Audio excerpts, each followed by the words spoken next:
Chapter 1. His temper was as big as a bra cup. The blinding sunlight shone through the floor-to-ceiling windows, and the low music from the mobile phone on the bedside table broke the silence of the morning. Day. A hand extended from under the pure white hotel bedsheet, fumbled around the bedside table, grabbed the phone, and then turned off the ringtone. Yun Chang was about to go back to sleep. At that moment, he sensed a cold gaze fall on him, followed by the sound of a female voice with anger in her cold tone. "Who are you?" In a daze, Yun Chang opened his eyes and looked at the woman sleeping next to him. The woman had shoulder-length short hair, a delicate face, and fair skin. She was stunningly beautiful, not like the innocence of a young girl. She had the unique charm of a mature woman.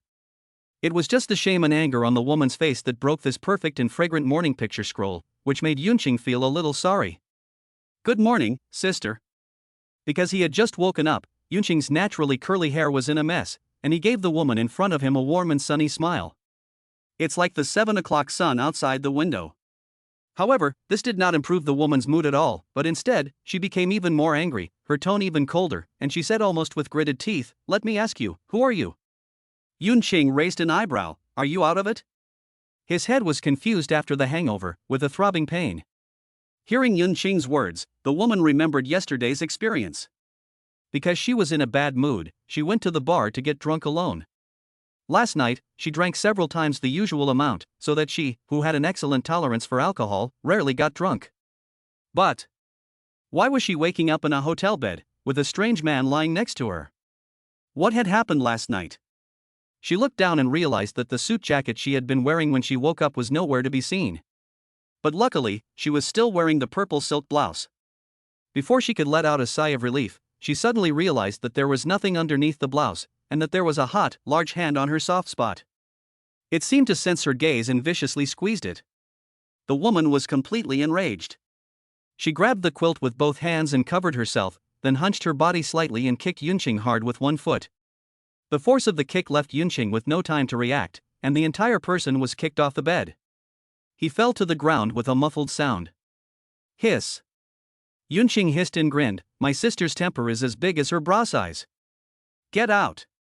The woman grabbed the pillow next to her and smashed it against Yun Chang's head, shouting, "Get out! Get out of here, now!" Yun Chang looked innocent. "I haven't slept enough yet."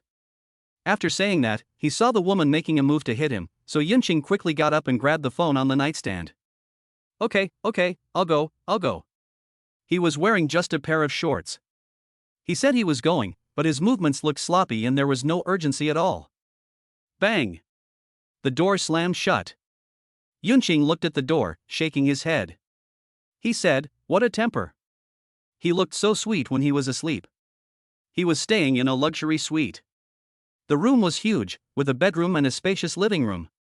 Yun Chang yawned, went to the coffee machine with his shirt off, and poured himself a cup. The coffee cleared his head.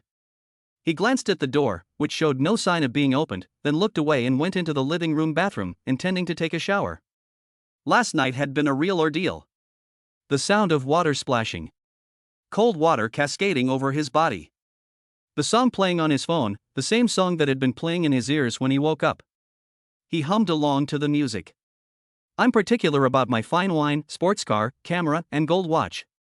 Even though everyone in the world is jealous of me, I'm still not very rich. I use what I have left to replace what I don't have. In fact, I've already used up everything I have." The bathroom is airtight and has its own surround sound. Yun Chang felt that at the moment, his singing voice was superb, not to mention his singing skills were max. He was practically the original singer. Pat. When he finished showering and came out, he sat on the sofa, opened his phone and prepared to read the news, when the bedroom door finally opened. The woman had also taken a shower and changed her clothes. She seemed to have calmed down, but her face was still cold. Her not too long, light green hair was tied up in a ponytail at the back of her head, neat and tidy. She was still wearing the purple shirt on top, a black A-line skirt on the bottom, a brown handbag in her left hand, a black blazer draped over her right arm, and a pair of black high heels on her feet. A standard professional outfit. Combined with the woman's stunning appearance, Yun Chang looked up and silently flashed the words through his mind. Mature, dignified, and intellectual. Bad temper. Yun Chang added in his heart. Yun Chang looked at her, and she looked at Yun Chang in return. After a moment of contemplation, the woman pulled a stack of money out of her handbag and said in a cold voice, "I don't know who you are, and I don't need to know. Forget about last night." She threw the money on the coffee table in front of her. Yunqing glanced at the wad of money and gave a half smile. "Sister, what does this mean? Prostitute's fee?" "Prostitute's fee." Her face turned pale, as if she were on the verge of an explosion. Yunqing continued, "Besides, sister, this is the first time I've done something like this, and I heard that you have to give a big red envelope the first time. The implication is that you have to pay more." Her face turned even uglier. The woman's voice was devoid of any warmth as she gritted her teeth and said, "Once you leave this door, you won't remember me, I won't remember you, and you'll forget everything that happened last night." As she spoke, she pulled out another wad of money from her pocket, with more force than before. Yunqing's eyelids jumped as he watched. She was so grumpy. Yunqing's phone was still playing the same song in a loop, and the woman glanced at his phone out of the corner of her eye, saying the only thing that was off topic today. Of course, it was more like an outburst after last night's absurdity, a scolding of Yunqing. "You've accomplished nothing, so what's the point of listening to turbillions?" The words fell. The woman turned and walked towards the door, her high heels clicking, and with a loud bang, the door closed, and the woman's figure disappeared completely. Only the faint fragrance that drifted through the air remained. Yunqing looked in the direction of the door, and the words she left with were in his ears, and he couldn't help but chuckle. He took the stack of bills on the table, counted them, and found that there were 5,000 yuan. Yunqing pursed his lips. That was only enough for last night's room charge. He never begrudged himself anything. The hotel he stayed at last night was a star hotel, and it cost exactly 5,000 yuan for one night. So, where was the extra red envelope? After collecting the money, Yunqing got up and went into the bedroom. He took the white short-sleeved shirt hanging in the window. The woman had vomited all over him last night, so he washed it and hung it on the windowsill, and it had dried almost completely overnight. Putting the short-sleeved shirt on, he was ready to leave. In the corner of his eye, he noticed some supplies from the hotel on the bedside table. They were all unopened. She can't really think something happened, can she? Yunqing's expression was strange. Didn't she know about this kind of thing herself? She'd been throwing up all night, and I served her. I'm so tired I just want to sleep, right? Yunqing instinctively felt that the other person would know, but it seemed she misunderstood. Chapter 2, I don't work hard, I make others work hard. Shooting City. The morning sun in September is not warm. Even though it is almost autumn, it is still unbearably hot, the temperature in the air gradually rising, and the sweat on your forehead cannot be stopped. This time of day happens to be the morning rush hour. The traffic on the road is constantly moving. Avoiding the busy main roads, a small pink electric bicycle is slowly heading towards a certain entrepreneurial base. The man driving it is humming a song and in a good mood. The man has naturally curly hair, which is held back by a hairband, revealing his forehead. During the time spent at the intersection, young women on their way to work turn to look at the man, taking him in. For the first time, they realize that handsome is a feeling. The casual movements of this man's hands and feet are pleasing to watch, even though he is simply dressed. He is still wearing flip-flops. "Hello, can I add you on WeChat?" At the crossroads, a girl plucked up the courage to ask Yunqing for his phone number. He tilted his head to the side, wearing a gentle smile that made people feel like they were in the spring breeze. Meeting is fate. The next time we meet will mean we are destined to be together. Let's talk again next time. The girl heard this and felt a little sad. But then she thought, if we wait until after the traffic light and stop in front of him, won't that be the next time we meet? We just have to wait until the red light turns green. The girl was just about to accelerate when Yunqing already twisted the handlebars and sped off, already disappearing from the girl's view. As the bike speeded up, the cool breeze blew, cooling the heat. Yunqing hummed lightly. For some reason, he thought of what the woman had said that morning, "You've accomplished nothing, so what's the point of listening to a tourbillon?" It had been almost 3 months since he was reborn. Yunqing thought about his previous life. If he was considered to have accomplished nothing in his previous life, then there would be no successful people in the world. Starting from scratch, starting a business, going public, the top 500, the rich list, he should be considered a man at the top of the food chain in the business world. Fine wine, sports cars, gold watches. He had everything people envied. At the age of 35, he had earned more money than most people could in a lifetime, and enjoyed all the luxuries in the world. If you were to define it in terms of video game levels, he was the boss at the top. But, as the lyrics say, he spent all his time working like a dog, never giving himself a break, and in the end, he died of exhaustion in the office. Before closing his eyes, the song Tourbillon played in his ears. At that time, what was Yun Qing's last thought? Damn it, I haven't even spent all the money I've earned, and after working myself to death, all I get in return is a handful of yellow soil. I won't work hard in my next life, I want to lie down and relax. I want to enjoy life. So, Yun Chang was reborn to 15 years ago, when he had just graduated from high school. Many memories from his previous life flashed before his eyes like a revolving lantern. The little pink electric mope drove unknowingly to the door of the base of his business. Looking at the words on the door, Yun Chang muttered under his breath, "Work hard? I've already worked hard in my previous life. In this life, the word work hard will have nothing to do with me. I'm not going to work hard at all." Of course, not working hard doesn't mean not making money. Having experienced it in his previous life, he understands even better the significance of money in society. Only with money can you enjoy life and everything better. Therefore, he is not going to work hard, he is going to make others work hard. This is the significance of Yun Qing's visit here today. Investment. During his 3-month vacation, he used the 10,000 yuan red envelope given to him by his family elders to spend 10 minutes a day trading stocks, buying and selling. In 3 months, the 10,000 yuan turned 100 times and became 1 million yuan. He is going to use this 1 million yuan to turn another 100 times. In his previous life as a top-level boss, he had been in the business world for many years. Now that he is starting over, he knows exactly which companies are worth investing in and which companies will dominate the market in the future. At this time, investing in them at the lowest cost end. Trading in shares will help them grow bigger and stronger in the future, and help him earn 100 times his money. In this life, he wants to become a capitalist. Angel investment is his first step. Putting aside his thoughts, Yun Qing parked the pink electric moped by the roadside and walked into the entrepreneurial base. He arrived at a company called Jiaying 125, a company that specialized in cameras. The company was still in its infancy, currently short of funds and on the verge of collapse. Yun Qing's goal was precisely this company.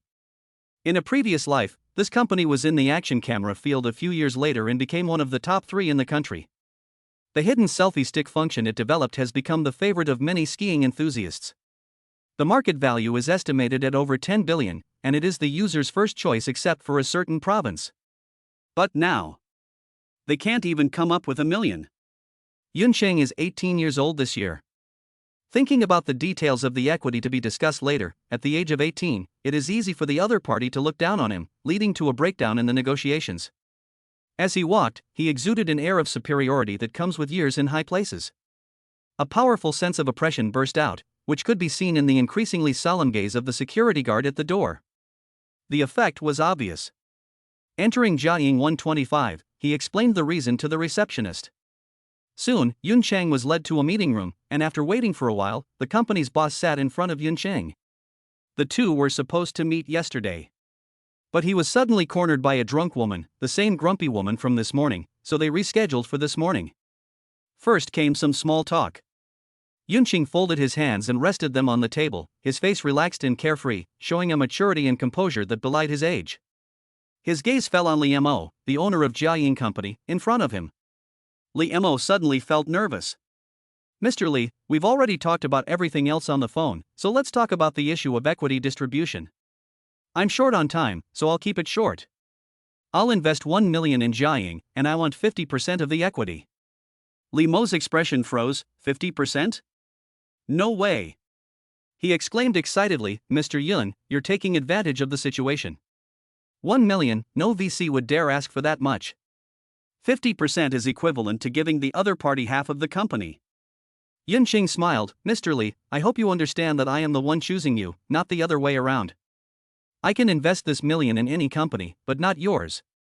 Through the glass door of the meeting room, Yun Qing looked at the employees sitting in the office outside, smiling wryly. "As far as I know, Mr. Li, you can't even afford to pay your employees' salaries right now, can you?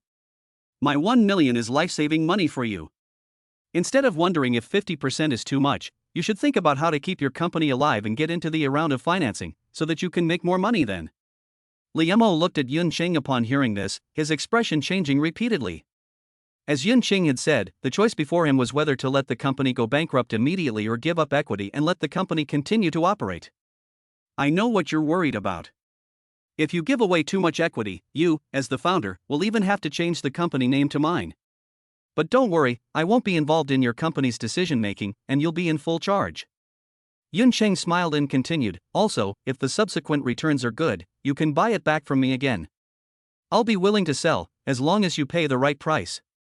For you, this is a gamble, but for me, isn't it the same? If you guys don't do a good job running the business in the future, my 1 million will be gone. Venture capital, risk is the key. No one who invests in a company can say for sure whether the money they throw in will generate a profit for them. Liemo was in a state of uncertainty and deep thought. Of course, what he didn't know was that for other people, investing is risky, but for Yin Xing, it's just doing the exercise according to the answer. Jiaying will definitely make money, it will make 100 times its money. Chapter 3, Lu Yao, the professional course teacher. Did Liemo have a choice? He didn't. Jiaying was currently in the seed stage and had not yet become established. There were not too many camera companies on the market at the moment, and Jiaying was not yet ranked. Liemo had not failed to find a venture capital investor. However, private equity investment companies that were not short of money rarely invested in such small projects, and the companies that did were more pessimistic about them. Liemo could not find a way to get angel investment, and he did not know anyone. Even if he did, after reading the company's operating details, he would probably come to the same conclusion as other VCs, that investing money is a losing proposition. Yun Chang was their only option. After a while, Liemo made up his mind, I need to sign an equity repurchase agreement. 50% is already beyond what I can accept. If the company takes off in the future, Yun Chang will take 50% of the equity, and if he wants, the company will really be changed to Yun Chang's name. He didn't want to work hard only to end up working for Yun Ching for nothing. Of course, there is no problem. Yun Ching smiled and said, 20%, I'll keep 30%, and buy back at market price. The premise is that you have to find a way to survive, otherwise, signing anything is useless. Liemo nodded in silence. The contract details were quickly finalized, the equity repurchase was also ready, and Yun Ching signed his name on both agreements and made the payment on the spot. He now had 50% of Jia Ying's equity in his hands. Yun Ching pondered for a moment, and thought that instead of waiting for Jia Ying to develop slowly, he might as well help them speed up and make money for himself sooner. Mr. Li, let me give you some advice. Yun Ching laughed and said, compared to competing with many people in the camera field, it's better to think of a different way to do it. There's much less competition. Also, I don't know if you've looked into the videos taken by sports cameras? There's a pole in the way that's very distracting. You can try to erase that pole. To an outsider, Yun Ching's words may not seem special. But Liemo's eyes lit up when he heard this, his spirits suddenly perked up, and there was a hint of surprise in the way he looked at Yun Ching. He had thought that Yun Chang was just a rich second generation who had money to burn. But it seemed that there was more to him than that. A simple sentence made Jia Ying's current predicament suddenly clear, and the function of erasing the selfie stick could even become a brand symbol. Liemo said, Mr. Yun, if it weren't for the fact that your ID card is right in front of me, I really wouldn't believe that you're only 18 years old. Yun Cheng heard this and laughed without saying anything. After finishing what needed to be done, Yun Cheng got up and left. Liemo got up to see him off, but Jin Qing gestured that there was no need and only let him see him to the company entrance. At the end, he even gave the other person encouragement, Mr. Li, in the future, your Jiaying company needs to work hard and make me more money. Liemo. We'll work hard, and you can just sit back and count the money. Afternoon. Chutang University of Technology. A small pink electric bicycle drives into the university, enters the male dormitory area, parks in the parking space downstairs, and Yun Chang walks towards a dormitory on the 5th floor. Today is the 2nd of September. Chutang University's new student orientation lasts for 2 days, and Yun Ching already registered yesterday, so he has already done everything he needs to do. He returns to his dormitory 503. The dormitory has a bed and a desk. There are 4 beds in total. The other 3 people also reported to school yesterday, and Yun Ching has become familiar with them. Hey! You didn't come home on the first day of school?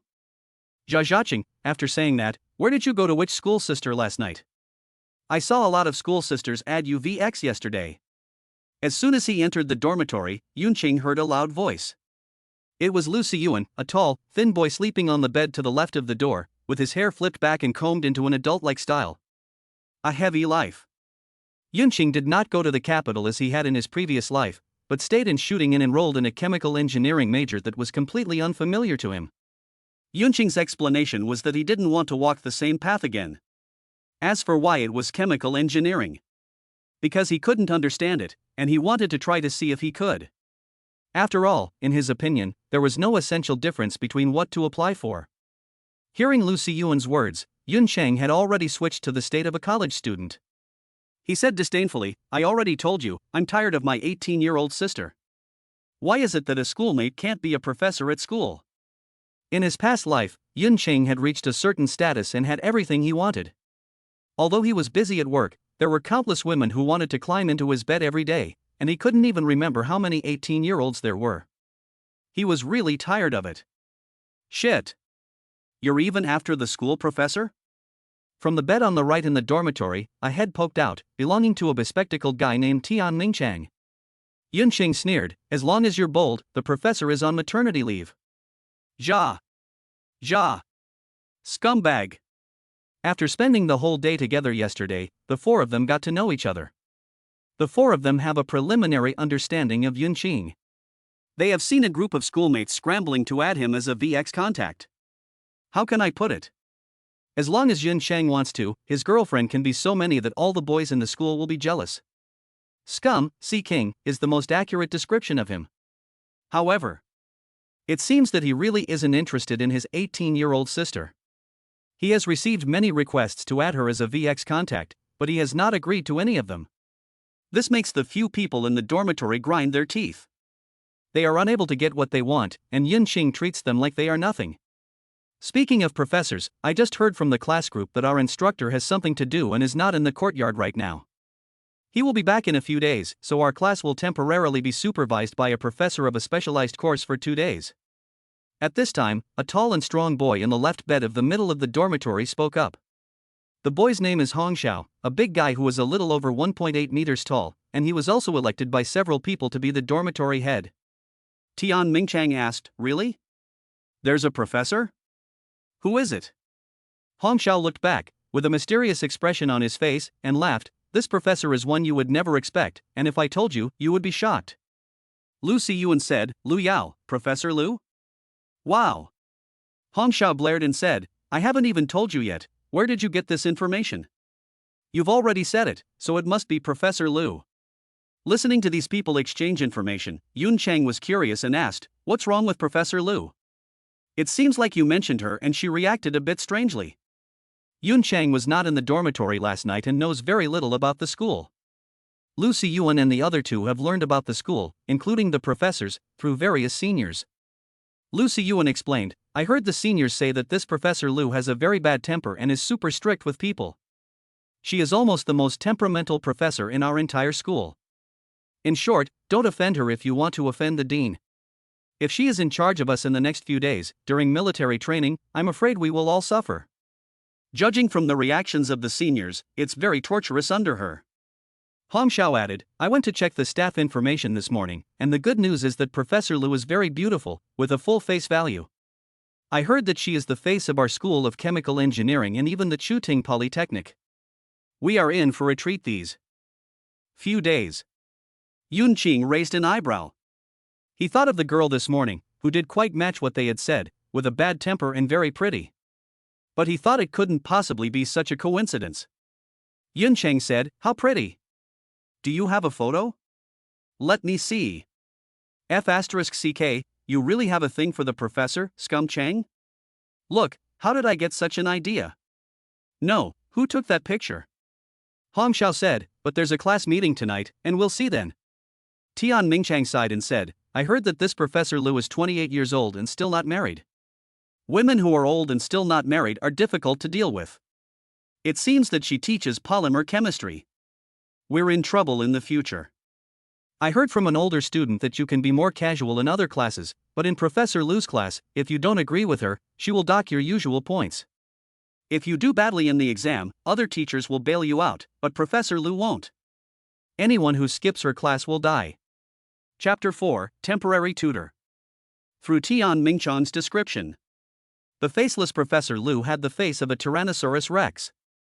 She scolded crying female students for doing experiments, contacted parents for poor test scores, and other professors rarely appeared in her class. Students in the School of Chemical Engineering were always trembling when they mentioned her name.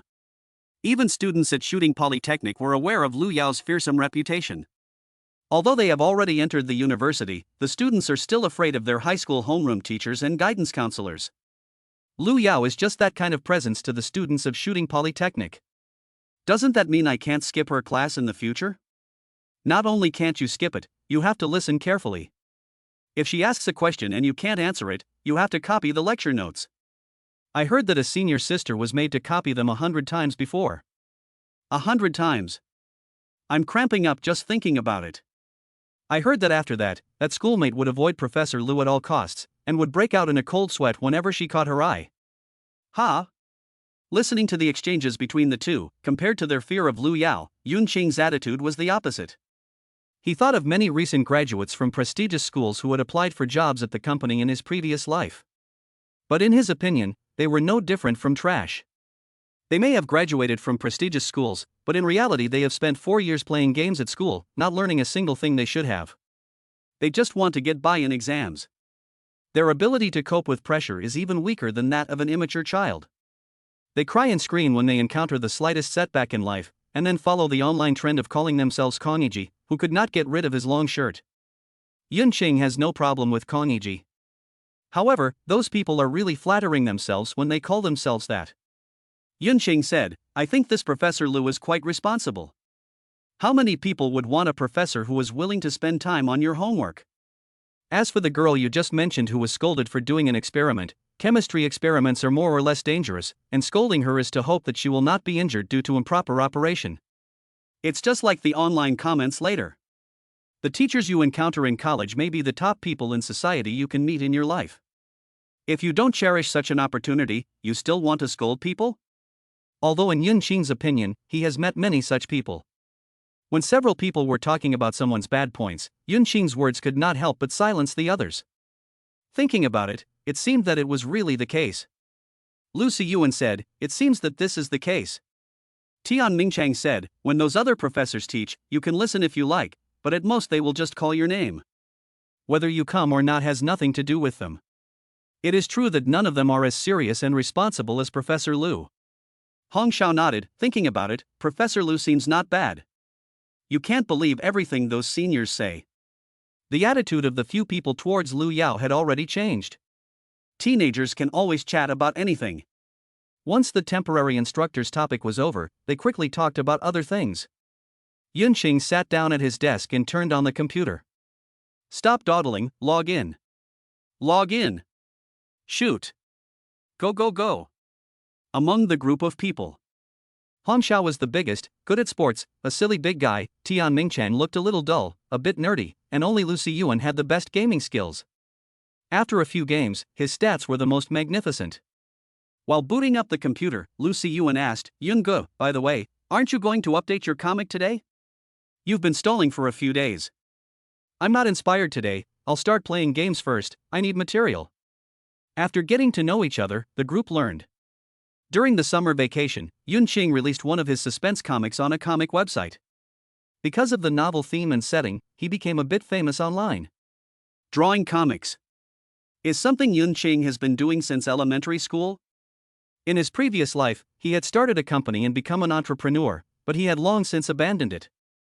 In this life, he has picked it up again. Of course, it is more about fulfilling the regret of not finishing it in his previous life. He is determined not to work hard. That's right, he's not going to work hard. In the nearly 3 months since the holidays, he's only updated about 10 times, and he only draws when he remembers to. In his words, he draws when he remembers, and doesn't draw when he doesn't. Of course, more often than not, he remembers but doesn't draw. As for how the drawings are? Whoever wants to see them can, but I'm too lazy to show them. Can you even get ideas from playing games? Yunqing gives a mysterious smile, you can get ideas from everything. If you want, you can even say you're getting ideas from going out to wash your feet. Several people logged into the game one after the other, and the sound of gunfire could be heard in the dormitory. Yunqing couldn't remember how long it had been since he had played a game, but at the moment, sitting in the dormitory with the others, he seemed to have regained that familiar feeling. 7 p.m. After dinner, the group of people went to the teaching building of the School of Chemical Engineering together. When they entered the classroom, there was a constant chatter, and Yunqing and the 3 people from his dormitory sat in the back near the door. The students had all arrived at school yesterday and did not know each other. At this time, they were getting to know each other. Yunqing did not stand out when he entered the classroom, and he sat in the back row. However, as soon as the first girl noticed him, several more girls turned around to look. Lucy Yuan smacked his lips and said sourly, "No wonder he's called Scum Ching, even though we're sitting so far back, girls still notice him." Hong Xiao laughed and said, "That's right. Just look at the lazy way he's sitting in the chair. His posture is obviously ugly, but it looks very handsome on him." He added, "If I were a girl, I'd like him too." Yunqing was originally very good-looking, with well-defined facial features. Coupled with his every move, it was completely out of place for someone his age. It was hard for girls aged 18 or 19 not to be infatuated with him. Even when he's picking his feet, he does it with a carefree air. Yunqing glanced at Hong Xiao, especially at his thick arms. "Luckily you're not a girl, or I wouldn't be able to hold you down." Da. Da. Da. While the others were talking, a powerful tapping sound of high heels could be heard from the corridor outside the door. Just from the sound, one could tell that the person coming was very strong. Yunqing heard the sound and his chair fell backwards, his head tilting. His eyes looked through the door and into the corridor, where he saw a woman in a white lab coat, shoulder-length short hair, and gold-rimmed glasses coming around the corner. She was mature, sexy, and full of charm. The woman's delicate face didn't show any emotions, and she had a folder under her arm, as if she had just come from the lab. Yunqing noticed that the woman's destination was his classroom, so he quickly looked away, sat up straight, and looked at her strangely. What a coincidence! Lu Yao, Professor Lu. Is she the woman who kicked me out of bed this morning? Within seconds, her graceful figure appeared in the doorway. She walked up to the podium and didn't say a word the entire time, but the noisy classroom instantly fell silent. It was obvious that the students in the class had heard of Lu Yao's reputation. The 2 seniors sitting in the front row and the homeroom teacher saw this and quickly got up to greet Professor Lu. Lu Yao merely nodded slightly at them. Then her gaze swept over everyone in the classroom. When she looked at the figure near the door in the last row, her pupils slightly narrowed. She was all too familiar with this person. In particular, that natural wave in his hair.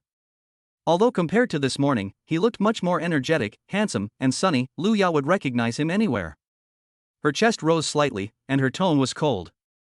"You, come out here." Chapter 5, Good evening, sister. The sudden harsh voice made everyone flinch. What's going on? Why does Professor Lu seem so angry?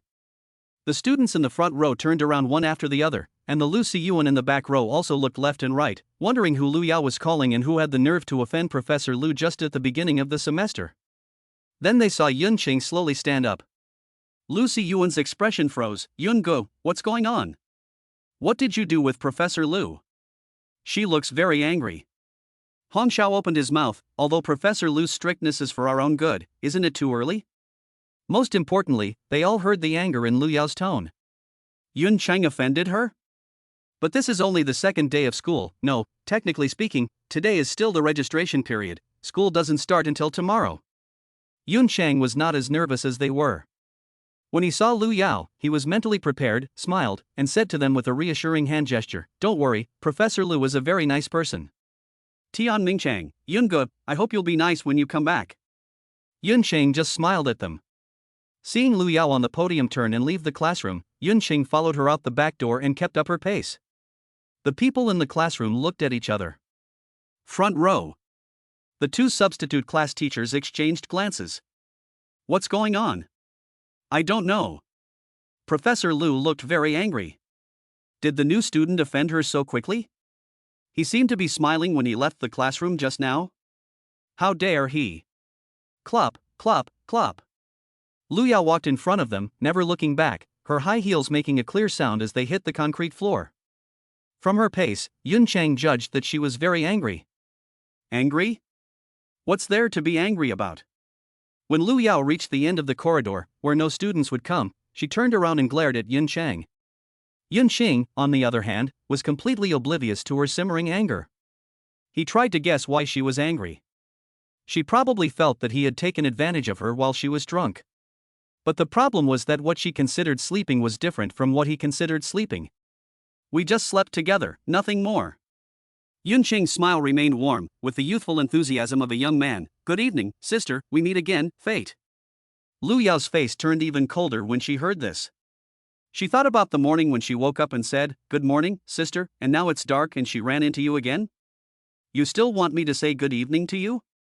Knowing that they were in a school and students would pass by, Lu Yao lowered her voice and said sternly, "I remember I said that we shouldn't see each other again after we walked out of that door, so why did you still chase me to school?" "Because I'm a student here." "Yesterday." "What?" Lu Yao's voice raised an octave, obviously taken aback by the answer. Yun Qing gave a just right smile and said, "Because I'm a student here, fate is really amazing. I didn't expect that you are actually a teacher here." Upon hearing this, Lu Yao fell silent, her face growing even more unpleasant. So, last night she slept with her student, or should she say the student from class 1 of the applied chemistry department, who she would be teaching for the next 4 years? If it had been anyone else, she could have pretended it never happened. But it was her student. Would they bump into each other again? Yun Chang leaned against the wall, his movements lazy. "Sister, you're not planning to give me a hard time, are you?" There was no response. Lu Yao just stared at him straight on, her meaning unclear. After a long while, "You think I should pretend nothing happened? I admit that last night was because I was drunk, and I won't make trouble for you, but why were you at the hotel and why were you sleeping next to me? You should know better than I do." She said these words almost with gritted teeth. Yun Chang had no doubt that if he wasn't quite good-looking, she would have punched him.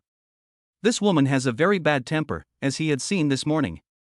Yun Xing said, "Sister, I think you've misunderstood." "That's enough."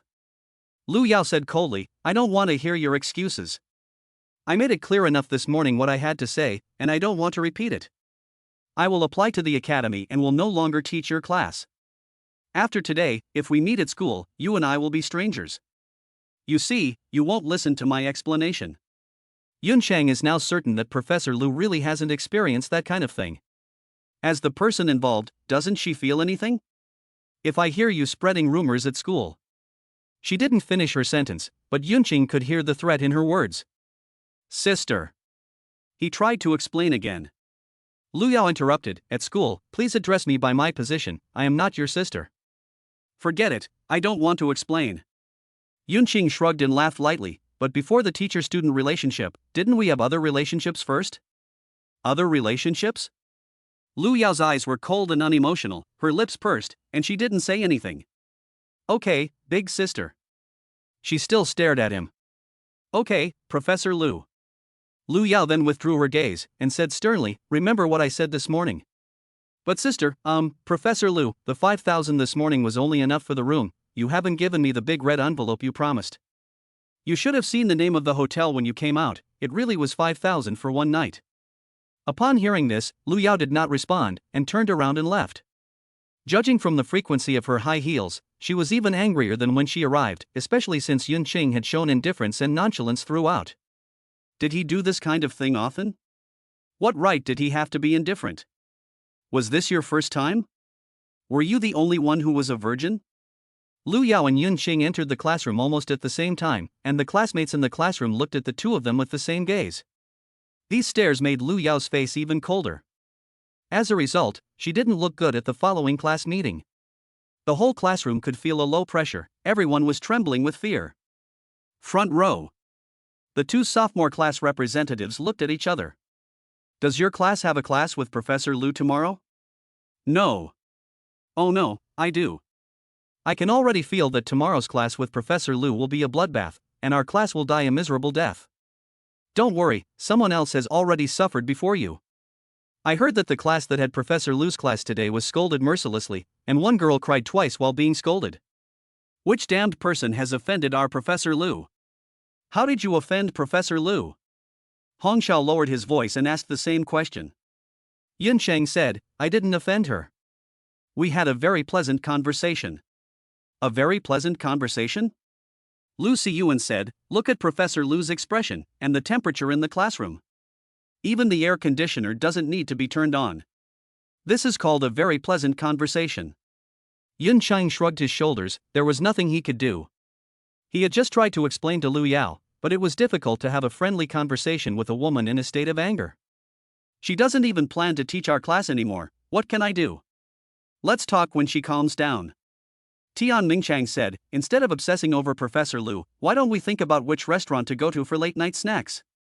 This is our first gathering since the start of the semester, we should eat something nice, right? Chapter 6, Jia Zhaqing is not called for nothing. The first class meeting at the beginning of the semester didn't involve anything important, mainly matters to note during military training, and these things could be handled by the substitute class teacher. Lu Yao was here more for a supervisory role and to go through the motions. Because of Yun Xing's sudden appearance, Lu Yao was in a very bad mood and didn't speak much throughout the whole meeting. Her ugly face made all the students tremble with fear. Fortunately, the class meeting ended successfully. When she left, Lu Yao didn't say a word, and she didn't even look at Yun Cheng in the back row. After military training ended, when the counselor returned, she would hand over the class to the other teachers. She would not come to their class for specialized courses, and in the future, when they met at school, they would pretend not to see each other. Just as she had said, they were just strangers to each other. Yun Cheng didn't really care about this. Yesterday you got drunk and hit on me, and this morning you kicked me out of bed. You wouldn't listen when I tried to explain. I thought I'd wait until she was in a better mood to explain. He left the classroom. Hong Xiao and the others brought up the late-night snack gathering again. Young people are always interested in this kind of thing, talking about whether there are any good late-night snack stalls nearby. In the end, they decided to go off campus, outside the university town, cross the bridge to the south to a food stall in the science city that was highly rated by older students. 3 o'clock. Off campus, in the science city, a food stall that serves seafood and barbecue. As soon as they took their seats, Lu Siyuan lowered his voice, winking, and then 3 pairs of eyes scanned the direction he was pointing. Beautiful. I give it 99 points. The quality of the girls here is really high, isn't their figure peerless? I wonder what their faces look like. They shouldn't be bad. Several people gave each other knowing looks and looked at a girl looking around on the side of the road. The other parties seemed to be waiting for someone. When she turned around, Hong Zhao's whole body trembled and the table shook. Holy shit! What's wrong with you, Lao Xiao? You scared me.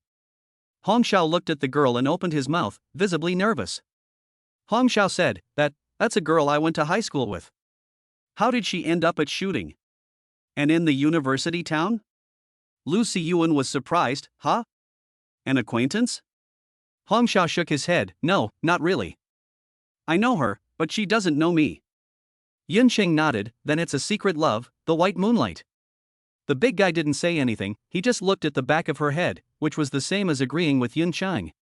If you like her, go for it, hesitation will only lead to defeat. Hong Xiao hesitated and shook his head, saying, I'm not good enough for her. Her family is quite well off, she ranked high in school, and there are many people who like her. She definitely won't like me. Besides, I can't give her the life she wants. If we get married in the future. Hearing what he said, Yun Cheng frowned and interrupted him. No. Yun Cheng said, she doesn't even know your name, and you're already imagining getting married to her? Have you already decided on the baby's name? You're letting your sister manipulate you, aren't you? When young people fall in love, are they also good at thinking outside the box that they've already thought 100 steps ahead before they've even taken the first step? Although this mentality is a sign of responsibility, my sister won't fall for it. You're still into pure love these days? That's no different from fighting World War II with bare hands. What does Yun say? Jia Zhaqing started to exert his influence.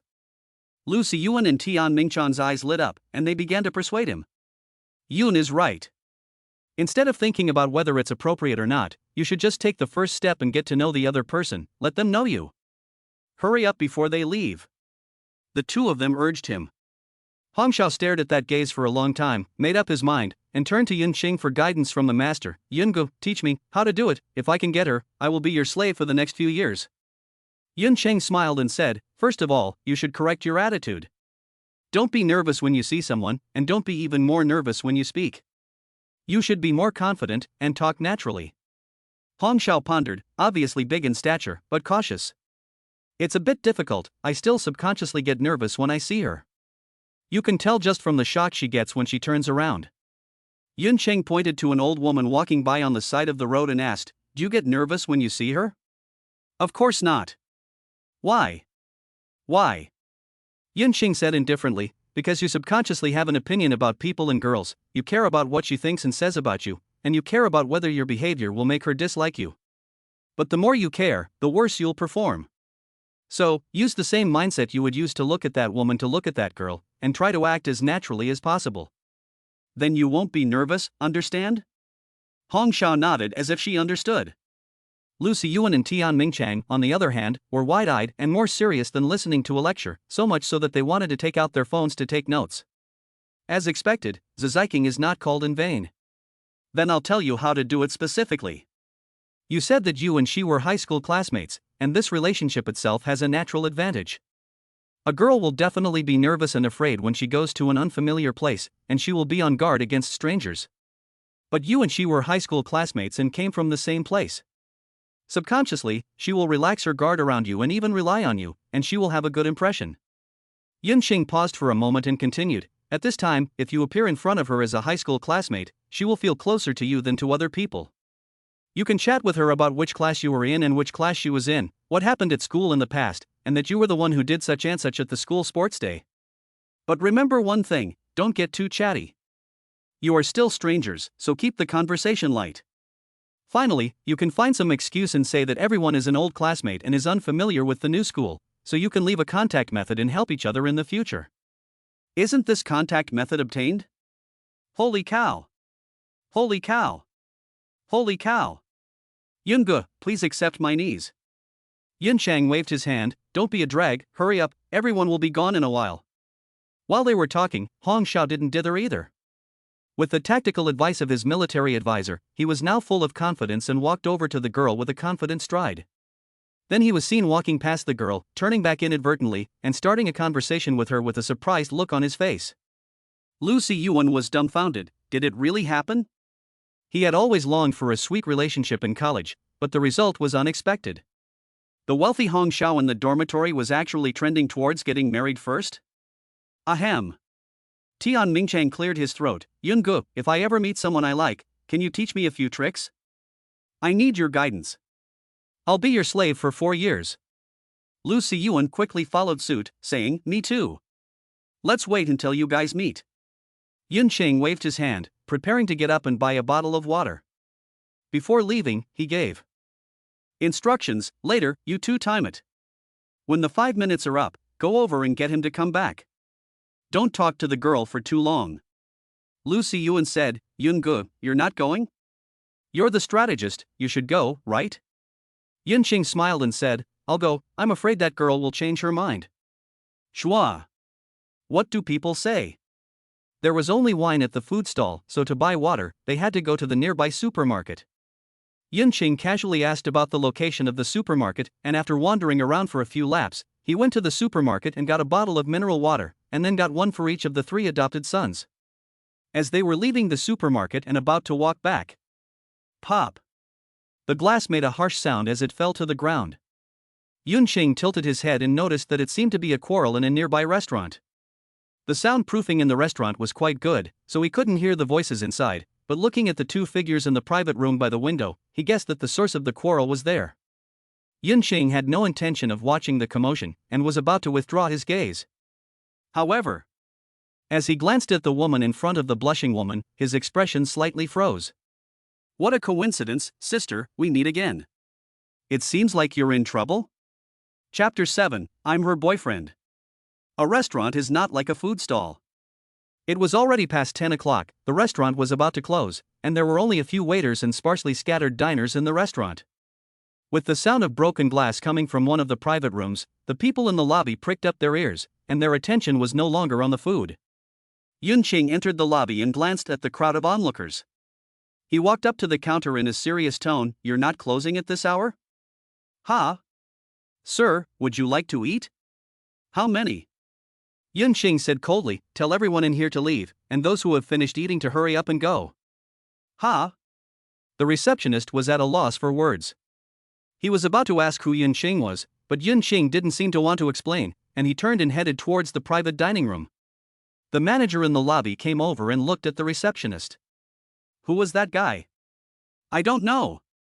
The receptionist shook his head. He just came over and asked me why we weren't closing yet, and he even asked our guests to leave. Just ignore him then. The receptionist stammered, saying, Manager, the guests have almost finished eating, so why don't we let them go? I saw the way that person was looking at me in his aura, and he seems very extraordinary.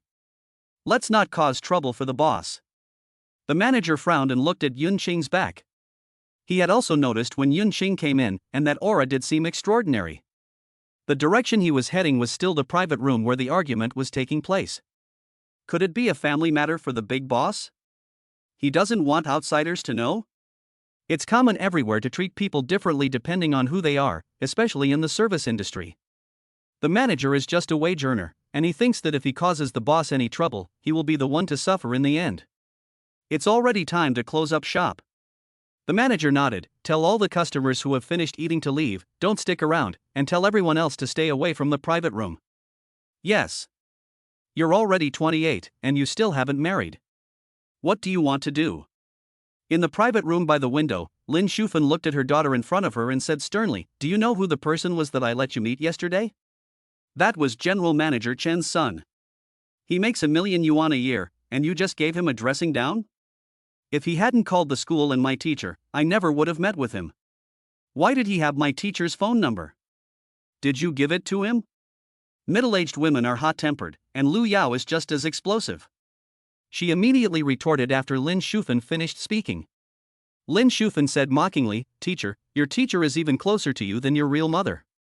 So you know that I'm your mother? Lu Yao said coldly, I thought only that one was your real daughter. How could a real mother push her real daughter into a fire pit? How could you not know what kind of person that Chen is? You keep saying you're doing it for my own good, but I think it's really for your husband's factory, isn't it? Why don't you let your daughter Wang marry him? Lin Shufan said, That's your father, and Xiaoman is your younger sister. My father's surname is Lu, not Wang. Lu Yao's tone showed no warmth at all. As for how I grew up in that Wang family, you, the real mother, should know better than I do. Hearing this, Lin Shufan was furious and couldn't hold back her anger. Whose food, drink, and things did you use when you were young? Who worked hard to raise you? How can you even say such things now? You should let your students hear what kind of person their teacher is. You have forgotten your roots and have no filial piety. It's a joke that someone like you can be a teacher. In an instant, Lu Yao calmed down instead, with an incomparable calmness. I haven't taken a penny from you since I graduated from high school. Over the years, I have given you and the Wang family several 100,000 yuan in succession. Isn't that enough? They are just a wall apart. Yun Qing, who was about to pull the doorknob, paused at this remark. He suddenly remembered a very casual episode from a previous life. At that time, his company had just been established for 2 years. By chance, he was chatting with the owner of a pharmaceutical company, who talked about the recent situation of their company. He said that the students they had hired from Shooting University of Science and Technology had recently taken collective leave to return to shooting, and if they were not given leave, they would resign. At that time, Yun Qing asked why. The boss only had a general idea, saying that it was because a professor at the school had taken some dangerous substances used in the laboratory home and committed suicide. Yun Qing forgot how he had answered the other party.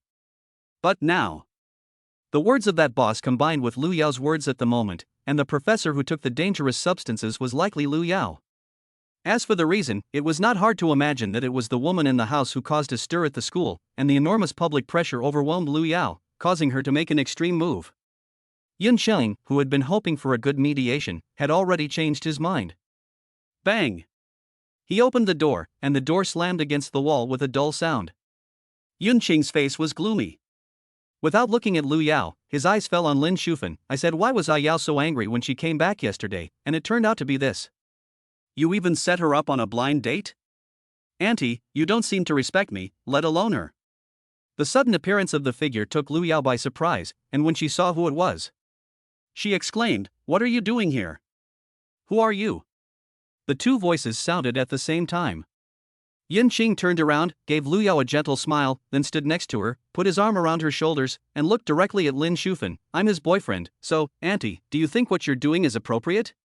As he spoke, Yun Qing's aura once again opened up, and his coldness shot straight at Lin Shufan. In contrast to Lu Yao's violent temper, Yun Qing's face showed no trace of anger, and only Lin Shufan, who was facing him, suddenly felt a sense of danger and fear in her heart. This young boy is very dangerous. Boyfriend? Lin Shufan's face was gloomy. Can just anyone be called a boyfriend? Yun Qing said indifferently, we woke up in the same bed this morning, so do you think we are boyfriends? Upon hearing this, the two women in the room frowned at the same time. Lin Shufan subconsciously looked at Lu Yao. Logically, if this little boy was talking nonsense, Lu Yao would definitely deny it. She would not lie about such things, even if they were arguing right now. But Lu Yao was silent. Lin Shufan gave a cold smile. Lu Yao, you've really grown some skills. Yun Qing said coldly, you are not the one to decide whether she has become capable or not. You don't need to pressure her with filial piety. You should fulfill your responsibilities before enjoying your rights. You obviously have not fulfilled your responsibilities. I didn't know before, but now I know. So don't let me hear anything about you calling her teacher, don't let me hear rumors about her unfilial behavior at school, and don't find her a matchmaking partner. Your husband owns a factory, right? If I hear or see anything about what I just said, your husband's factory will close the next day. Please believe me, I can make it happen. His tone remained calm, without much change in pitch, as if he were calmly recounting something. But the calmer it was, the more fear Lin Shufan felt in her heart. Lu Yao, meanwhile, tilted her head to look at Yun Qing, and her expression kept changing as she looked at the hand he placed on his shoulder. She had read the information in the student file. Yun Qing came from an ordinary family. His words carried a strong sense of threat, but how dare he say such things? And, from the time they first met until now, what he had shown from beginning to end was really the state that an 18-year-old boy should be in? Chapter 8 Last night was just sleeping. Lin Shufan left. I don't know if Yun Qing's words had an effect, or if the oppressive feeling emanating from him was too strong. Her movements were slightly hasty as she left. Only Yun Chang and Lu Yao were left in the private room. Yun Chang returned to his lazy and carefree state, leaning against the long sofa in the private room and unscrewing a bottle of drink. Lu Yao sat back down, crossing her arms. Why are you here? At this time, Lu Yao had changed her clothes. It was different from the classroom. Black suit, white shirt, black skirt, and black silk wrapped around her long legs. Yun Qing's eyes lingered on the black silk on her legs for a moment. He remembered that Lu Yao didn't wear black silk when she left in the morning. Did she throw it away last night? After gulping down a mouthful of water, Yun Qing laughed and said, Sister, didn't we say that we would only be strangers from tomorrow onwards? It's only 10 o'clock now, there are still 2 hours until tomorrow. Who told you that? You did. Yun Qing put down the water and looked at her. What, don't you want to be strangers with me? Lu Yao didn't respond to him, leaned back slightly, crossed her legs, and looked at him from across the room. However, Yun Qing still had a smile on his face.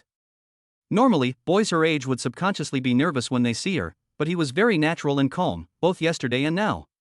Or rather, shameless. You really don't look like an 18-year-old freshman. Huh? Yun Qing raised an eyebrow. Didn't my sister feel the vitality radiating from this 18-year-old body last night? Shut up. Oh. Yun Qing was indignant. Lu Yao pondered for a long time and said, you shouldn't be here, let alone say those things to her. You're threatening her, and this will only bring you trouble. Yun Qing just looked at her without responding. Are you mute?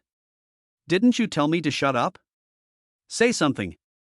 Sister, don't be so temperamental all day, you'll get wrinkles. Seeing that she was about to lose her temper again, Yun Qing straightened up. We're out in public, and we give ourselves our own identities. Is she going to check my identity information? Besides, I'm just trying to solve a problem for my sister, right? It seems to have worked. He paused and added, if you need someone to pretend to be your boyfriend in the future, I have time to do this part-time job. No need. She looked away, her gaze falling on the bottles of white wine on the table, and she poured herself a glass. Seeing that Yun Qing was still sitting on the sofa, not preparing to leave, she gave him a cold, sideways glance. Why aren't you leaving? What are you doing here? Yun Qing glanced at the white wine on the table. It was over 50 degrees, and her eyelids twitched. It looked like she was an alcoholic. I feel like there's something I need to explain. Yunxing said, you seem to have misunderstood. Last night we just laid in bed together and nothing happened. I'm not interested in someone who's unconscious. I didn't explain this morning because I thought you understood. After all, you were one of the people involved. But it seems like my sister is still a virgin at 28. Hearing this, Yunxing saw Lu Yao let out a heavy breath, but then glared at him with shame and anger. It seems like you know a lot? I'm just more knowledgeable in this area. Ha ha. Lu Yao sneered, picked up her wine glass, and gulped it down in one go, causing Yunxing's eyelids to twitch again. My sister has a huge capacity. He continued, I wanted to explain it to you at night, but you didn't give me the chance to explain, so I simply didn't bother. Now I'm saying it because I know that you're not in a very good mood, and I hope that saying it will make you feel better. You don't need to apply to the academy because of my existence. After all, others will always think strange things about inexplicable reasons for applying. We are innocent, nothing happened, there is no need to avoid the issue. Of course, if you need a part-time boyfriend, I am always online. No need. Yunxing's words still had some effect, at least Lu Yao's shoulders, which had been tense, relaxed at this moment. She didn't comment on Yunxing's words. She raised her glass and took another drink. Yunxing continued, in fact, when dealing with things, you don't have to be so extreme. For example, when facing your mother today, you could have used more gentle words to dissuade her. If you want to completely sever ties with that family, you could also use softer means that the other party cannot pick on you for, accusing you of being unfilial. Being too extreme will only lead to the worst outcome. It's like Lu Yao finally said, give your life to her. Lu Yao in her previous life probably went to that extreme, and in the end, it's unknown whether her mother would be sad, but all she left behind was regret. Lu Yao coldly said, are you telling me what to do? Yunxing said, I'm just giving advice. Lu Yao was silent, as if she was thinking back to his words, and also as if she was looking for a reason to refute him. The words you just said when you came in seemed pretty extreme too. That's because I know she's hurting my sister. If I don't say this, she'll just keep hurting you without stopping. I don't want to see that. Words can hurt the most, especially when they come from someone close to you. Yunxing is not the type to meddle in other people's business, but when it comes to Lu Yao, he looks at her seriously, with a teasing tone in his voice. After all, we slept together. In response, he was hit by a bottle of mineral water from the hotel that was placed on the table. Yunxing was quick-witted and managed to dodge it. Innocent? Lu Yao had never met a student like him. Not only was he shameless, but she didn't bother to talk to him anymore and continued drinking from her glass. Glass after glass. When the bottle of white wine was empty, she turned her head and saw that Yunxing was still sitting lazily on the sofa, texting someone on his phone. Lu Yao frowned, why aren't you leaving? I'm here for you. After finishing chatting with her roommate, and seeing that Hongsha was making good progress, Yunxing put down his phone and looked at her. After all, we slept together once, and I don't want you to fall into someone else's arms after getting drunk. I'd feel hurt. He. Hearing him say that for the first time, she felt angry despite having already explained everything. But hearing it again, especially seeing Yunxing's expression, made her anger fade a lot. She just responded with a cold laugh. Yesterday was just an accident, but Lu Yao didn't bother explaining to him. Usually, she rarely drinks outside, and even when she does, she drinks alone at home. Even when she does drink outside, the chances of her getting drunk are extremely slim. She has been drinking to forget her sorrows for many years, and her drinking capacity is beyond what others can imagine. Usually, even when many people have fallen over, she is still very sober. She was able to get drunk to that extent yesterday because she was in a very bad mood. Of course, her mood today is not very good either. Although Yunxing's explanation made her feel slightly better, once Lin Shufan started making a scene, her mood reached the lowest point and she was in a very bad way. So, unexpectedly, she got drunk again. Yunxing stood by the table, looking at the white wine bottles that filled the table, and her eyelids jumped again and again. Then she looked at Lu Yao, who was lying unconscious on the table. You can't even drink water like that, can you? Chapter 9. I also think it looks super good. Fortunately, Yunxing had experience with how to deal with a drunk woman after staying up with her all night. He skillfully lifted Lu Yao's arms and placed them on his shoulders, then with a little strength, he picked her up. He casually picked up her handbag, which she had left on the chair. He made sure that she had everything with her. Yunxing stuck the handbag under his arm, and grabbed her legs with both hands to make sure she wouldn't suddenly lose her temper and fall. Her disheveled hair was rubbing against his cheeks. Yunqing muttered to himself, "You are definitely the first person to let me serve a drunk woman, and it's been 2 nights in a row. If I didn't know you were in a bad mood, I wouldn't even give you a second glance even if you drank yourself to death here tonight." Alas, Professor Liu is such a worry. Carrying her out of the private room, it was already midnight, and the restaurant should have closed long ago, but for some reason, the manager was still there, slumped over the counter, dozing off. Yun Chang walked over to the counter and tapped it gently with his hand. The manager woke up immediately. Taking out his phone from his pocket, Yun Chang didn't say a word, scanned the QR code, paid the bill, and paid the other party 1,500 yuan. 500 yuan was for the meal and Lu Yao's drinks. 1,000 yuan was for the hotel's fee for staying so late and not closing, and incidentally, for driving away the guests to watch the fun according to Yun Chang's wishes. The manager heard the sound of the receipt. "Sir, you don't need to pay so much." Yun Chang didn't explain, and walked out of the restaurant with Lu Yao on his shoulders. In his previous life, he was never allowed to pay when going out, and although he didn't have much in his pocket in this life, he still had 20,000 yuan left over from the 1 million his pocket money. It wasn't much, but he never begrudged himself anything when going out with friends, and he was never short of money. The temperature difference between day and night in shooting was quite large, with very hot days and very cold nights. A gust of wind blew as Yunqing stepped outside, and he immediately perked up. He wanted to ask Lu Yao where she lived, but in the corner of his eye he noticed the keychain she was hanging from her handbag. Taoran Garden. Yunqing squinted as he read the words on the access card. It was a new property that had opened in Science City last year. He wondered if there was a key for the decoration that had been torn off, and on the key was the floor and door number of her apartment. 1201, Building 1, on the 1st Street. Knowing exactly where her home was, Yunqing guessed that it would only take a few minutes to walk there. She put the key back in her bag and carried her all the way there. Along the way, she saw students coming for a late-night snack, so Yunqing tousled the hair on Lu Yao's forehead to cover her face and prevent passers-by from seeing her. She definitely didn't want to be recognized. After a while, Yunqing entered the Taoran Garden community, found the location of her house, got into the elevator, and went up to the 12th floor. There are 2 apartments per floor. When they arrived at the door, Yunqing put her down and turned the key to open the door to her apartment. Lu Yao was dazed and seemed to have come to her senses a little. Seeing the familiar things in front of her, she muttered, "I'm home." "Yes, I'm home." She staggered, drunk, past Yunqing and entered the house first. Yunqing then saw her standing at the entrance to the house, like a doorman at a restaurant, bending down and reaching into the house with one hand. "Welcome, Yunqing." Lu Yao raised his head, not as cold and irritable as he had been in the daytime, with a silly smile on his face. "You are the first guest in my house." "Oh, welcome. The shoes are in the shoe cabinet on the right, and you have to change your shoes when you enter." Yunqing, "Okay." He took a step inside. However, at the first glance at the shoe cabinet in the entrance hall, he froze. There were several boxes of beer on the cabinet. Looking past the entrance hall to the living room, he couldn't help but twitch his mouth. Lu Yao's living room, how should I put it? It can be seen that it was recently decorated. On the left side was a sofa, behind which was a built-in bookcase full of books. Opposite the sofa was a TV screen on a mobile stand. The balcony was empty, with only a lazy chair. The layout is square, the decoration is reasonable, and the furniture is complete. But this is not what surprised Yunqing. What surprised him was the mess of beer cans piled on the ground. If you say it's dirty, it's quite clean, and you can see a lot of details, so Lu Yao has cleaned up. But if you say it's clean, there are cans all over the floor.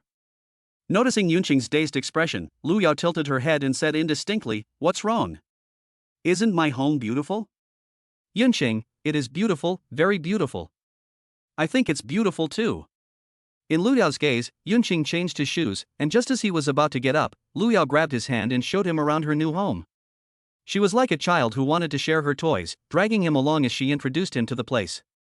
For example, what you couldn't see in the entranceway: more beer crates, a pile of them that filled an entire refrigerator with canned beer, and more cans scattered on the floor. Lu Yao also saw those cans, and she fixed her body. "Who is littering in my house? They have no quality." "Yunqing, there should be no one in this house except you." In addition to the beer, Yunqing also saw other things in her house, including Lu Yao's strange collection habits. In the drawer, there were at least thousands of beer bottle caps, hundreds of chopsticks delivered by takeaway, and the tags from clothes that she bought but didn't throw away.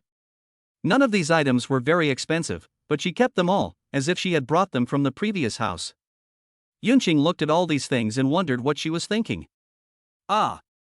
Lu Yao was in a daze, as if she had thought of something, and she pulled him up and turned towards the direction of the second bedroom. I'll share my favorite things with you. Yunqing could tell.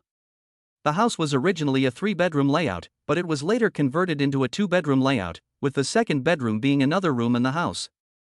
Pulling open the door to the second bedroom, he turned on the light and everything in the bedroom came into view. The whole room was decorated in a powdery pink, with the walls painted pink, giving it a very girlish and dreamy feel. Opening the door, he saw a small bed by the window, a computer desk with a strange glow on the right, and a shelf on the left with all kinds of cute dolls on it. The floor was covered in carpet, there was a small sofa, and the whole place looked like a little girl's princess world. However, what attracted Yunqing's attention was the top 10 or so Barbie dolls that had not yet been unpacked on the top shelf of the shelf. Seeing these dolls, Yunqing's heart pounded. Lu Yao followed his gaze to the Barbie dolls and was very happy that Yunqing had noticed them first. I bought all these in the past few years. Aren't they beautiful? She looked like a child eager to get the affirmation of her friends by sharing her toys with them. Yunqing nodded, they are very beautiful. Let me introduce you to them. Lu Yao takes 2 steps forward, pointing at the doll on the far left, the ugliest and cheapest of all. I bought this when I was 18 years old. That year, for National Day, I went to work as a waitress for 7 days, and I was so tired that my feet went numb. Then I saved up my money, and when it was my birthday, I bought this as a gift for my 18th birthday. I've never been willing to open it. Isn't it super pretty? Yunqing wasn't looking at any of the dolls, he was looking at Lu Yao. He nodded. It's super pretty. She smiled foolishly, I think it's super pretty too.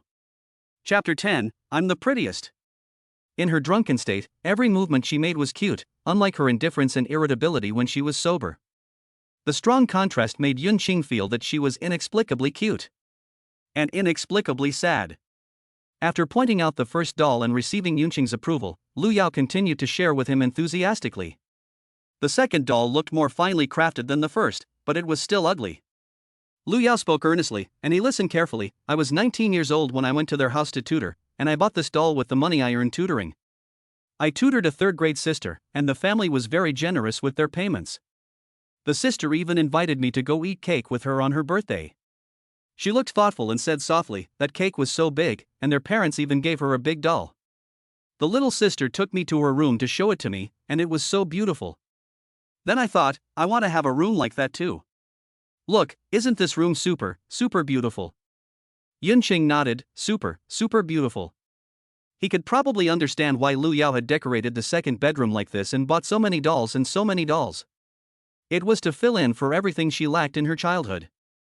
Lu Yao had a smile on her lips, but Yunqing could easily imagine how she felt when she saw other little girls being showered with love from their parents, being doted on, and having their rooms decorated like princess castles. Envy, sadness, and pity. Once again, Yunqing affirmed her, and Lu Yao gave a big smile. But then she thought about the scene on her birthday.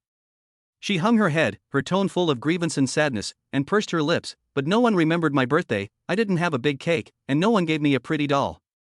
Yunqing's voice was low. When is your birthday? December 13th. I remember. Lu Yao raised her head, and Yunqing's tone was serious. I'll remember your birthday in the future. I'll buy you a big cake and give you a pretty doll. Her bright eyes flashed with surprise. Really? Really? Pinky swear. She held out her hand, hooked her pinky finger, just like the kindergarten kids do when they make a promise with their friends. Yunqing wanted to say, Professor Lu, you're so childish. But he understood that this was the most genuine and purest side of Lu Yao, hidden deep within her heart, wrapped in a stubborn shell, and never revealed to outsiders. Yunqing held out his hand, and her pinky finger hooked his. Cross your fingers and promise me you won't change for 100 years. After saying this, Lu Yao shook his hand vigorously, and his thumb hooked onto his thumb, sealing the promise they made for each other. After crossing their fingers, Yunqing didn't let go immediately, and Lu Yao frowned, looking at him with a confused expression. Yunqing asked, Lu Yao, do you know who I am? Who are you? Her eyes were unfocused, with a hint of confusion, and there was a faint smell of alcohol in her breath as she spoke. Yun Qing was looking at her, and she was also looking at Yun Qing. The room was quiet for a while, as Lu Yao seemed to ponder. Inghua Class 1, Jun Chang. Lu Yao finally remembered, and she reached out the other hand, stood on tiptoe, and rubbed Yun Qing's hair vigorously. I remember your ugly hair, Yun Qing. Looking at her dazed expression with a hint of disgust. Yun Qing laughed lightly and let go of her hand. You're a bad person. Lu Yao pouted her lips and continued. How did I become a bad person? Lu Yao thought for a moment and said, you are a bad student who doesn't listen, you are a thorn in the side, and you bully me. Yun Qing's eyebrows rose. So, Professor Lu, this is your impression of me? But I never said anything to you from beginning to end. Last night and tonight, I took care of you when you were drunk. If someone else had ill intentions towards you, you would be like fish on a chopping board. How did I bully you? Lu Yao said seriously, you slept with me, you asked me for a red envelope, and you even went to my school.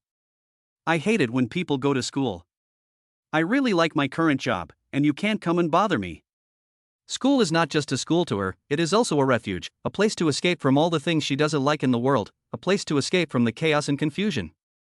That's why she got so angry when she saw Yun Qing, and that's why she resented Lin Shufen for calling the school, even though she clearly didn't like the idea of a blind date.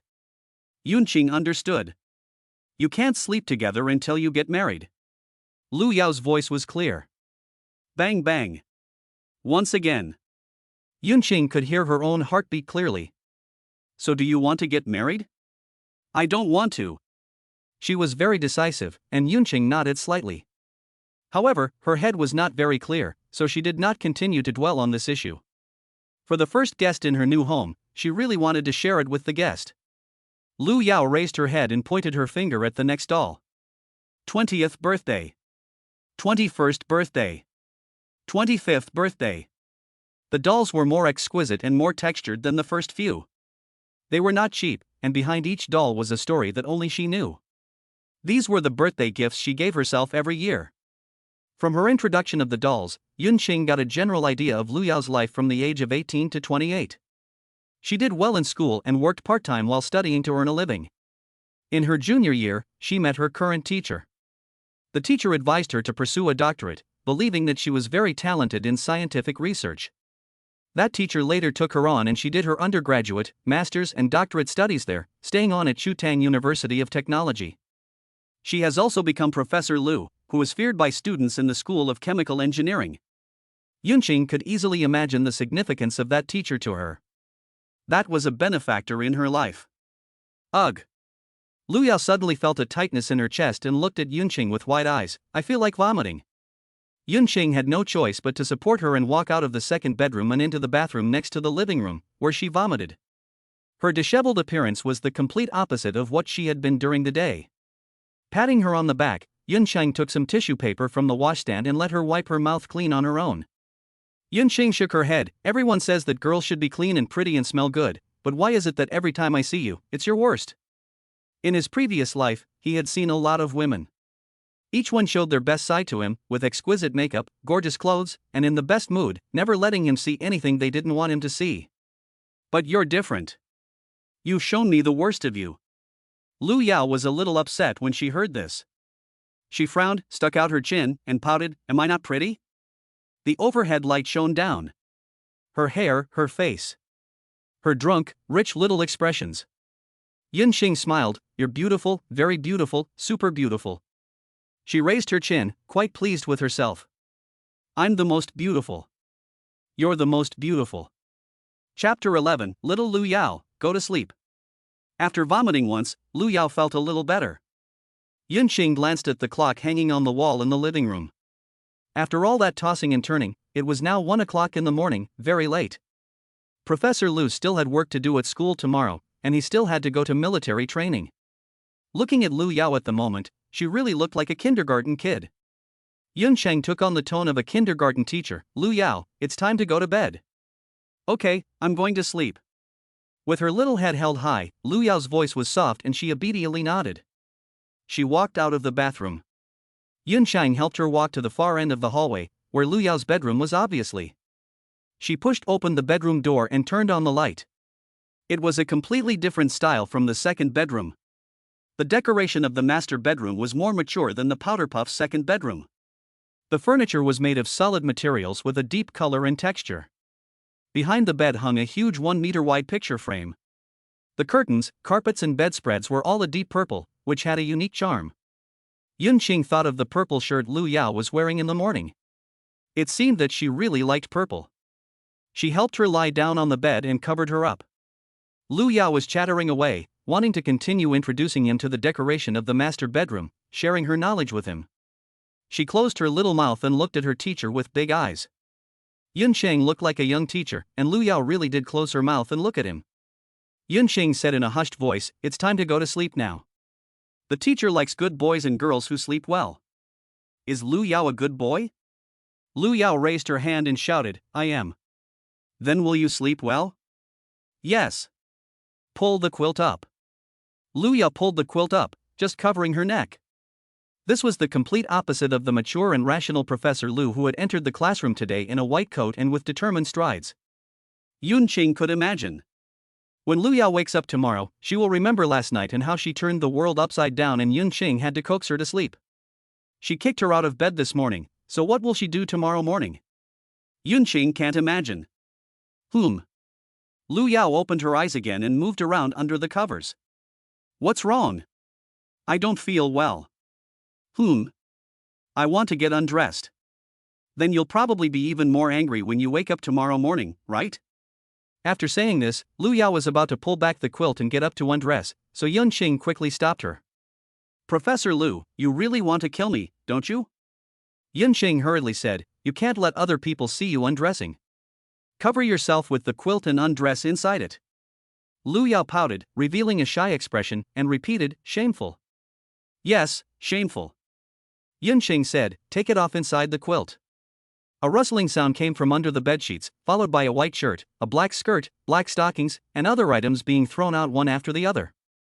Yunqing's eyelids were jumping as he watched. Then, Lu Yao suddenly turned sideways, exposing her back, and said with a plaintive voice, "I can't reach it, you help me." The back clasp of the purple bra was exposed, and Yunqing turned his face away, reaching over with one hand to help her unfasten it. "Thank you." "You're welcome. Professor Lu will definitely be furious." He was sure of it. So he picked up the white shirt from the floor and handed it to her, telling her to at least wear a shirt, otherwise he was afraid the situation would get out of control when Professor Lu woke up in the morning. Lu Yao's face showed reluctance when she saw this, and only after much persuasion did she put it back on. Seeing that she was back on the bed, lying down, with her eyes closed, Yunqing turned off the room light, turned on the night light on the bedside table, and turned and left the room. After a hangover, waking up in the morning will be hard on the head. Yunqing went into the kitchen and opened the refrigerator. There was very little food in it, but there happened to be the ingredients for a hangover remedy, so she lit the stove and cooked some for her. While waiting, Yunqing noticed the messy living room inside. She helped her collect the scattered cans on the floor and put them in a bag. He returned to the bedroom with the hangover soup. Yunqing was about to wake her up and let her drink some before going back to sleep, but he heard a light sobbing sound coming from under the quilt. He lifted the corner of the quilt. Tears were glistening in the corners of Lu Yao's eyes as she slept. She was crying. Her mouth moved unconsciously, and Yunqing leaned closer to barely hear what she was saying. "They don't love me, no one likes me." Bang bang. Bang bang. Bang bang. The bedroom fell into darkness, the faint light from the bedside table flickering. Everything around seemed to have fallen into a deep sleep, silent and still, but Yunqing could clearly feel every beat of his heart. He placed the herbal tea for drunkenness by the bed and looked at Lu Yao sleeping. There was a long, silent moment. For the third time. This was the third time he had heard his own heartbeat. It had been almost 3 months since he had returned from the afterlife. During these 3 months, Yunqing had become very clear about his own state. He could feel that even though he had come back to life, his heart felt as if it were dead. Numb, hollow, and gray. Whether it was dealing with familiar people, the new living environment, or everything that happened before his eyes, he always viewed it from a God's perspective, without emotion and without the slightest fluctuation in emotions. This was influenced by his years of controlling his emotions, but more importantly, he had always viewed everything from a bystander's perspective. He had not truly integrated into this world. He could not feel that he was alive. However, After entering Lu Yao's new home, his heart would beat, beating when he saw the dolls, beating when he heard Lu Yao say that she was the cutest, and beating when he heard her murmuring in her sleep. The ground beneath his feet became real, the faint fragrance between his breaths became real, and everything became flesh and blood. Her murmuring made his heart tighten subconsciously. This moment. He really wanted to reach out and wipe away her tears, then hold her in his arms and tell her that it wasn't true, that someone was in love with her. But reason prevailed, and he didn't reach out. Straightening up, Yunqing was ready to leave. It was impossible to go back to school at this point, he thought, so he might as well go out and find a room to sleep for the night, and go back in the morning. Just as he turned around, a sudden force stopped his movement, and a hand reached out from under the covers and grabbed the corner of his shirt. Don't go. Yunqing's movement stopped once again. He looked at the hand. He didn't know what kind of scene Lu Yao had appeared in her sleep, but her hand was holding him back from leaving. Looking at the huddled figure again, it was small and heartbreaking. Okay. I won't go. There happened to be a chair in the room. Yunqing pulled the chair over and sat beside the bed, holding her hand with his gaze falling on her wrist. Meanwhile, Yunqing's mind was extremely active, with scenes flashing past rapidly, from his encounter with Lu Yao last night, to waking up in the morning, to meeting at school, to the restaurant, to everything that had just happened in the room. It was like a slideshow, surging and reappearing. Yunqing said that if he didn't try hard, it was really not trying hard. After crossing over, he controlled the time he spent thinking every day to no more than half an hour. Thinking was tiring, so he didn't want to do it. But at the moment, he took out the best state of the company in his previous life when facing major decisions, looked at Lu Yao in his sleep, and countless thoughts flashed through his mind. Chapter 12. Lu Yao, listen up. Lu Yao, 28 years old, professor at Shooting University of Technology. She has a short temper and is feared by her students, who often cry after being scolded by her. However, after her death in the previous life, she was remembered by her students who had graduated as a responsible teacher. Her parents divorced early, and she grew up with her stepfather. After graduating from high school, she left that home and lived alone. She studied hard and worked hard until she became a university professor. Her mother was very short-tempered and treated her badly. Recently, she even tried to set her up with a man in order to achieve certain goals through her marriage. Over the years, Lu Yao had sent a lot of money back to her parents. Despite this, she still managed to buy a house in a good location in Shooting and seemed to have a car. The salary of a university professor was not low. Through direct or indirect means, Lu Yao's information flooded into Yunqing's mind. It was as if he was doing some kind of project analysis. He analyzed Lu Yao's situation, from her family to her personality to her future. First, her family. Usually, if something is lacking in childhood, adults will try to compensate for it. She lacked love in her childhood, so her family dedicated a room to displaying the dolls she bought. She earned the money to buy the dolls for her birthday every year in various ways. None of the dolls had ever been opened, they were just sitting there. After her mother got divorced, her stepfather's second marriage soon resulted in a new child. It was easy to imagine what kind of attitude the stepfather would have towards his wife and someone else's other child. In that family, she must have been ignored and deliberately neglected, and no one remembered her birthday. It is not difficult to speculate that her personality was greatly influenced by her family of origin. She may have hidden it well during the week, but her childlike state of longing for love and attention after getting drunk revealed that she was very vulnerable under her thick shell. She needs alcohol every day to fall asleep. Lu Yao has a bad temper and is fierce, which may come from her mother's influence or be a disguise she has given herself. Yunqing looked at Lu Yao as she slept, her eyes deep. To become a professor at a top university in her 20s, she must be very capable and hardworking, but from the rumors of her past life and the brief contact she had with her, she is not very good at handling family issues. She is very prone to going to the other extreme. At the age of 28, she has never had a boyfriend and knows nothing about those things. Even if she is drunk and asked if she wants to get married, she will say no. She is very likely to adopt an evasive attitude towards personal emotional issues.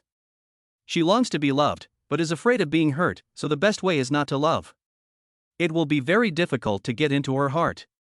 But with this kind of personality, once she gets in, she will be good to another person with her whole heart, and absolutely will not allow the other person to betray her in any way.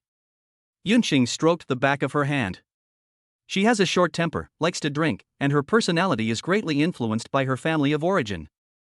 It is extremely difficult to get into her heart, but she is simple and pure inside, and the little girl living in her heart is innocent.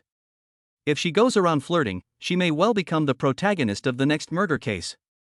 Is someone like this suitable as a life partner? Can I change her? Can I get into her heart? Apart from all this, she is 28 years old, I am 18, there is a 10-year age difference between us, she is a teacher and I am a student, and there is a barrier of social opinion. Can I accept these problems? Can she? Let's assume something else.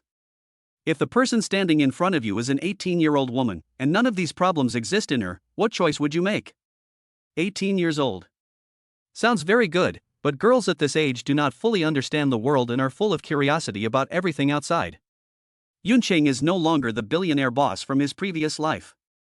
Can I accompany someone as they grow up? Will the other person accept a couch potato who doesn't want to work hard and make a change? Will they follow the crowd and go after a luxury car? Or will they agonize over a caravan? Although these speculations are a bit extreme and full of uncertainty, Yunqing usually considers the worst outcome. Even if none of these things exist, there will definitely be various other problems. Perfectly matched lovers Yunqing knows very well that they don't exist. In contrast, Luyo already knows the world well enough, is mature and rational, and doesn't need me to guide her.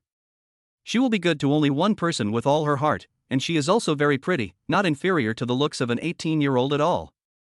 Even if I'm a bit of a scumbag, there's still a chance I'll appear on the front page of the social news. Yunqing is a shrewd businessman. A businessman will consider any issue from the perspective of profit as the standard.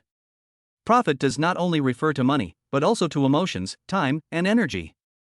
Yunqing tried to ask himself, after accepting the above issues, what does he need to pay in the process? Time, energy, and true heart. True heart. In his past life, he had come into contact with many women, but Yunqing had never given his true heart. He knew very well that true heart is an extremely scarce resource. Those people came for his money, and money in exchange for true heart was not worthwhile. If everyone has to give their true heart, and loves too many people, they will lose the ability to love. He was unwilling to do so, as it was not a good deal. Therefore, without giving his heart, he naturally cannot be called a playboy. He wants to save his heart for the person who will accompany him for the rest of his life. Is it worth the trade-off of spending time, energy, and heart to get a woman who is very pretty, will be devoted to her partner, mature and rational enough, has a stable career, and is simple and flawless, but needs to solve her problems? Yunqing narrowed his eyes and said, it is well worth it. Finally, the most essential question is, does he have a good feeling towards Lu Yao? Yes. If not, she would have fallen drunk into his arms last night, and he would have pushed her away. And he would never have gone into that restaurant tonight. Most importantly, she made his heart beat, and he felt alive again. He liked this woman, and didn't want to see her sad. When this thought came to mind, Yunqing already had an answer, but now there were still two questions he couldn't be sure about. Whether her magnetic field matched his own, and whether they would get along. If there are a lot of daily conflicts, it will be tiring to get along. Moreover, he is determined to become a salted fish. Past life experience tells him that many older women who support younger men will in turn ask the younger men to work hard. Lu Yao won't ask him to work hard, but Yunqing doesn't want to work hard at all. Then there is the question of whether he can enter her heart. If he can't, he doesn't want to end up looking like a dog licker. These are two questions that need to be understood slowly. But he has made a decision. Yunqing took her hand, stood up, leaned slightly forward, and the heat of his breath hit her cheek. His voice was low. Lu Yao, listen. Yesterday, you fell into my arms after getting drunk, and after I took you to the hotel, you held your leg over me to stop me from leaving. Now you've taken the initiative to hold my hand again, and again you won't let me go. This is the third time. You took the initiative all 3 times, and it's my turn now. Next, I'll tell you about my plan. I'll go take a cold shower. Anyway, I'll do whatever it takes to catch a cold. After that, I'll lie down next to your bed and wait for you to wake up. Although it's a bit manipulative to take advantage of your sympathy, I'm the one suffering after all, and it's a bit hard for a 28-year-old woman to get into your heart. If my pathetic act doesn't get your attention and you still hate me and think I'm a bad person, then I'll stop here. If you do pay attention, then I'll continue with the next step. Anyway, I have to break into your heart. Besides, you probably don't want to remember tonight. No one likes having their secrets revealed. So, I'll have a drink later, and there are still quite a few cans of beer in your room. I'll put them by the bed. Anyway, I'll be drunk, and I won't remember anything that happened tonight. I'm willing to give you my heart, but only if you're willing to give yours to me too. Isn't that what love is about? I hope we can be together. Chapter 13, He treats me like a child. Hiss. Still waking up with a familiar hangover. The difference is that waking up today is not as difficult as usual. Although my head is still dizzy, at least I am awake. The sun shines into the room, and Lu Yao slowly opens her eyes. The first thing she sees is Yun Qing sitting in a chair with his whole body leaning over the edge of the bed, his head resting on his naturally curly head. She is familiar with this natural curl. Yun Qing? Why is he in my house? Lu Yao's pupils dilated, and she quickly looked down. As yesterday, he was still wearing the same shirt, but it was empty inside. She was surprised to think that something else had happened. Intermittent memories flooded back. Lin Shufan called her, they went out to meet, had a big fight, and Yun Qing suddenly pushed open the door and said he was her boyfriend. Then, Yun Qing explained what had happened the night before. Up to this point, everything was still clear. The subsequent memory began to blur. She drank a lot of wine, and Yun Qing carried her home. She stood in front of the door and shouted, "Welcome." She kicked open the can on the ground and scolded him for littering. She took Yun Qing to her room and introduced him to her dolls. "I'm the cutest. I'm the prettiest. Super pretty. Isn't little Lu Yao the best? I am. Cover up with the quilt, it's embarrassing. Shame on you." Then there are intermittent scenes of her half awake, getting up to go to the bathroom to throw up, and occasionally there are scenes of Yun Qing drinking alone. Recalling everything from last night, especially the scene where she yelled that she was the cutest. Lu Yao was so embarrassed that she wished she could just sleep through it and never wake up. What am I doing? Lu Yao patted her head and regretted it. I've brought someone home, and now he's drunk and acting crazy. Am I sick? Wait, did he say, look at me with big eyes, and keep your mouth shut? He is so rude. So rude. Is he treating me like a child in kindergarten? The most outrageous thing is that I did as he said. Thinking about the tone of his voice, Lu Yao really wanted to grab a pillow and slam it over his head to make him suffer from forced amnesia. Shameful, so shameful. Luckily, she held back. Thinking about the fact that this guy had to be woken up in the middle of the night by her, helped himself to the toilet to vomit, and then couldn't get a good night's sleep after that, she was pretty shaken up. If she beat him up, she would be ungrateful. But then she thought about the way she had behaved in front of him, and especially the fact that she had taken him into that room. Her face suddenly turned ugly. No one wants to have their privacy invaded, and she especially didn't want it. And the person doing the invading was her own student. With a hand on her forehead, Lu Yao didn't get up, but just lowered her head, her eyes fixed on the curly hairband on Yun Qing's head. A man wearing a hairband is so ugly. Does he remember what happened last night? Would he make fun of me? And the next day, the whole school would know that the serious Professor Lu actually had a bunch of dolls at home, and people would wonder if she was crazy. The more she thought about it, the more her face turned red. Wait. Lu Yao suddenly noticed that Yun Qing had placed 24 beer cans on the bedside table and on the floor. He seemed to have drunk a lot last night? He kept drinking while he was throwing up? How good is his drinking? A glimmer of hope arose in her heart. If Yun Qing had a poor tolerance for alcohol, would he also black out and forget what happened last night? Forget it. Forget it. Nothing happened last night, nothing. Lu Yao silently repeated this in her heart, as if hoping that in this way she could delete the memory from Yun Qing's mind, and that he would forget it completely. Air. Ah. She leaned over the edge of the bed. She saw Yun Qing suddenly lift his foot in his sleep, step on the bedboard with one foot, and with great force surging from his feet, kick the mattress askew. He then fell to the ground, his entire body overturning under the tremendous force.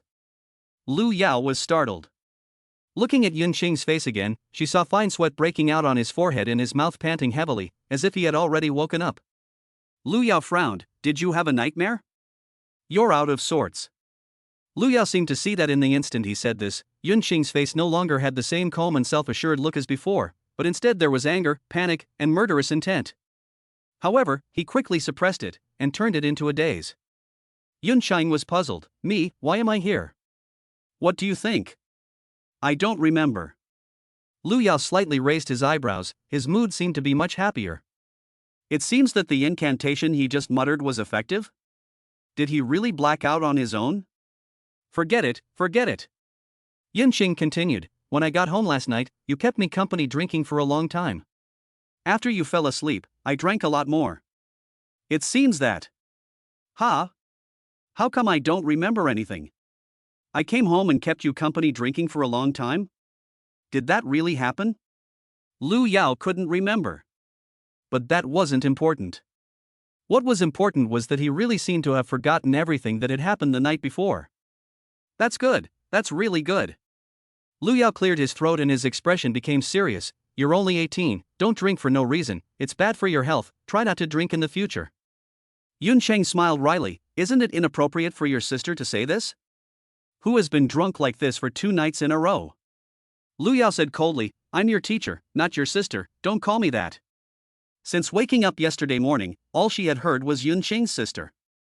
Although the two were the same age, he had no problem calling her sister. But Lu Yao always felt that there was a sense of malicious fun in it. Yunsheng said, this isn't school, and we only use titles at school. Lu Yao really wanted to argue with him, but then she thought that after all, he had taken care of her for a night, and there was no need to argue over such trivial matters. She said, last night, thank you. You're welcome. Thank you, you're welcome. Another memory flashed into her mind. Lu Yao's expression suddenly became unnatural, and her voice was a little colder. Get out, I need to wash up, and I'll take you to school later. Okay, sister. Yunsheng rubbed her hair and understood her unnaturalness. Lu Yao's family had 2 bathrooms, and Yunsheng knew that last night. After all, it was a 3-bedroom house that had been converted into a 2-bedroom house, and the extra space had been added to the master bedroom. Walk-in closet, bathroom, work area. Her master bedroom was very nicely decorated. Yunqing walked out of the room and went to the living room bathroom to wash his face. He touched his forehead to feel the temperature, and could clearly feel that it was burning. The effect was not bad. A cold plus a fever. Looking at himself in the mirror, Lu Yao happened to come out. She put on a loose-fitting pajama, and in her hand she held an unopened toothbrush and towel. Without saying anything, she handed them to him. Thank you.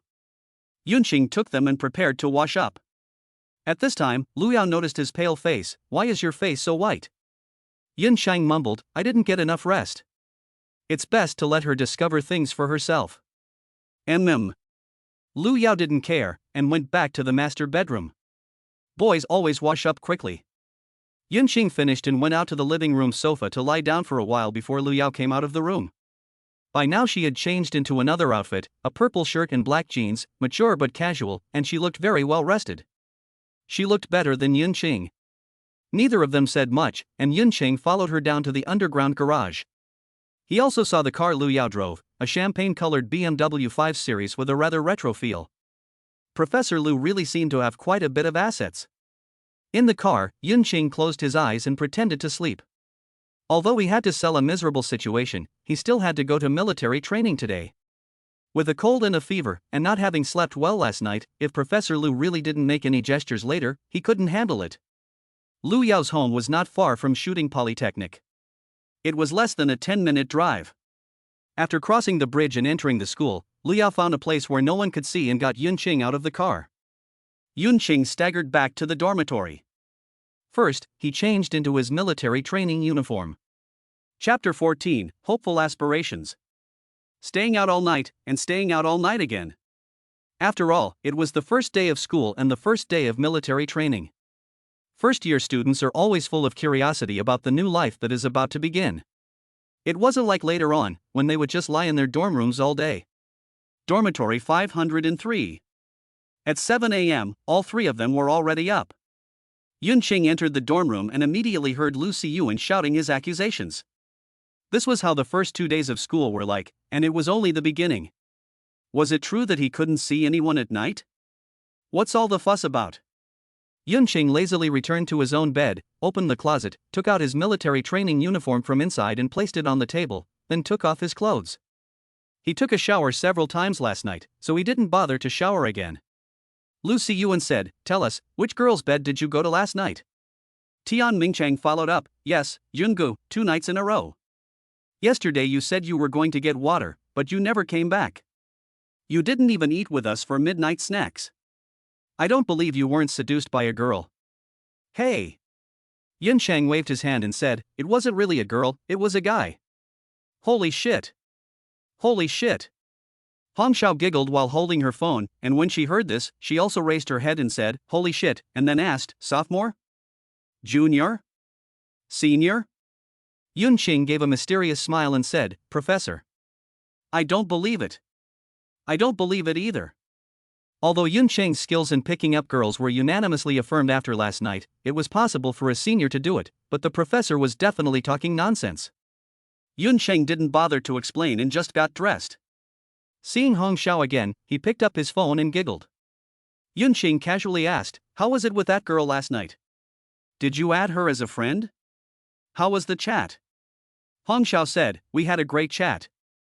Lucy Yuan sourly said, not only did you have a great chat, Lao Xiao now can't wait to have the phone permanently attached to his face. We chatted until midnight last night, and when I woke up this morning, I saw him giggling there. Tian Mingchang said, that's quite a coincidence. That girl is also from our university, and she's even in the same college as us, though not in the same department. Really? That's even better.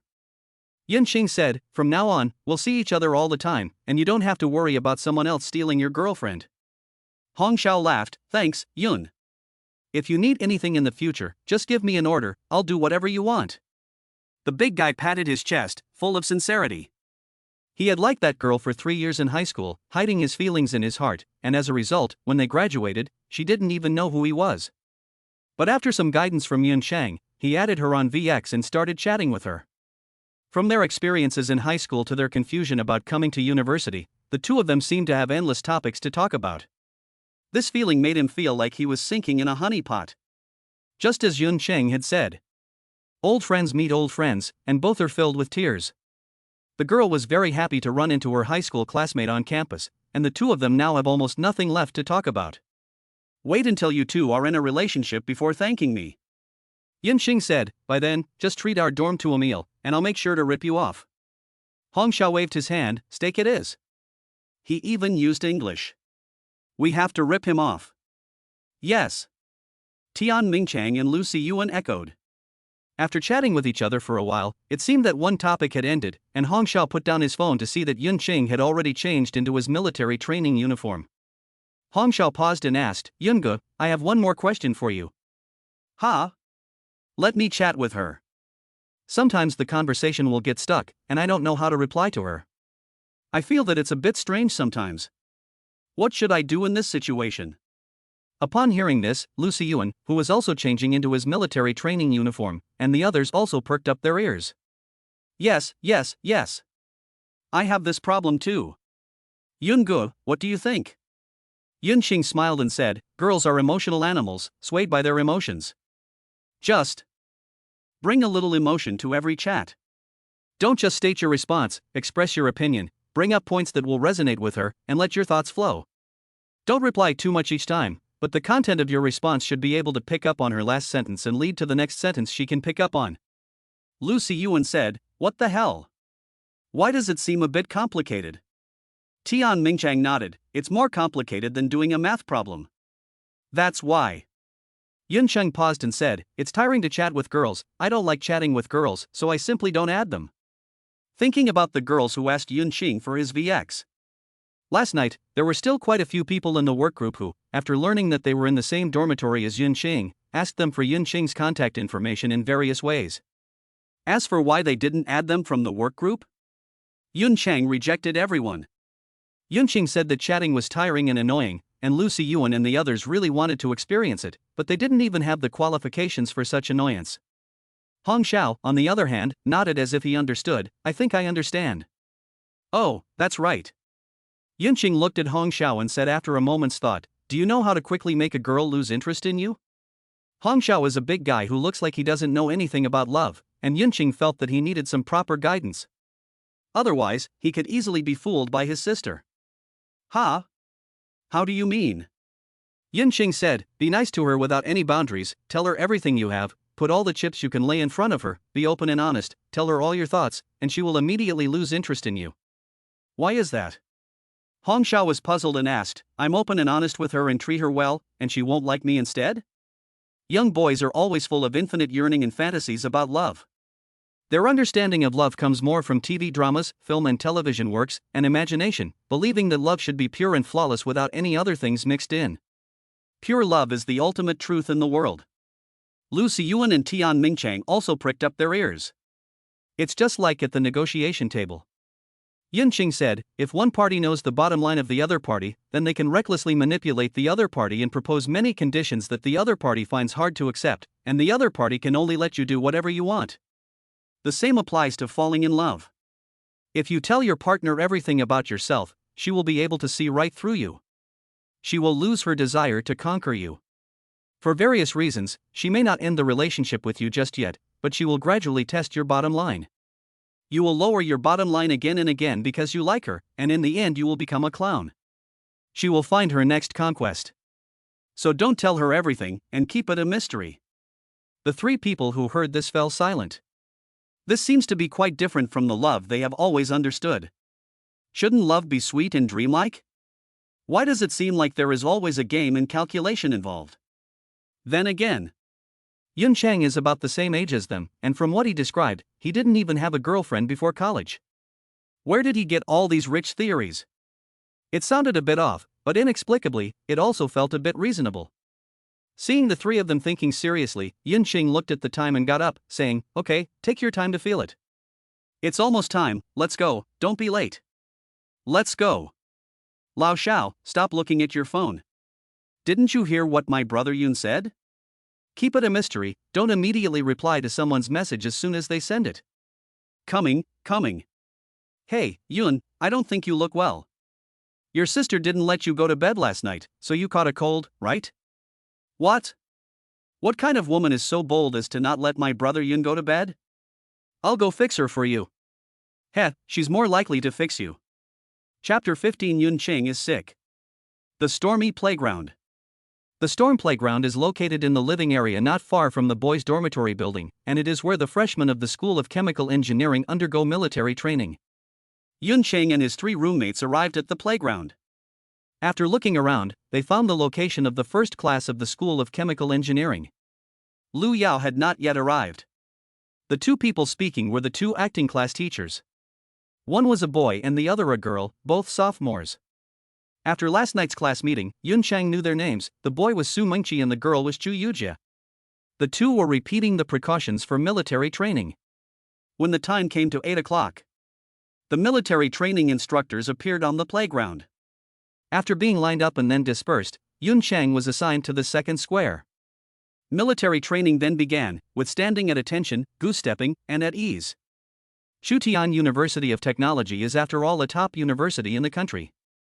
In addition to the most basic formation movements, there are also subsequent target practice, combat tactics training, ideological education, and so on and so forth. Standing at attention is just the beginning.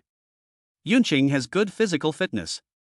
After being reborn, he knows the importance of physical fitness. He takes time to exercise every day during the 3-month holiday. For him, the little military training is no big deal. The prerequisite is that he doesn't get sick. As the time of standing in military position became longer and longer, Yunqing's face became paler and paler. Tian Mingchang, who was in the same dormitory, noticed that something was wrong with Yunqing and suggested that he report to the coach to go to the side to rest. But, no way. Lu Yaoren hasn't arrived yet, she hasn't seen it yet, the performance must be done in full, there is no reason to give up halfway. If I don't make myself miserable, how will she feel sorry for me? That woman's heart is hard. Yun Qing continued to stand in the middle of the queue, giving Tian Mingchang a look, not letting him be noticed by others, forcing him to rest, but he wouldn't. Time passed by minute. 10 o'clock. The sun was high in the sky and the temperature began to rise. The playground was silent, with the occasional shout from the instructor. The students standing in military position began to sweat on their foreheads. Although the students from Chuting Polytechnic were all good students with excellent grades, many of them had devoted themselves to their studies in high school, and their physical fitness was really not good. As soon as the sun shone, they already began to stagger. However, the instructor had no intention of letting them rest at all. On the side of the square, Su Mingqi and Chu Yujia held umbrellas and looked at the students in the square. Su Mingqi laughed. It's 10 o'clock, the sun is starting to shine. Hey, do you think we should get a watermelon later so they can watch us eat it? Shu Yujie gave him a sideways glance. You have such an evil mind, give me half. Okay. Su Mingqi asked, where is Professor Lu? I haven't seen her for so long, she should come take a look, right? She hasn't been here this morning.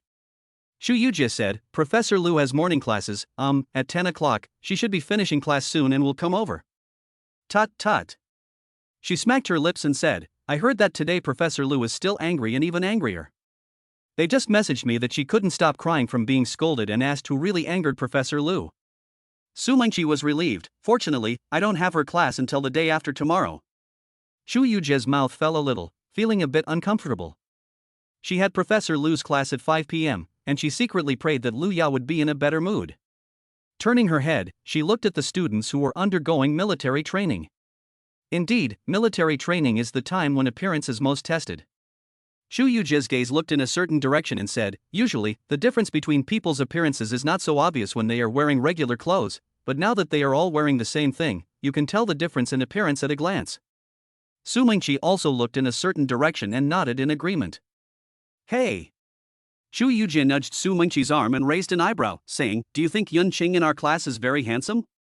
He always stands in military posture, but no matter how you look at him, he just looks good. The same action looks even better on him.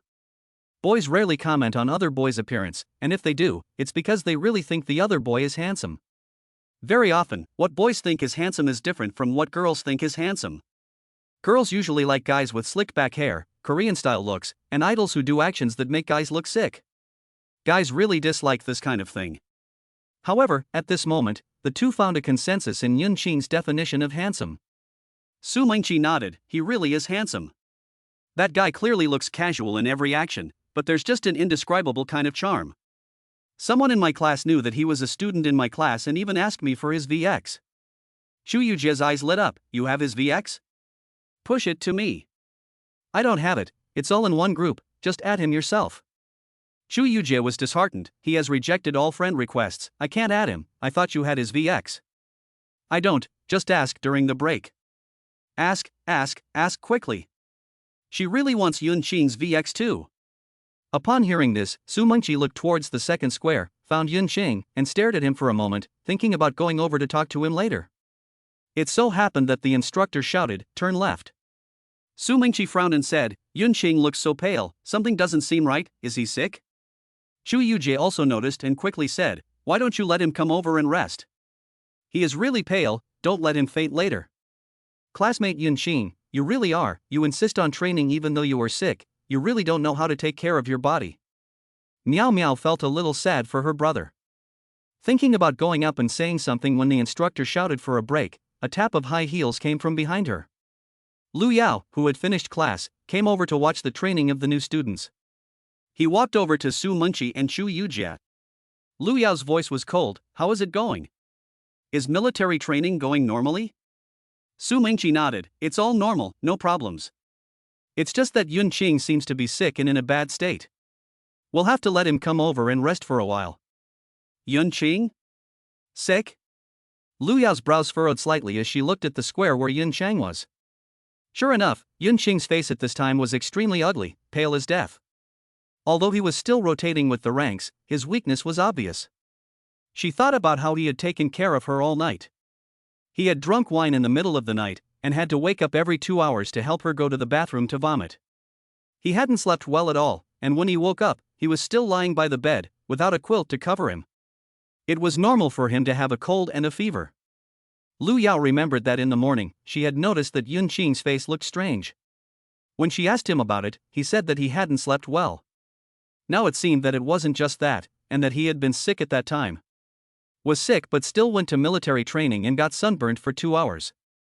Didn't he know he should rest? Lu Yao felt a little angry and a little guilty.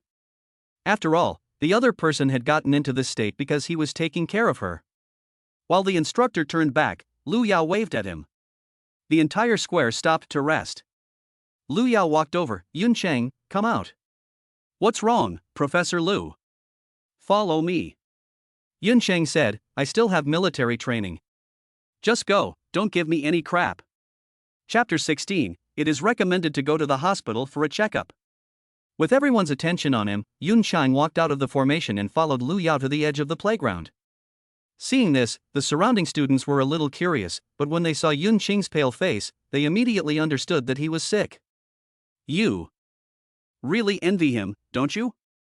Everyone here is working hard, sweating like rain, and you, my friend, got sick at the hottest time of the day. In the square, Tian Mingchang adjusted his glasses. Yun is truly worthy of the name. I was just wondering why he didn't let me file a report, and now I realize he was waiting for Professor Lu. Tian Mingchang said with admiration, Yun is truly considerate. He knew that filing a report would only get him a short break, so he let Professor Lu see that he could take a day off. I was shallow, and I still see things too shallowly. The students glanced at it twice before quickly averting their eyes. It was because the instructor, who had rested for a while, made them stand up again and start the next part of the training, marching in step. The sun was getting hotter and hotter, and they envied Yun Qing more and more. It was good to be sick. The drill was in the living area, and so was the school clinic. Yun Qing, who had separated from the main group, followed Lu Yao and walked in the direction of the school clinic. His gaze fell on Lu Yao's short, neat hair. Yun Qing laughed lightly, saying, "You don't seem so heartless, sister." Lu Yao didn't look at him, and her voice was devoid of emotion as she said, "At school, address me by my position." "Okay, sister." Lu Yao's lips moved, but she didn't scold him, considering that he was a patient.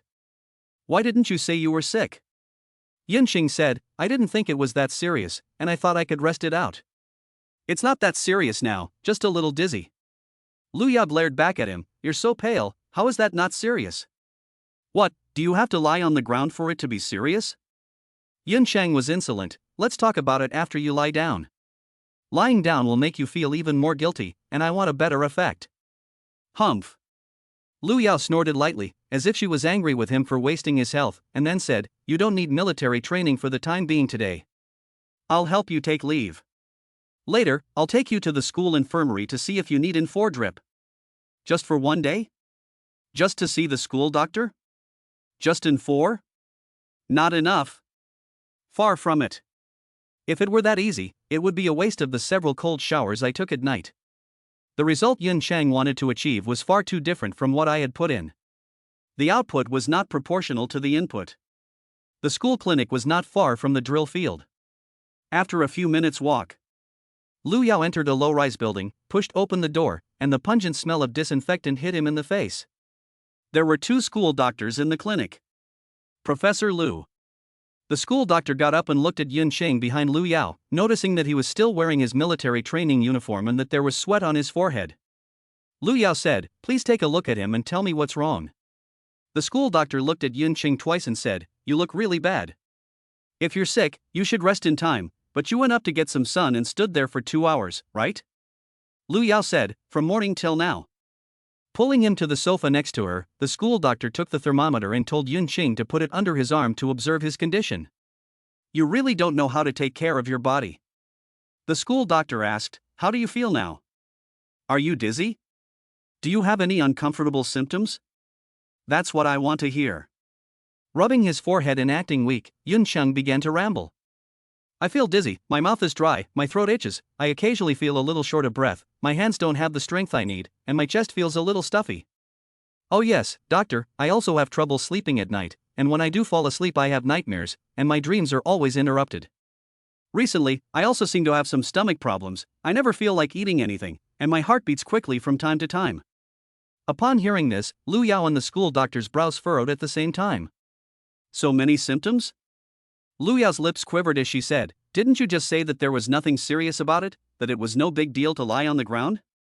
"Yun Qing, I was pretending to be strong." Lu Yao. School doctor. He took out the thermometer from under Yun Qing's armpit and looked at it. It was 38 degrees. He was indeed sick. It looked like a common cold and fever, but from Yun Qing's description, the school doctor was a bit unsure. If there was really something wrong, don't delay treatment. He looked at Lu Yao and said, "The conditions in our school clinic are limited, so the examination cannot be very comprehensive. For this symptom of Yun Qing's, I suggest that you go to an off-campus hospital for a detailed examination. Military training may have to be suspended for the time being." Upon hearing this, Lu Yao looked at Yun Qing, whose face was still very pale. Thinking that there would be no classes for the rest of the day, and that there would be no classes until after 5 p.m., and that Yunqing had fallen ill because he was taking care of himself, she didn't want to let his condition worsen. Although after waking up, when she thought about what happened last night, Lu Yao was a bit resistant to spending time with Yunqing. Every time she thought about him coaxing her in a teacherly tone, she felt very strange. She wanted to distance herself from Yunqing. But, right now, her health was important. After thanking the doctor, Lu Yao told Yunqing to get up. In that case, I'll take you to the hospital to have a look. What are your exact symptoms? If the situation is serious, I may have to contact your family to come here. Yunqing didn't say anything, and slowly got up. However, just as he was about to stand up straight, his body suddenly leaned to one side. Lu Yao saw this and quickly came close to help him up so that he wouldn't fall.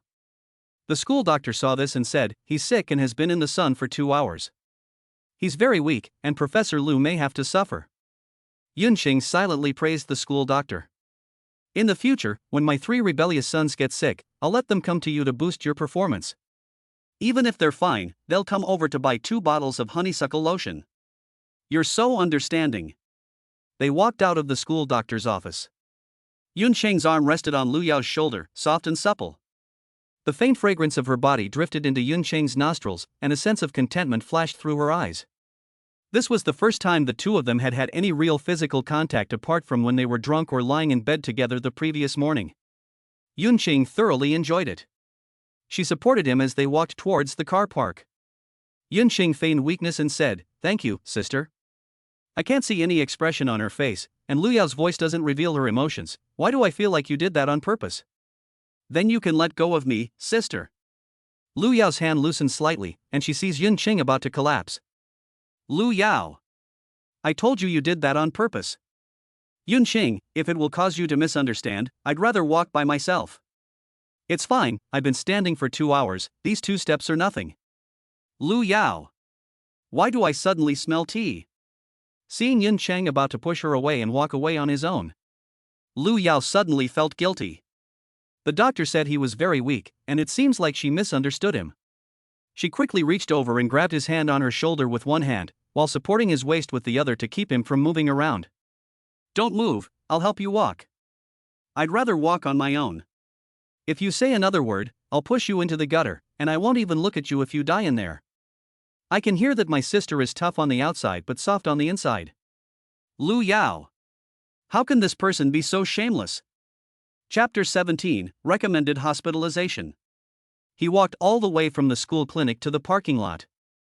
On the way, some students saw Lu Yao and were surprised to see Professor Lu walking with a male student, and the two of them even holding each other's hands? And Professor Lu's hand was even on his waist?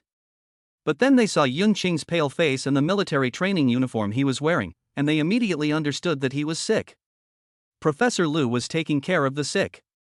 But I still envy him.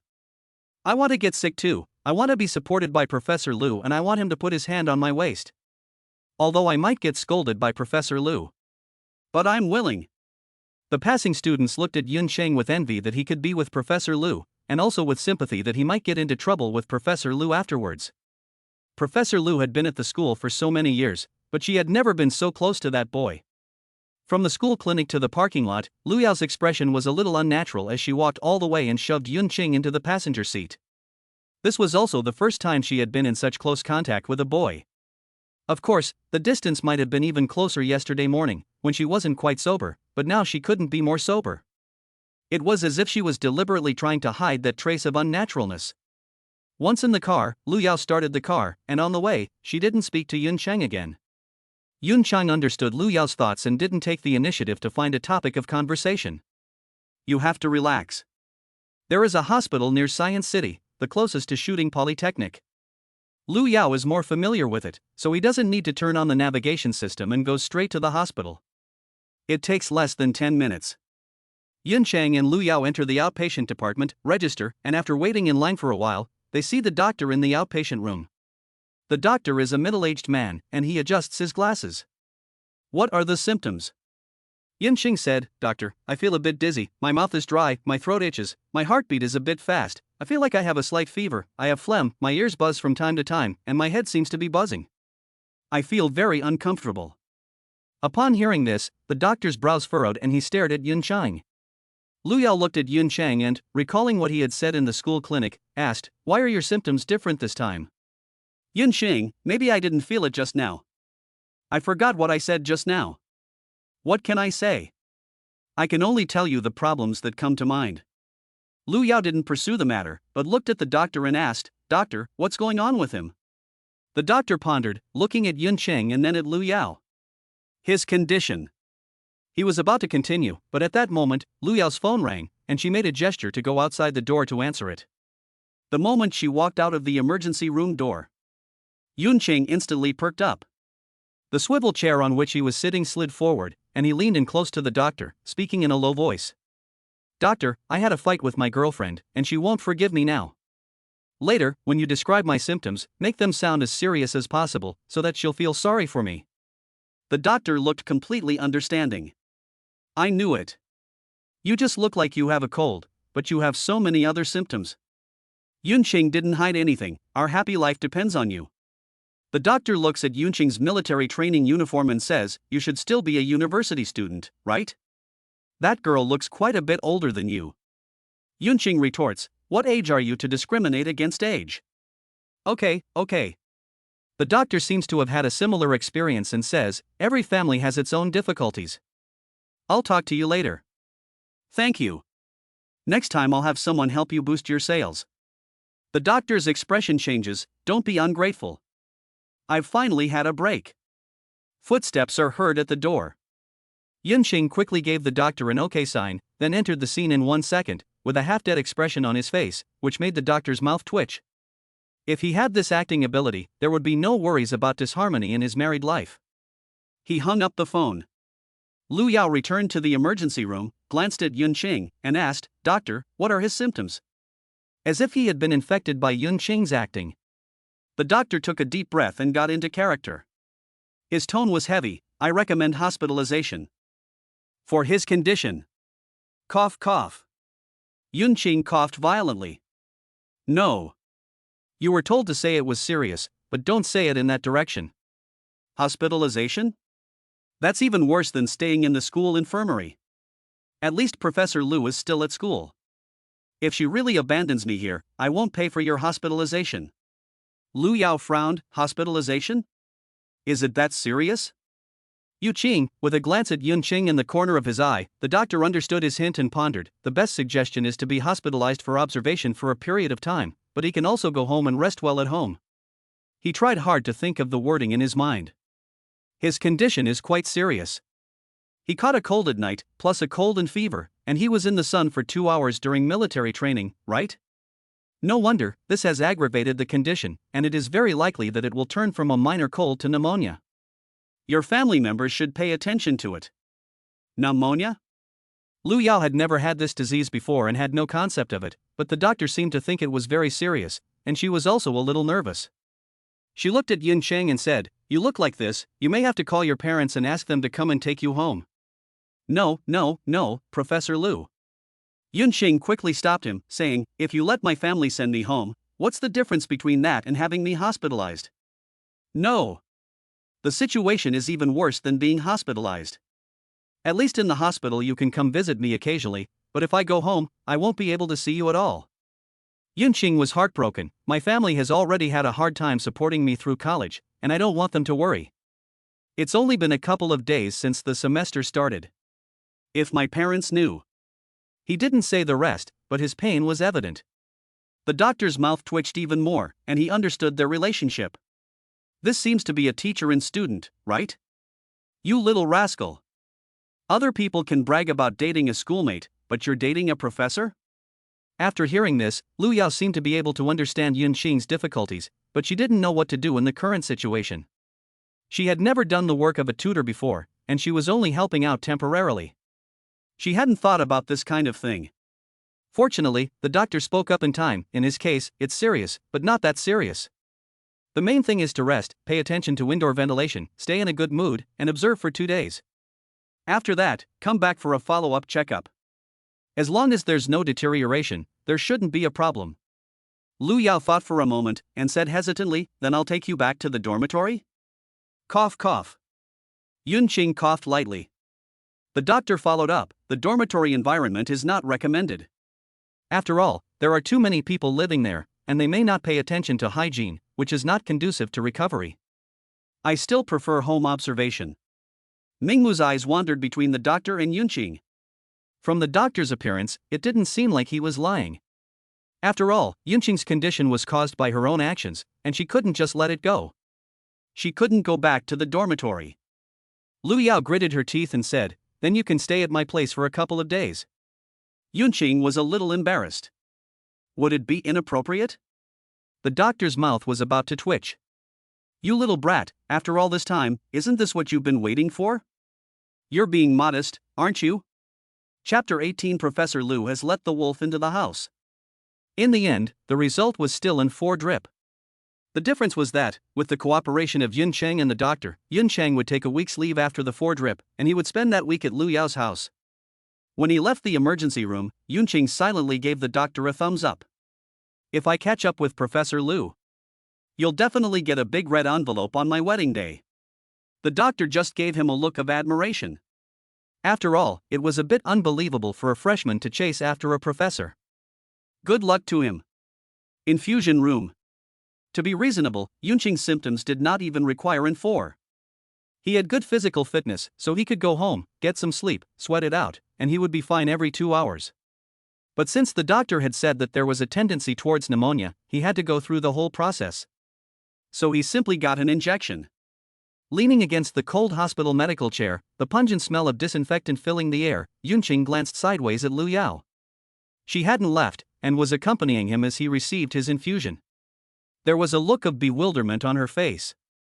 Yunqing noticed that Lu Yao had taken her phone out of her bag and was tapping her fingers, seemingly searching for something. It looked like she was looking for words like pneumonia. She didn't know much about the illness and wanted to see if it was serious. The result was obvious. The doctor was a professional, and the excuses he came up with were similar to her current problems: headache, cold, runny nose. The clinical manifestations were exactly the same as pneumonia. Seeing the result on her phone, Lu Yao let out a soft breath. She looked at Yunqing in confusion and asked, "That doctor, without doing any tests, just by looking at me, was able to determine that you have pneumonia?" Cough cough. After all, those who do scientific research are rigorous. Yunqing also made a blank expression and hesitated, saying, "I don't know, maybe he has seen too many patients and is very experienced. I heard the doctor say just now that he has been in this profession for more than 30 years. He added, "Isn't the art of diagnosis all about looking, listening, smelling, questioning, and cutting?" Lu Yao said, "But I think he is only in his early 40s. Yunqing said, "I'm still not rigorous enough." Lu Yao didn't dwell on this issue. For some reason, the situation had evolved to the point where Yunqing had to move in with her, but since she had already agreed, she brought it up. Lu Yao asked, "Do you need me to walk you to school and pick up your laundry for the next 2 days? You'll need to take off your military uniform." Yunqing shook her head and said, "I'd rather not. I don't have many clothes in my dorm room, and I was thinking about buying a couple of new ones when school starts. There are shopping malls around here, so I'll just go to the mall tomorrow and buy a couple of things." It's not far to go there and back, but Yunqing didn't want to make a fuss, especially since he had told them this morning that he had slept at the professor's house last night. They obviously felt that they were talking nonsense.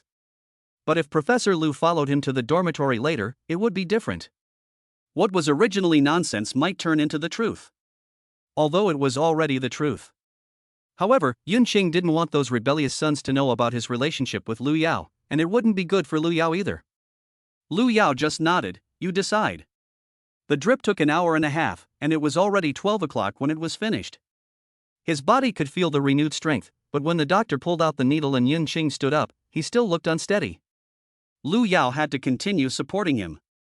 She still felt that Yunqing was acting, and an 18-year-old guy was at the peak of his energy, so how could he be so weak?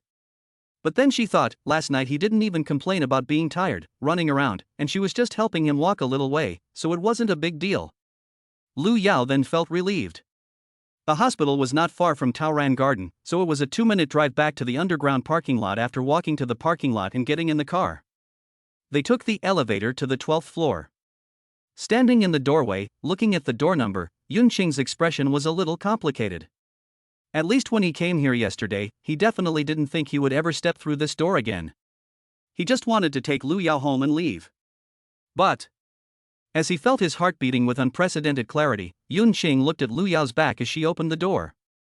Her purple shirt and neat short hair were especially dazzling. Professor Lu. You've let the wolf into the house. Once I make up my mind, I will definitely achieve my goal. Get ready to add your name to my family register. Click. The door opened, and Lu Yao didn't turn around. Yun Qing followed her into the house. Looking at the familiar room, Lu Yao's mind subconsciously thought of everything that happened last night. She stood in the doorway, shouting a welcome, and she led him around, introducing him to the family. A chord in her heart quietly tugged. Lu Yao's face did not show any extra expression. Seeing Yun Qing enter the house, she let him sit wherever he liked, since he was familiar with the house anyway. Lu Yao said, "The military training at school should be over in the morning, but I still have to go back and take a look, and I'll come back with dinner. What do you want to eat?" Yun Qing sat on the sofa, tilting his head. "I'll eat whatever you eat." Lu Yao turned around and went back to the bedroom. A moment later, she handed Yun Qing a tablet and said, "TV, tablet, find something to do yourself, I'll be back later." After thinking for a moment, Lu Yao's face turned serious as she stared at him. "No entering my room, not the master bedroom or the second bedroom." Yun Qing smiled, "Okay, sister, whatever you say." He really acted like a good, obedient little brother. Lu Yao's lips moved slightly. In the end, he didn't say anything, picked up the car keys, and left the house, leaving Yun Qing alone. Yun Qing laughed lightly. "Haven't you seen everything you should have? Or should you introduce me? I still prefer to be guided." "Oh, right.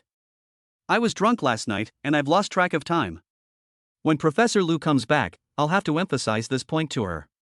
There are some things that Professor Lu has forbidden himself from doing, and he cannot casually step into them. If he wants to see Professor Lu's charming appearance from last night again, he will have to work hard." Standing up from the sofa, Yun Qing surveyed everything in the house. After all, it was a bit dark last night, and Lu Yao was drunk, so he had to look at it. He had only seen the house roughly. At this time, he glanced at it: the dining table, sofa, coffee table, kitchen, and balcony. Lu Yao had dressed up very elaborately. As she said, her home is very beautiful, built with her heart, and you can see the attention to detail in many places. But in Yun Qing's opinion, the house still lacks a bit of the feeling of home. Then he thought, after all, Lu Yao has been single for many years, and because of her work, she definitely doesn't have much time to stay at home, and is more often at school, which is understandable.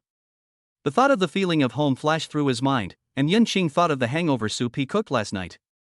He hadn't had time to deal with it after cooking, and Professor Lu was probably not likely to enter the kitchen. He turned to the kitchen and tidied up the mess from last night.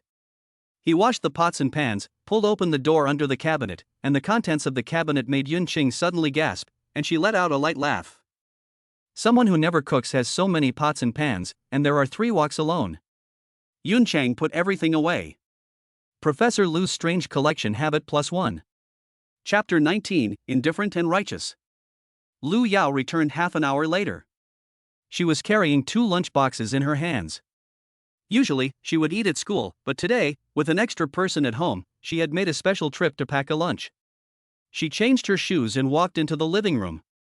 Lu Yao saw Yun Qing sitting lazily on the carpet, leaning back against the sofa, with her tablet held in place by her elbow. She was holding a stylus in her right hand and was intently writing something. Judging by the look of it, she was drawing. "Sister, you're back." Hearing the noise, Yun Qing looked up and revealed a sunny smile. Lu Yao casually placed the keys aside, gave a low hum of approval, and then went into the adjacent dining room, placing 2 meals on the table. "Come and eat." "Okay." Putting down the action in her hands, Yun Qing came and sat opposite her. Lu Yao bought 2 steaks. Chutian University of Science and Technology pays great attention to the dietary health of its students, and the steaks were not as rough as those outside, with a very good texture. During the meal, the two didn't say much. Yun Qing didn't say anything, and Lu Yao naturally didn't have anything to talk about with him. Instead, she felt strange because there was suddenly an extra person in the house. It was an indescribable strangeness. Lu Yao wasn't in the habit of taking naps, so after finishing eating, she tidied up the lunchbox, threw it in the trash, and sat down on the sofa. She turned on the TV, which was showing the end of the lunchtime news. Yun Qing returned to his previous seat and continued what he was doing. Occasionally, Lu Yao would glance at him. It looked like he was drawing. It looked like he was doing a pretty good job. This kid can draw? Lu Yao asked, you can draw? Yunqing didn't look up, kept moving his hands, and said, I liked drawing when I was little, but then I stopped for various reasons. After the college entrance exam, I felt like I had nothing to do during the summer vacation, so I picked it up again. She nodded slightly and didn't ask any more.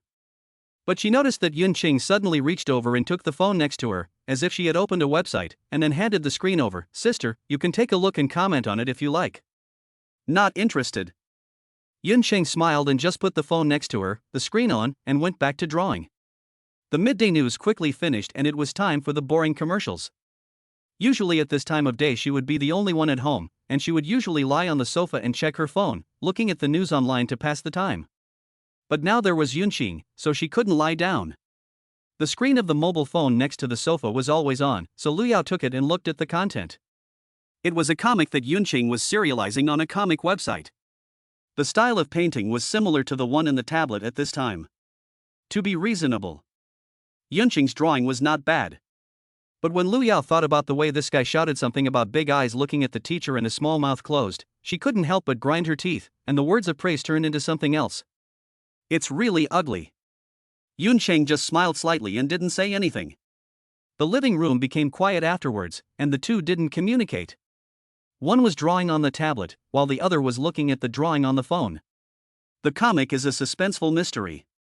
If you compare the drawing skills alone, Yunqing is not as good as the top artists, but he wins because the story is very attractive.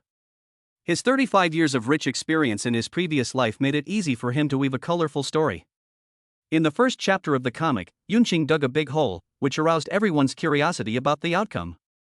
And there are holes in every subsequent chapter. Curiosity turns into anticipation.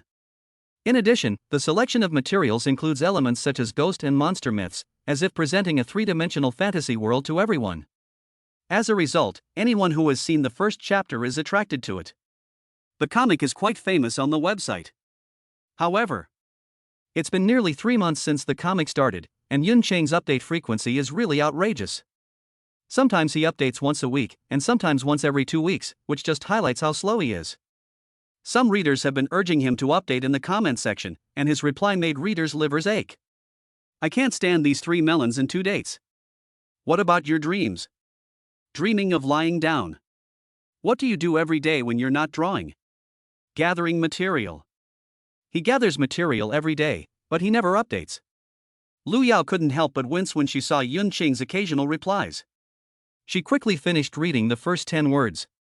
Lu Yao had never read a comic before, but she was clearly captivated by the story in the 10 minutes she had read it. There were so many plot twists, and she really wanted to know what happened next. What do you think, sister? Is my drawing okay? Yunqing noticed in the corner of his eye that Lu Yao had put down her phone. He asked casually, and Lu Yao didn't say anything, just held out her hand for the tablet. Okay, was the best answer. Yunqing smiled and handed the tablet to Lu Yao. He had drawn quickly, or rather very roughly, and didn't bother with any fine-tuning. The new chapter was almost finished. Lu Yao read the whole thing in silence. So who was the murderer in the end? I haven't thought about it. Lu Yao was puzzled. You're drawing a suspenseful topic, and you didn't think of the ending before drawing? There's not even an outline or anything? Yunqing took it for granted. There's still that?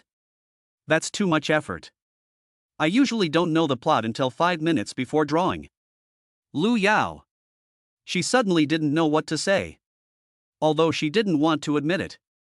But Yunqing's comic called Alien Spirits was really very attractive, as could be seen from the large number of comments urging for more. Lu Yao thought about the fact that every year, many students who graduate from shooting polytechnic do not pursue the major they studied, but instead go into various industries. If Yunqing's comics can become a survival skill in the future, that would be good. Lu Yao said, your drawing skills can be fully exploited. If you update them more diligently every day, you can even earn your living expenses. I know you don't think much of those $3 and 2 dime comics, but they are money, too. And they might even become a means of earning a living for you in the future. Do you want to see it, sister? I want to know how you're going to fill the hole you've dug, but Lu Yao won't admit it. I don't want to. Yunqing pouts, then why do I update? It's a waste of time. What do you do with your time? Waste it. Lu Yao was a little speechless. She had never come into contact with people like Yunqing since she was a child, and what was his mentality? He was a little justified in being lazy. Then she thought, everyone has their own way of life, and this is probably Yunqing's way of life. Although it is different from her own, she accepts it. Lu Yao handed the tablet back to Yunqing, letting him continue drawing, while she turned around and went into the bedroom. Looking at her back, Yunqing's eyes deepened. My sister didn't ask me to try hard. The comic is already in the finishing stages, he will finish it soon and upload the new episode. Feeling a little tired after using his brain, Yunqing was lazy and just about to sit on the sofa and lie down for a while. Pat. The bedroom door opened and Lu Yao came out with a copy of the exam in her hand. Chapter 20, Chemistry Exam Paper? Yunqing thought she was holding some kind of literature and didn't pay much attention. It wasn't until Lu Yao walked up to him and handed him the exam paper that he could see what it was, and his face suddenly turned pale. Lu Yao looked at him and said, I can't comment on your attitude, but since you have chosen the College of Chemical Engineering and Applied Chemistry, you should adopt a corresponding attitude towards your studies in this major. Yunqing suddenly had a bad feeling. Sure enough. Lu Yao continued, this test paper is the test paper I plan to use to assess your class after the semester begins. I want to know your general level and whether you have a good grasp of the knowledge, so that I can decide how to conduct my classes. There's nothing much to do this afternoon, so you can do this test paper. If you don't understand something, you can ask me directly. I'll be here until 5 o'clock. Yunqing was silent this time. Indeed, as Lu Yao said, since he had chosen to major in applied chemistry, he should indeed have a basic understanding of the subject. This had nothing to do with mentality or effort, but was a basic requirement for him as a student in the major. It was like if he, as a businessman, didn't understand the basic operation of the economy, could he be called a businessman? Could a student from the School of Chemical Engineering be called a student from the School of Chemical Engineering if he couldn't even read the periodic table of elements? Yunqing's original plan was to slowly learn after the start of the semester. Although he couldn't understand any of that stuff, if he just read more and more, he would understand one day. He didn't expect to get anything out of this major. He was at ease, and just wanted to pass the exams. But he never expected that Lu Yao would give him a chemistry exam at this time to test his level. Level? Do I have any level? Nameli, I'm a student who has just graduated from high school 3 months ago, but the problem is that my soul is 35 years old. That stuff is more than 10 years away from me. I threw it away a long time ago and don't know where it is. Yunqing looked down at the strange characters on the test paper, his face growing more and more serious, as if he were facing a great enemy. What is Ko? What is Ogno 3? Why does a string of letters plus a string of letters equal another string of letters? What does the triangle above the equal sign represent? Just the first multiple choice question, and he already felt his head spinning. He couldn't understand any of it. When he heard Lu Yao say that those who didn't understand could ask her, Yunqing's face, which had already turned rosy, suddenly turned pale. Professor Lu, I don't understand any of it. But he couldn't say that. He knew that Lu Yao was very serious about her profession and her teaching. She did this for a living, and she would devote herself to it wholeheartedly. He should support and respect Lu Yao's work, and as her student, he couldn't afford to be sloppy. Yunqing could only nod very heavily. Lu Yao was not at all surprised by his sudden seriousness, because she had seen this reaction too many times. Not to mention Yunqing, even those sophomore and junior students had the same expression as him when they saw the exam paper. However, compared to those, Yunqing's exam paper was much simpler, and she believed that Yunqing should be able to do it. Hasn't the college entrance exam ended just 3 months ago? The exam paper is not difficult for him. Lu Yao said, the exam paper is not difficult. You can do it in a little time. I'll come back later to correct it for you, so you can take your time. Okay. Yunqing nodded. Then he watched Lu Yao turn around and go into the second bedroom. Yunqing didn't have time to think about why Lu Yao was going into the second bedroom at this time. All his attention was on the exam paper in front of him. His brain, which had been tired from thinking about the plot for a few minutes, came to life the moment Lu Yao closed the door, and his brain cells were working frantically. What should I do? What should I do now? How should I do this exam paper? How should I cope? How should I produce an answer sheet that makes Professor Lu feel that I have some talent, but that there is still room for improvement? What the hell talent? I want to control the score? I'd better think about how not to hand in a blank answer sheet. So what the hell is co? What should I do? What to do? Yunqing's mind raced, faster than last night. Suddenly he noticed his phone, which had been left lying around, and the moment he saw it, his mind stopped racing. He had an idea. Cheat. There was no other way out. If he tried to figure it out himself, even if he had a whole day, he couldn't understand why one sequence of letters plus another sequence of letters could equal yet another sequence of letters. And there were numbers in the letters. A certain app? No, typing was too slow. I can answer a question, but before I can copy it down, Professor Lu will probably come out. What about those homework apps? I haven't downloaded them. He's not familiar with them. Classmates? Since they apply for this major, they more or less know what they're doing, and they're not bad students, so at least they won't let me hand in a blank answer sheet. But the problem is that they're in military training. Yun Xingjia's classmates are just a few people in the dormitory. Even if the instructor lets them rest now, he is in a sick state. When he left with Lu Yao. Where did he get the chemistry test paper? He didn't want anyone to know about his connection with Professor Lu for the time being. Who to ask? Damn it! Why didn't I add 2 seniors and juniors? I'm sure I could get the answer by asking them. They must be free. But the problem is that I haven't added any of them. Who would have thought of this? Who would have thought that Professor Lu would casually hand him a chemistry test paper? Yunqing quickly scanned his phone for friends who could give him the exact answer, but he couldn't find any. What should he do? What should he do? If Professor Lu sees me cheating and I can't even get the right answer, that's going to be a big problem. There was nothing he could do. Yunqing could only try something desperate.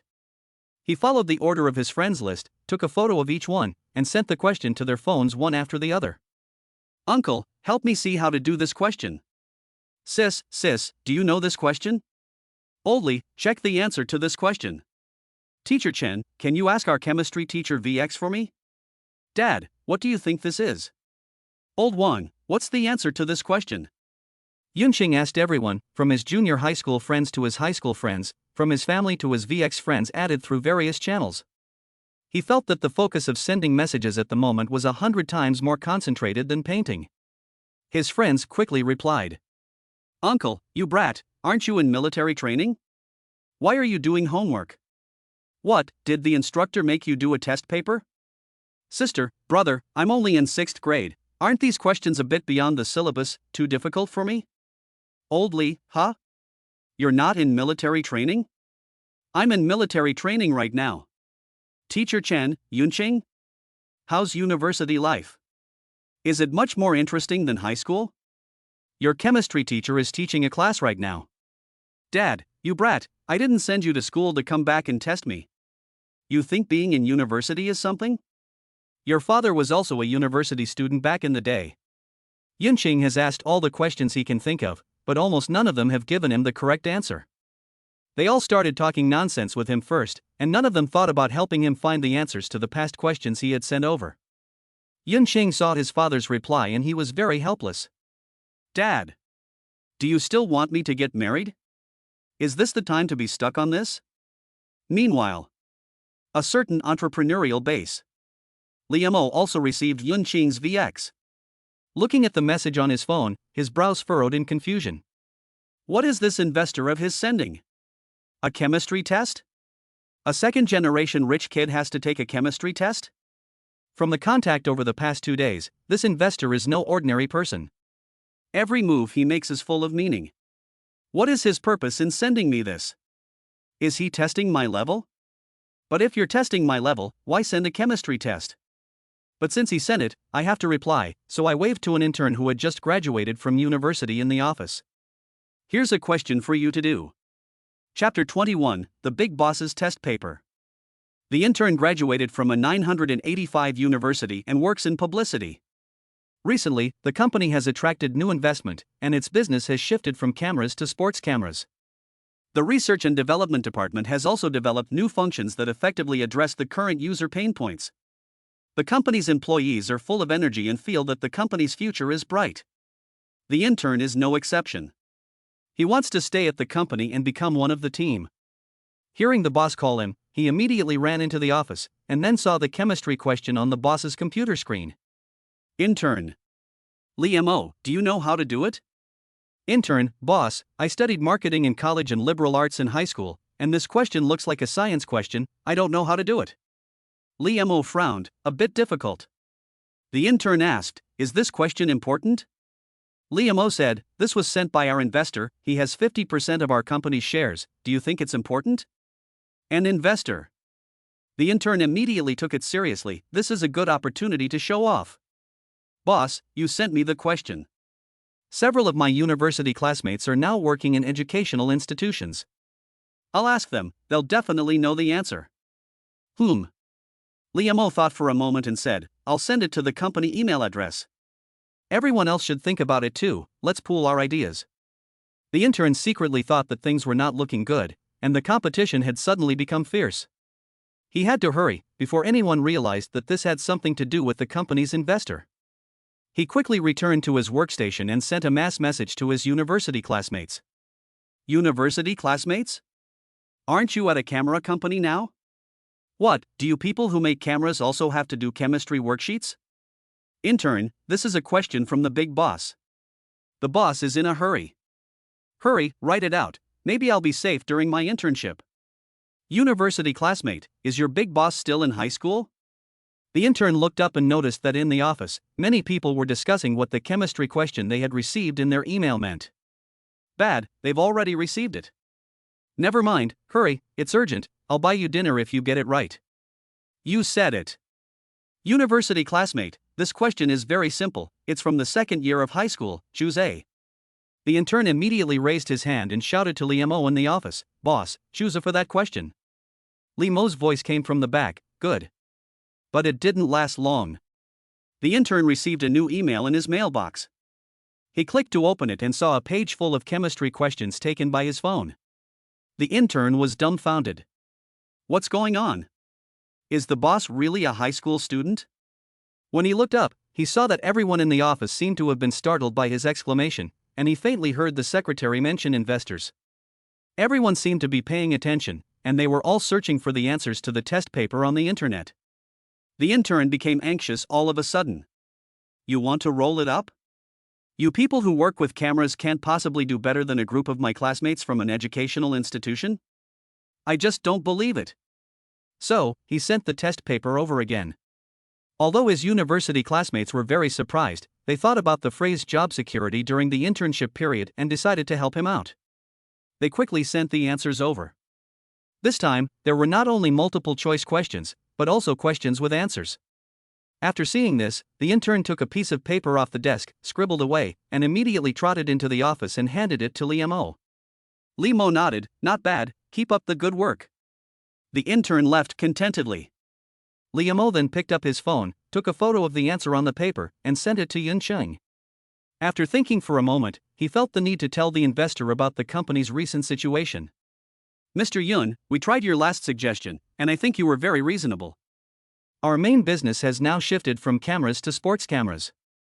The R&D department has tried the selfie stick erasure function you mentioned, and the technical difficulty is not great.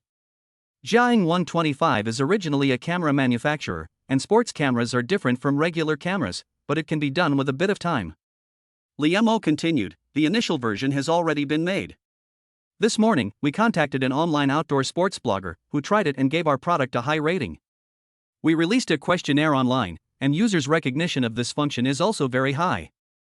This function will become our promotional sign.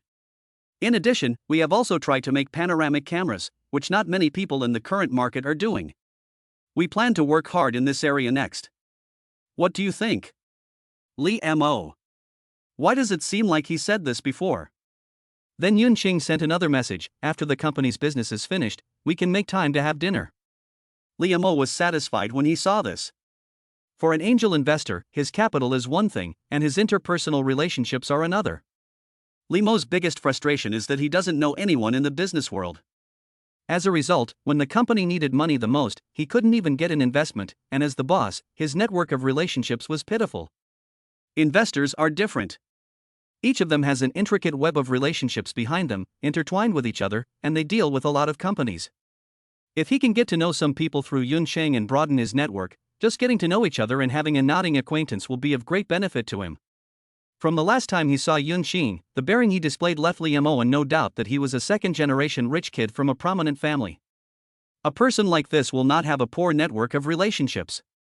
At the very least, it would be good to know two rich second-generation entrepreneurs. If the company is unable to continue in the future, he can try to start a new business and get some sponsorship. Li Mo was very satisfied with the result. He glanced back at the intern, who was working hard. If the company could enter the next round of financing, this person could be promoted slightly. Unlike Li Mo's satisfaction, Yun Sheng was sweating profusely at the moment. Fortunately, he finally got an answer, even if the person was slightly different from all the possible people he had expected to find an answer for him. Yun Sheng sat on the carpet, the exam paper on the coffee table, facing the direction of the second bedroom. His phone was on his lap, and as soon as he heard the door to the second bedroom open, he immediately put it away, just like a student cheating in an exam. Click. The door handle to the second bedroom twisted. Yun Sheng's face showed no signs of emotion. He glanced at Lu Yao, said nothing, and continued to write on the exam paper with his head bowed. Only when Lu Yao couldn't see did he slightly extend his legs forward. Professor Lu isn't going to come over, is she? I just finished copying the first answer, and if she's standing there watching, I'll just stare at the blank part of the page. Luckily, Lu Yao turned around and went back into the master bedroom. Yun Sheng quickly revealed the screen of his phone again and continued to work on the answer. Professor Lu must have hidden something in the second bedroom that she didn't want Yun Sheng to see, but why she went into the master bedroom, he had no idea. Chapter 22, Tired, Destroy. Yun Sheng couldn't tell when Lu Yao would suddenly appear. The door to the master bedroom was diagonally opposite the second bedroom, which was out of his line of sight. If Lu Yao hadn't closed the door properly and was walking silently, then he would be finished. So Yun Sheng copied the answers even faster. He had to sign a lot of contracts in person because he worked in an office all year round, so Yun Sheng practiced calligraphy and became very good at it. The characters he wrote looked clear, but also had a certain elegance to them, which was pleasing to the eye. Unfortunately, there was no time to admire it now. Swish, swish, swish. One chemical formula after another appeared on the paper. He didn't know if the answers were correct, but at least he wouldn't hand in a blank answer sheet. He wrote until the very last question. Yun Sheng thought, since Li Mo could send the answers, they definitely weren't wrong, and he must have asked someone to do it for him. If I write out the answer myself and get a full mark? No. A full mark is definitely not acceptable. I have to get it wrong a bit. Being too perfect is not a good thing. Yun Sheng knows this very well. Got it. Let's not copy this equation. It looks like a condition for a proof process, but it's okay if there's a missing condition. I can explain later that I just guessed. Damn it. I'm a top student with over 600 points in the college entrance exam. What's wrong with guessing and getting the correct answer? Even Professor Lu can't question me. Yes, he can't. Thinking this, Yun Sheng quickly finished writing the answer. After he finished, he had to check it again, although he didn't know what to check. Probably just to see if he copied the answer wrong. Ah. The multiple choice questions also have to be changed. Change an option, change D to B. It's usually the hardest questions at the end, and there's no problem with me writing the hardest one wrong. Professor Lu can't question me. After 10 minutes or so, Yun Sheng finally finished the exam. He saw Lu Yao holding a bedspread and entering the second bedroom for a few minutes, presumably to make the small bed by the window ready for Yun Sheng to sleep in. Professor Lu had decorated the second bedroom in that way, probably not thinking that it would ever have to entertain guests. Even if she had, it would not have been now, less than a month after she had moved into her new home. She was busy for a while. Lu Yao noticed that Yun Sheng had stopped writing and turned towards him. Without saying anything, she reached out to him. Yun Sheng handed over the exam paper. She read the paper very quickly, almost just scanning it, and was able to determine whether Yun Sheng had answered correctly. After reading the first side, Lu Yao nodded slightly. The answer was pretty good. SOSO. Yun Sheng felt that he was being very modest. Then, he saw Lu Yao turn the page to the back, and Yun Sheng stared at Lu Yao, paying close attention to every subtle expression on her face, and there was nothing unusual. I should have passed the test, right? But if Professor Lu thinks I answered it well, and gives me another one tomorrow, what then? Should I ask the guys in the dormitory to vote for 2 second-year and third-year girls to VX for me? Just in case? He was really not prepared for what Lu Yao did today, and Yunqing felt that after this, he had to be even more prepared. Just as he was hesitating whether to add a senior or a junior. Tell me your solution to this problem. Lu Yao sat down on the sofa, the exam paper spread out flat on the coffee table. She leaned slightly forward, her eyes fixed on Yunqing. In her purple shirt, she looked like a delicate flower. Cough. Yunqing swallowed quietly, not admiring Professor Lu's looks. He was nervous, and quickly glanced at the position of Lu Yao's fingers. It so happened to be the question where she had deliberately left out an equation. Yunqing said seriously, the solution is written on it. Lu Yao's expressionless face, I still want to hear your thoughts. Yunqing said, I don't know where to start. Start from the beginning. Yunqing tentatively said, Professor Lu, what did I write wrong? Why don't you just tell me?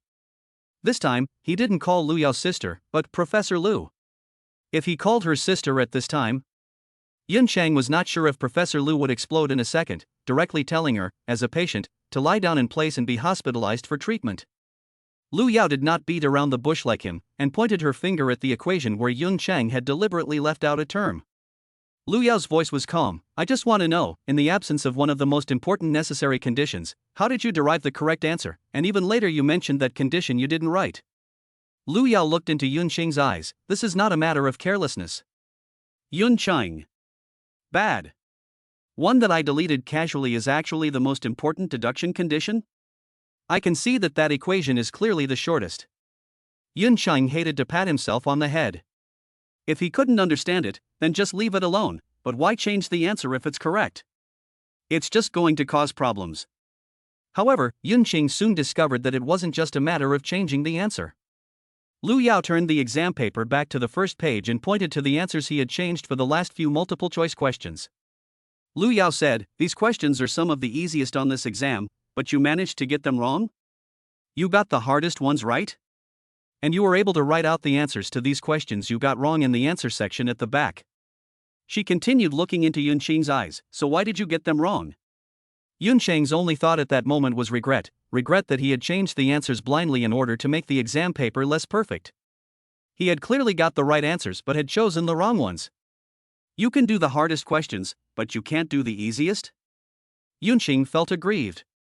Professor Lu, you're not playing by the rules. Who doesn't put the hardest questions at the end of the paper? You're the only one who puts the easiest ones at the end. You're mocking me for not being able to understand the questions. The hardest questions in the college entrance exam are at the end, and you're even more cunning than the exam. Lu Yao said calmly, and then there's the answer question behind you. The title is high school, but your answer involves university. Several of these are only learned in the second year of university, and now you can write them out. Yunqing, I didn't realize you had such a strong learning ability. Yunqing laughed dryly. Li Mo must have asked a university student to help him write the answers. He can't blame Li Mo for being inconsiderate. There were so many people, but he was the only one who gave him the answers. Take it out. Yunqing pretended not to understand. What? What do you mean?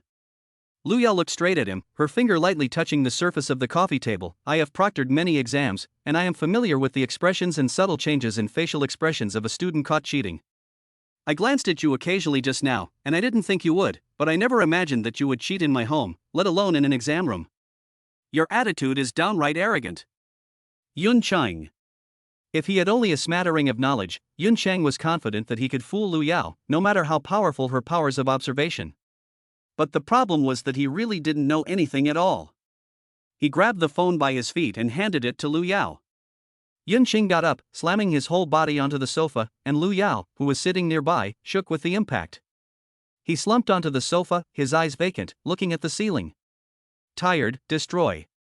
Chapter 23, How the hell did you get into college?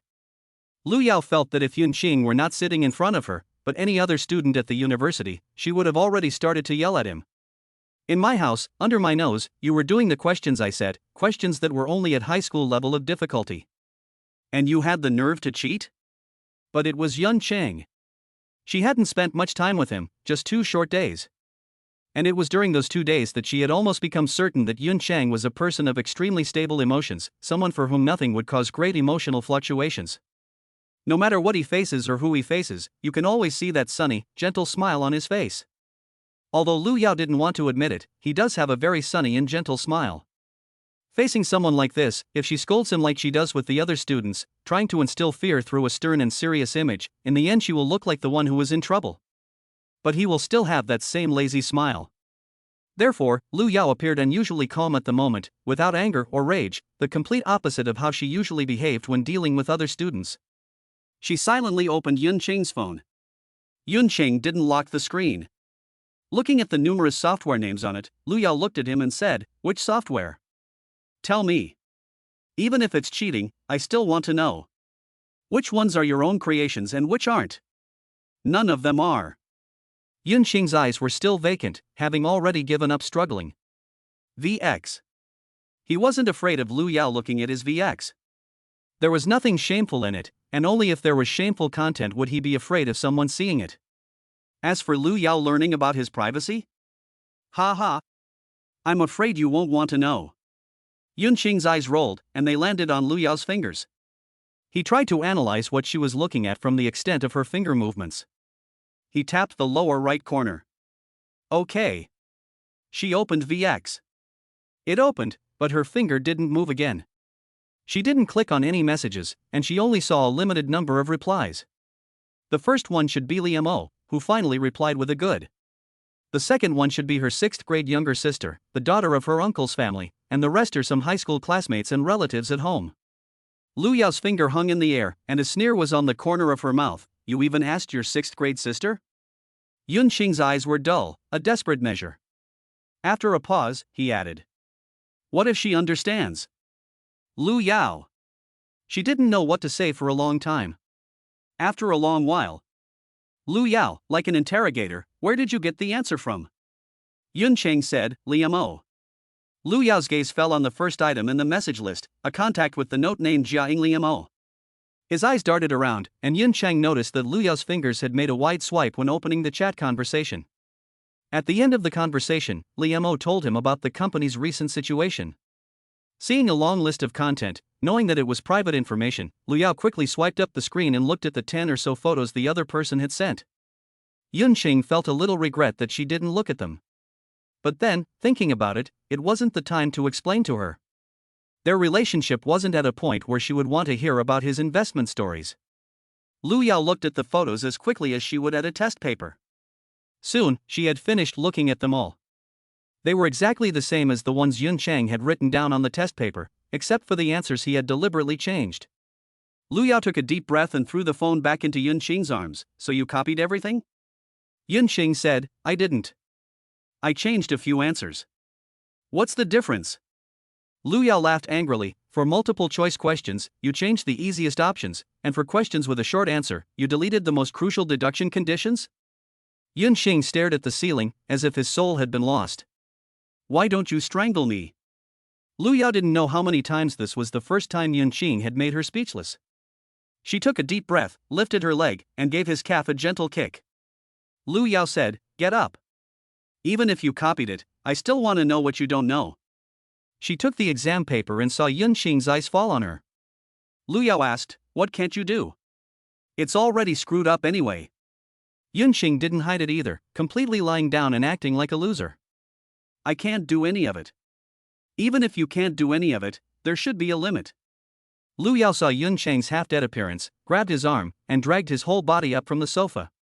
She sat up straight, then sat down next to Yun Cheng and spread the exam paper out on her lap. She still had a glimmer of hope for Yun Cheng, so she started with the last major question. She began with the known conditions given in the question. Lu Yao's voice was calm, but Yun Cheng could tell that she was obviously suppressing her anger. She had never seen such a student. Her voice was very clear. Yun Cheng was listening, but his eyes were on Lu Yao's blameless face. Professor Lu, who looked so serious, was really beautiful. But Professor Lu?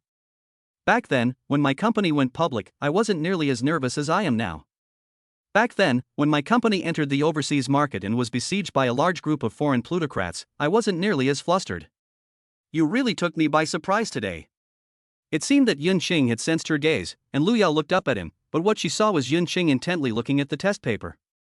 Lu Yao asked, "Did you understand what I just said?" Yun Qing confessed, "No." Lu Yao frowned, "I spoke so plainly, even repeating the most basic knowledge from high school textbooks, and you still didn't understand?" Yun Qing nodded, "I didn't understand. I've long since thrown all that stuff away, and even if you put the textbook in front of me, it would take me a long time to understand." Lu Yao took a deep breath. The calm she had forced herself to maintain in the face of Yun Qing seemed to be showing signs of cracking. She pointed her finger at the first chemical formula Yun Qing had written out. "You do know this, right?"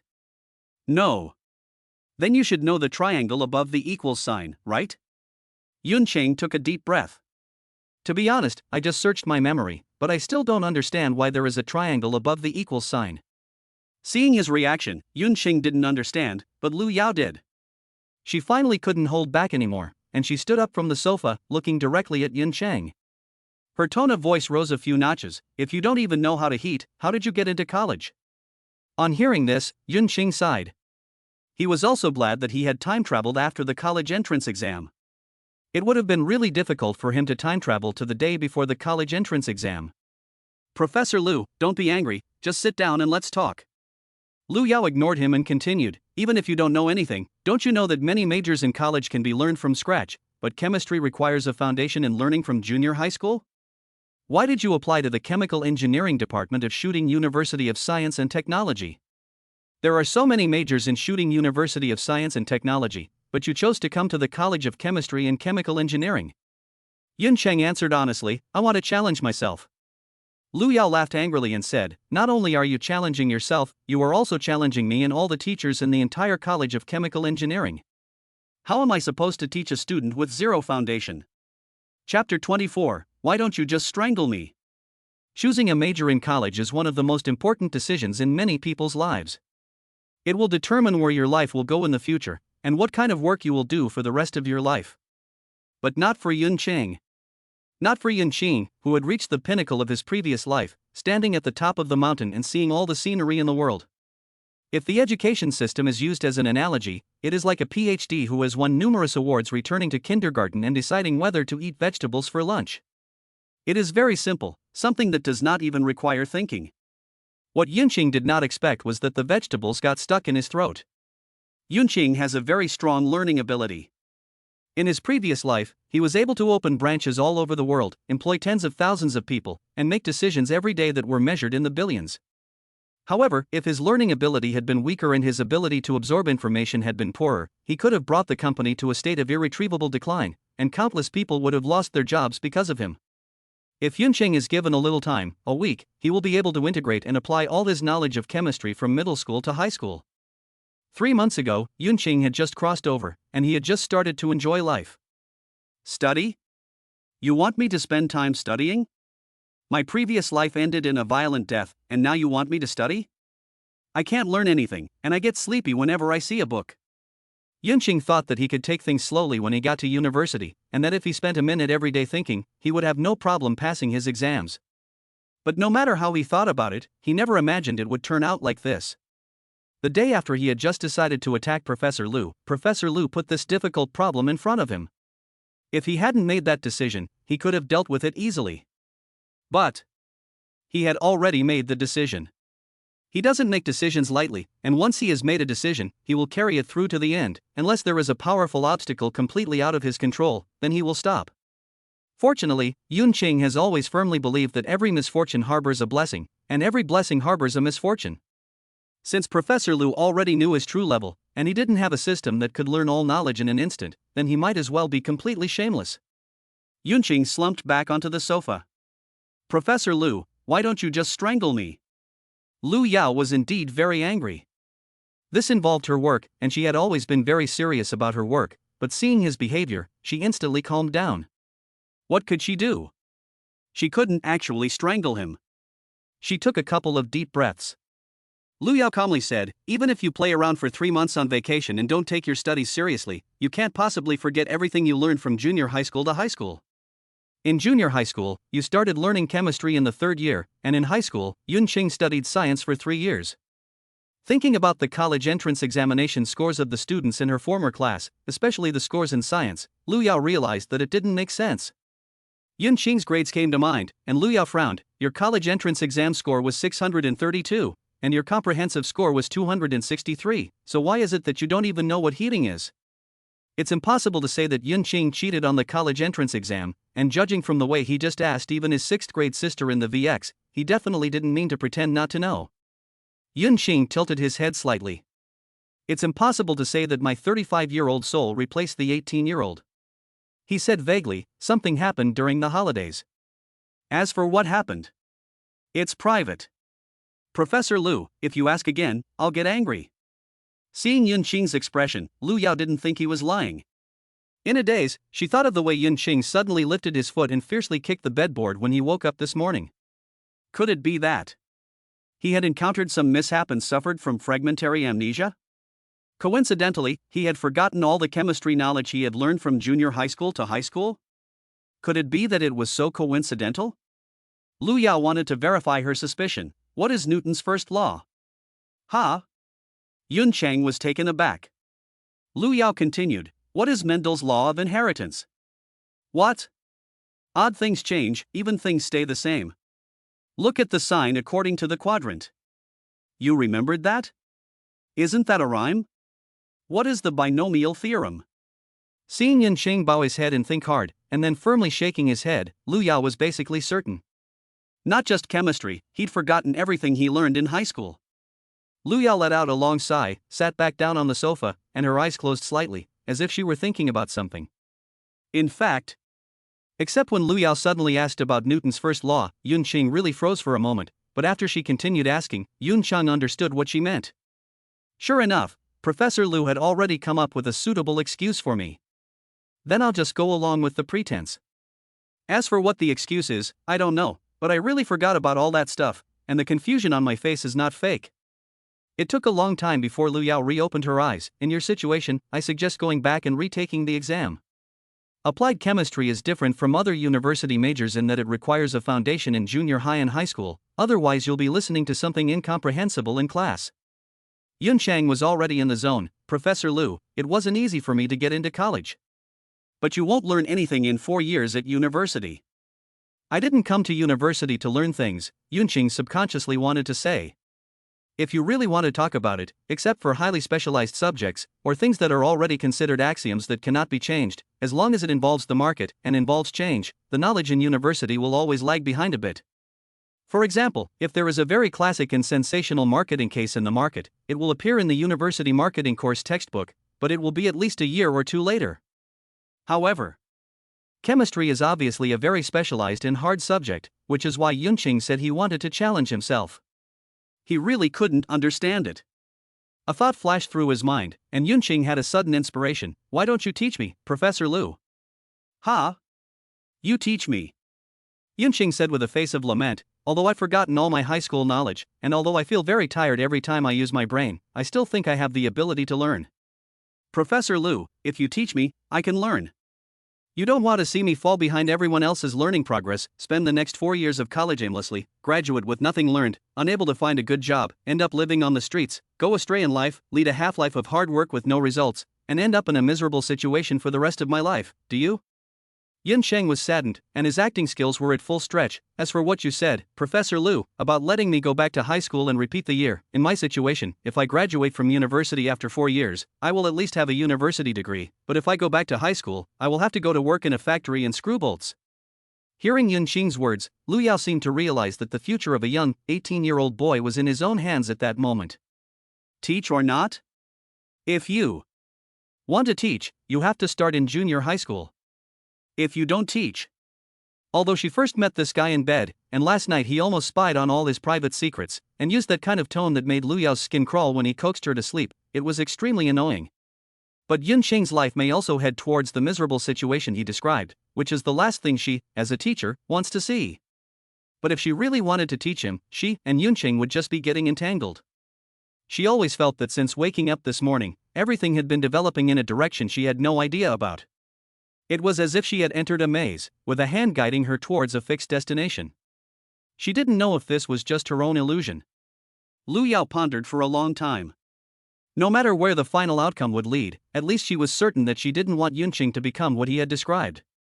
It's only the beginning of the semester, and starting from junior high school, it will take him 2 months to catch up with the university's learning progress. Okay, I'll teach you. Lu Yao looked at Yunqing and said seriously, starting from junior high school, take your time until you catch up with the school's learning progress, provided that you study hard and don't treat it with the mentality of drawing comics. After all, you are majoring in this.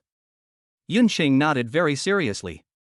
Lu Yao turned around and looked for books in the bookcase behind him that were suitable for Yunqing's current stage of learning. Yunqing watched Lu Yao's movements and gave a wolfish smile. You've lured the wolf into the house. Professor Lu. Chapter 25, Infinite Benefits. The bookcase behind the sofa was very large, filling an entire wall. Placed in the living room, it added a literary atmosphere to the entire space. The books in the bookcase were all accumulated by Lu Yao since he started university. The genres were very diverse, including school textbooks, teaching outlines, academic works, humanities and social sciences, encyclopedias and dictionaries, historical yearbooks, and occasionally a few literary classics. All the books were specifically categorized. Unlike the many books Yunqing had seen in her previous life that were just there to decorate the shelves, these books had almost all been read, and many of them had obvious creases. Lu Yao found the books related to chemistry and ran her fingers over the book covers again and again, her brows furrowing deeper and deeper.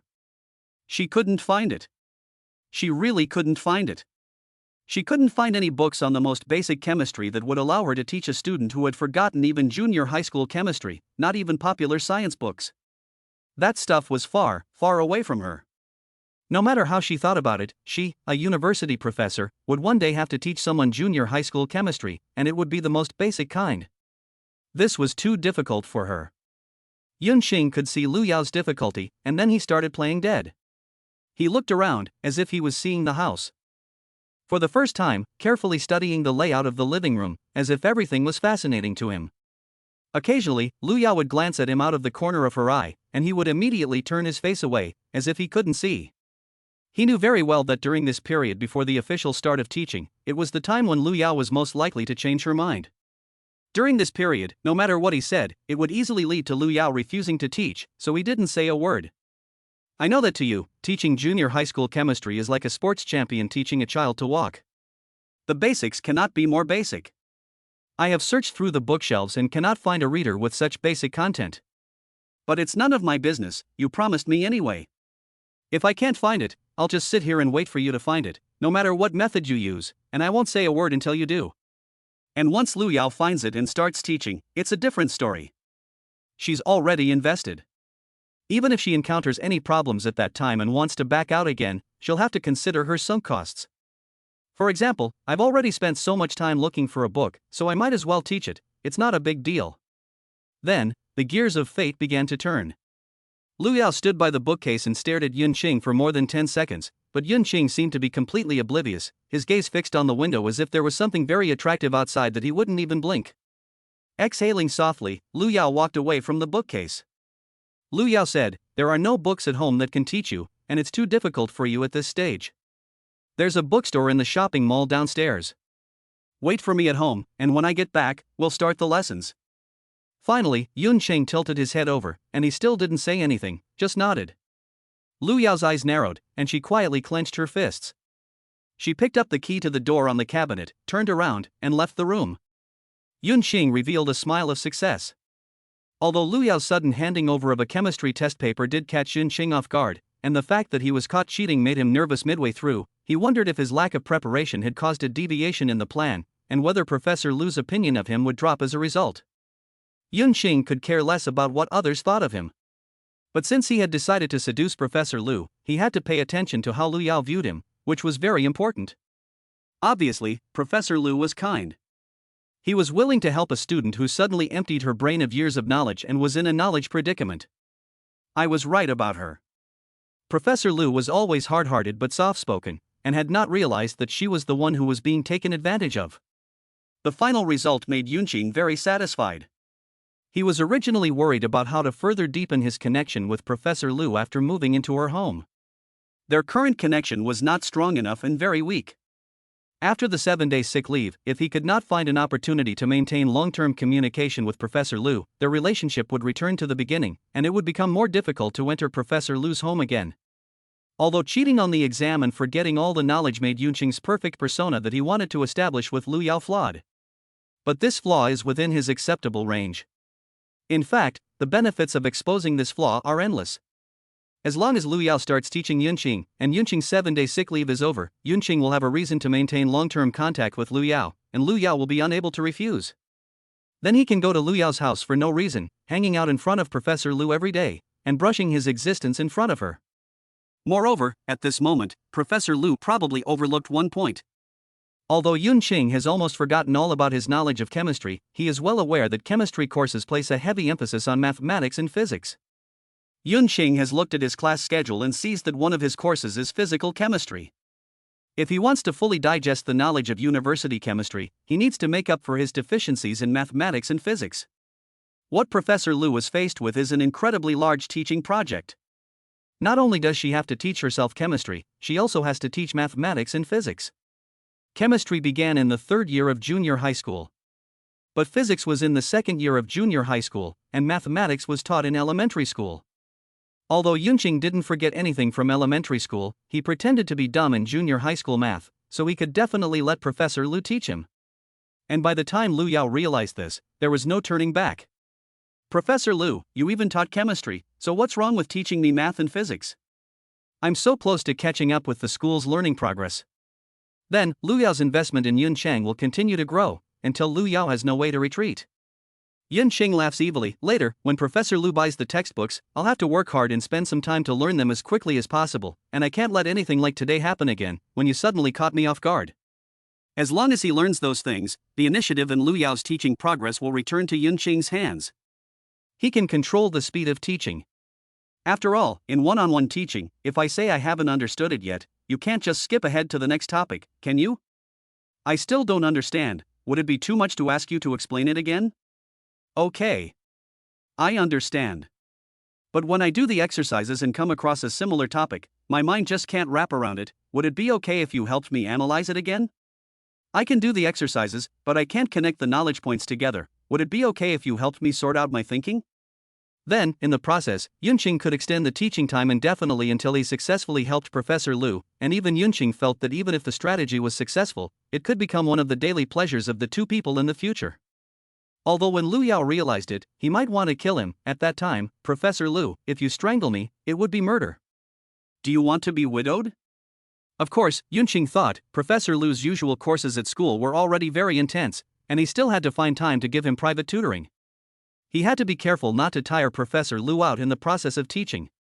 But he also had to make sure that Professor Lu didn't feel that teaching him was an easy task. It had to be a bit difficult, otherwise Professor Lu wouldn't be sufficiently motivated. Yunqing felt that it wasn't difficult to do this. Chapter 26, Mom helps her son with his homework. Lu Yao went quickly and returned just as quickly. She went empty-handed, but returned with a large bag full of books. Bookstores rarely sell textbooks, so she bought study guides on the relevant texts. From junior high school to high school, they were very complete. Although they were just study materials, they contained all the knowledge points that should be there, so that when Yunqing had time on his own, he could read them and understand more easily. In addition to the study guides, she also bought a thick stack of test papers. Teaching cannot just be about letting him know. Just because he has seen it does not mean he understands it. He has to study with the test papers to reinforce his understanding. If he does enough of them, he will understand even if he doesn't know. Of course, there was also Lu Yao's hidden mischievousness in this. Thinking about Yunqing's desperate look when he was doing the test paper just now, Lu Yao felt a little secretly happy in her heart. This brat always acted too calm in front of her, and she could only see him suffer when doing the test paper. Since that was the case, then you should do more test papers. In theory, there is no need for so many, but in order to be able to see Yunqing show that expression a few more times, Lu Yao felt that it was worth spending the money. Sure enough, when Lu Yao sat down next to the sofa and took the papers out of the bag, Yunqing showed that expression again. She instantly felt that the money was well spent. On the contrary, she regretted not buying more just now and handing him a paper to do whenever she had nothing to do. These exercises are for you to use to study. One exercise per day. I've already torn off the answers, so you won't cheat again. At home, Lu Yao was very relaxed, not as serious as she was at school. Seeing Yun Qing sitting on the carpet with his back against the sofa, she felt really comfortable. She sat next to him, copying his posture. The distance between them was just right. Lu Yao took out the exercises in front of Yun Qing, turned to the end, and tore off the answers. Not just one copy, but all of them. After all, this guy has a previous conviction with Lu Yao. He cheated even his 6th grade sister, and he is capable of anything. Yun Shang was dumbfounded. Sister, I feel that the bridge of trust between us is already crumbling. Lu Yao just glanced at him and didn't answer. Instead, she said, call me by my title. Okay, sister. The corners of Lu Yao's mouth twitched faintly. This kid is really good at judging the situation. He was caught cheating just now, and he kept calling me Professor Lu. Now that the crisis is over, he immediately calls me sister again. After tearing up the answer sheet, Lu Yao put the exam paper aside, then took out the junior high school chemistry tutorial book and opened it to scan the table of contents. Seeing this, Yun Sheng understandably shifted his butt and sat next to Lu Yao. The distance between the two of them suddenly closed, so close that Lu Yao could feel the burning temperature emanating from Yun Qing's body. This distance is too ambiguous. Move over. I can't see the textbook.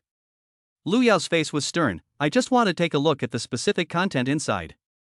I want to tell you something, what is acceptable to you and what is not. I don't need a textbook to teach you junior high school chemistry. Yun Qing. He felt a little regret, and then sat back. It's okay. You have to sit next to me when you talk about the test paper, you can't possibly talk to me without looking at the test paper. Maybe you can, but I can make you not be able to. After a cursory glance, Lu Yao threw the book at Yun Qing, leaned back slightly against the sofa, held her head high, and spoke clearly. Now, turn to the first chapter. Yun Qing opened the first page and found the first chapter. She glanced at Lu Yao in the corner of her eye.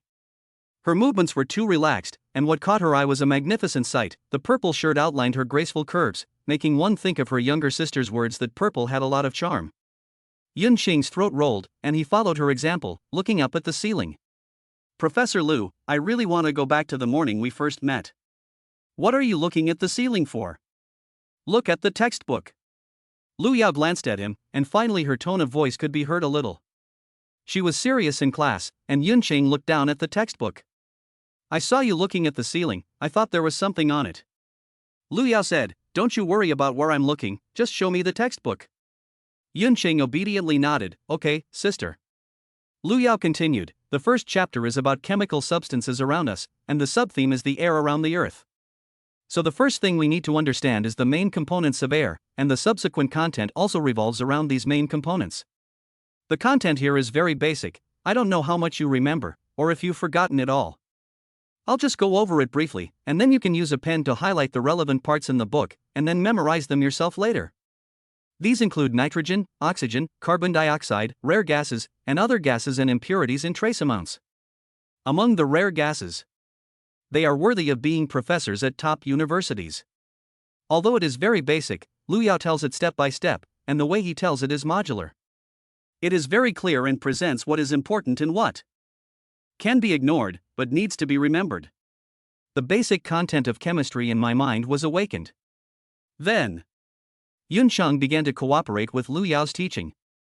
He went over it simply once, asked appropriate questions where there were difficulties, and expanded on associations, so that Lu Yao, as the narrator, was always in a very comfortable state. She didn't need to waste time on the simple parts, and she focused on the complex parts or emphasized them when she talked about them. Teaching such a student is very simple. It was also in this process that Lu Yao could be sure that he really had forgotten. Fortunately, he was a bit talented and had a quick ability to absorb. Lu Yao believed that if things continued at this pace, Yun Qing might be able to re-enter all his chemistry knowledge into his brain in less than 2 months. Of course, what she absolutely could not have imagined was what Yun Qing was thinking. He wanted to make her feel that teaching him was easy at first, and then gradually get better. After all, this was only junior high school, and if she made him feel that he was difficult to teach from the start, what if he later refused to be taught by her? So, when it came to the difficult parts, I'm going to make you extend the teaching time indefinitely. Didn't you buy so many test papers? I can let you spend a day on me for each exam paper. The content of the first chapter was quickly over.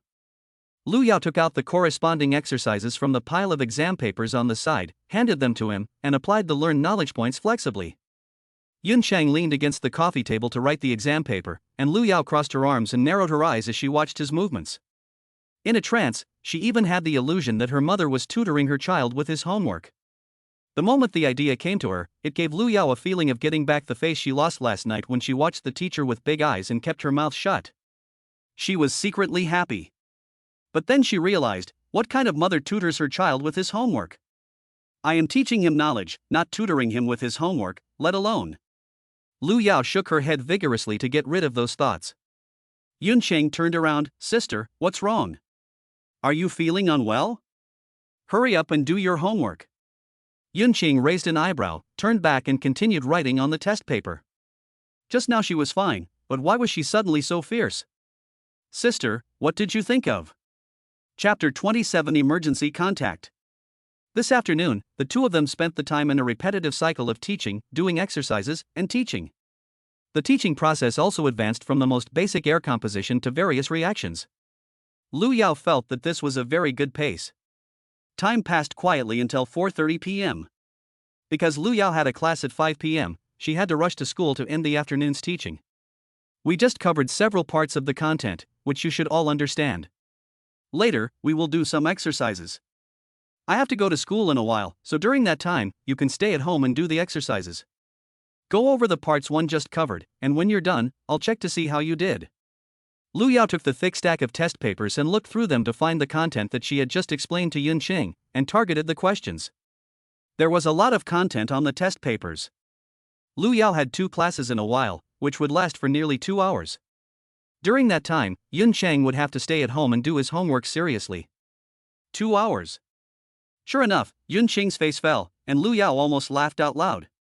She looked serious and said, "You have to complete all these questions by yourself. To prevent you from cheating again and not understanding the knowledge points, I'm going to take away this tutorial book. I can't let you do the exercises while looking at the textbook." In addition, Lu Yao spread out her hand and placed her palm in front of Yun Cheng. What? A mobile phone. Professor Lu, I feel that the trust between us is not just shaky anymore. You can even ask your 6th grade sister, who knows? Yun Cheng handed her the phone. Knowing that Yun Cheng's phone did not have a lock screen, Lu Yao opened the settings, set a password in it, and was about to give it back to him. Yun Cheng hesitated and said, "Professor Lu, although you have set a lock screen and I cannot open the phone, I can only receive calls from others, but what if something happens to me? I won't be able to find anyone. It's hard to get by these days without a phone." Lu Yao hesitated, about to speak, when she heard Yun Cheng continue, "If the neighbor downstairs suddenly starts a fire, I won't be able to contact anyone. How about this, don't you have an emergency contact setting on your phone? Set me as your emergency contact. If something happens to me, the lock screen can also call you." After thinking about it, it seems that this is not a bad idea. Yun Cheng will be spending the next 2 hours at her house anyway, so if someone needs to contact him, they can, and if he has any problems, he can also call me. In short, I can't let him cheat. Lu Yao found the setting for emergency contacts, entered her mobile phone number, and as each digit appeared, she had a strange feeling, but she couldn't put her finger on it. I am his emergency contact? Yun Cheng continued, "Professor Lu, don't use your work number, in case something happens, it might confuse you. Work numbers and personal numbers are definitely different, and if you mix them up in a special situation, it could cause trouble." Yun Cheng understood, and Lu Yao knew it very well. I know. Deleting the phone number already entered and entering it again, Lu Yao thought about setting her personal number as his emergency contact, and she felt even more strange about that. Emergency contacts are very important people. Am I someone very important to him? No. We're just teacher and student. I just don't want him to cheat. I'm doing this for his studies. This guy will stop at nothing if he cheats, even asking his 6th grade sister. Lu Yao quickly convinced herself in her heart that the setting was successful and threw him the phone. Then, without saying anything else, she got up and went into her room, getting everything she needed for class later ready, and incidentally putting the textbook for the 3rd year of junior high school into her handbag. Before leaving the room, Lu Yao noticed that Yun Cheng had tidied up last night, and the bottles and cans she had left behind in a drunken mess. With a strange feeling in her heart, she took the trash out. After Lu Yao closed the door, Yun Cheng took out her phone and looked at the screen with an additional password entry field. A smile appeared at the corner of her mouth. Professor Lu, you gave me your phone number yourself, and this is your contact information? Or an emergency contact? I wonder what Professor Lu was thinking when she entered her phone number just now. Professor Lu's character should have found some suitable excuse for herself, such as for my studies. Yunqing took the phone in his hands and lightly touched the screen with his fingers, tapping quickly. 1116. Input error. 1118. Input error. 1119. Unlock successful. A number of phone apps appeared. Yunqing smiled. Professor Lu is so naive. Doesn't she know that the thumb slide when tapping the screen is too large and can be seen by others? He tapped to open the settings and found the emergency contact settings. A series of phone numbers appeared before Yunqing's eyes. He silently memorized the numbers, opened the contacts, and saved the phone numbers. Note, IO. The save was successful. Yunqing turned off the screen and put the phone aside. After a while, he couldn't help but take a look, wake up the screen, and his eyes fell on the # key.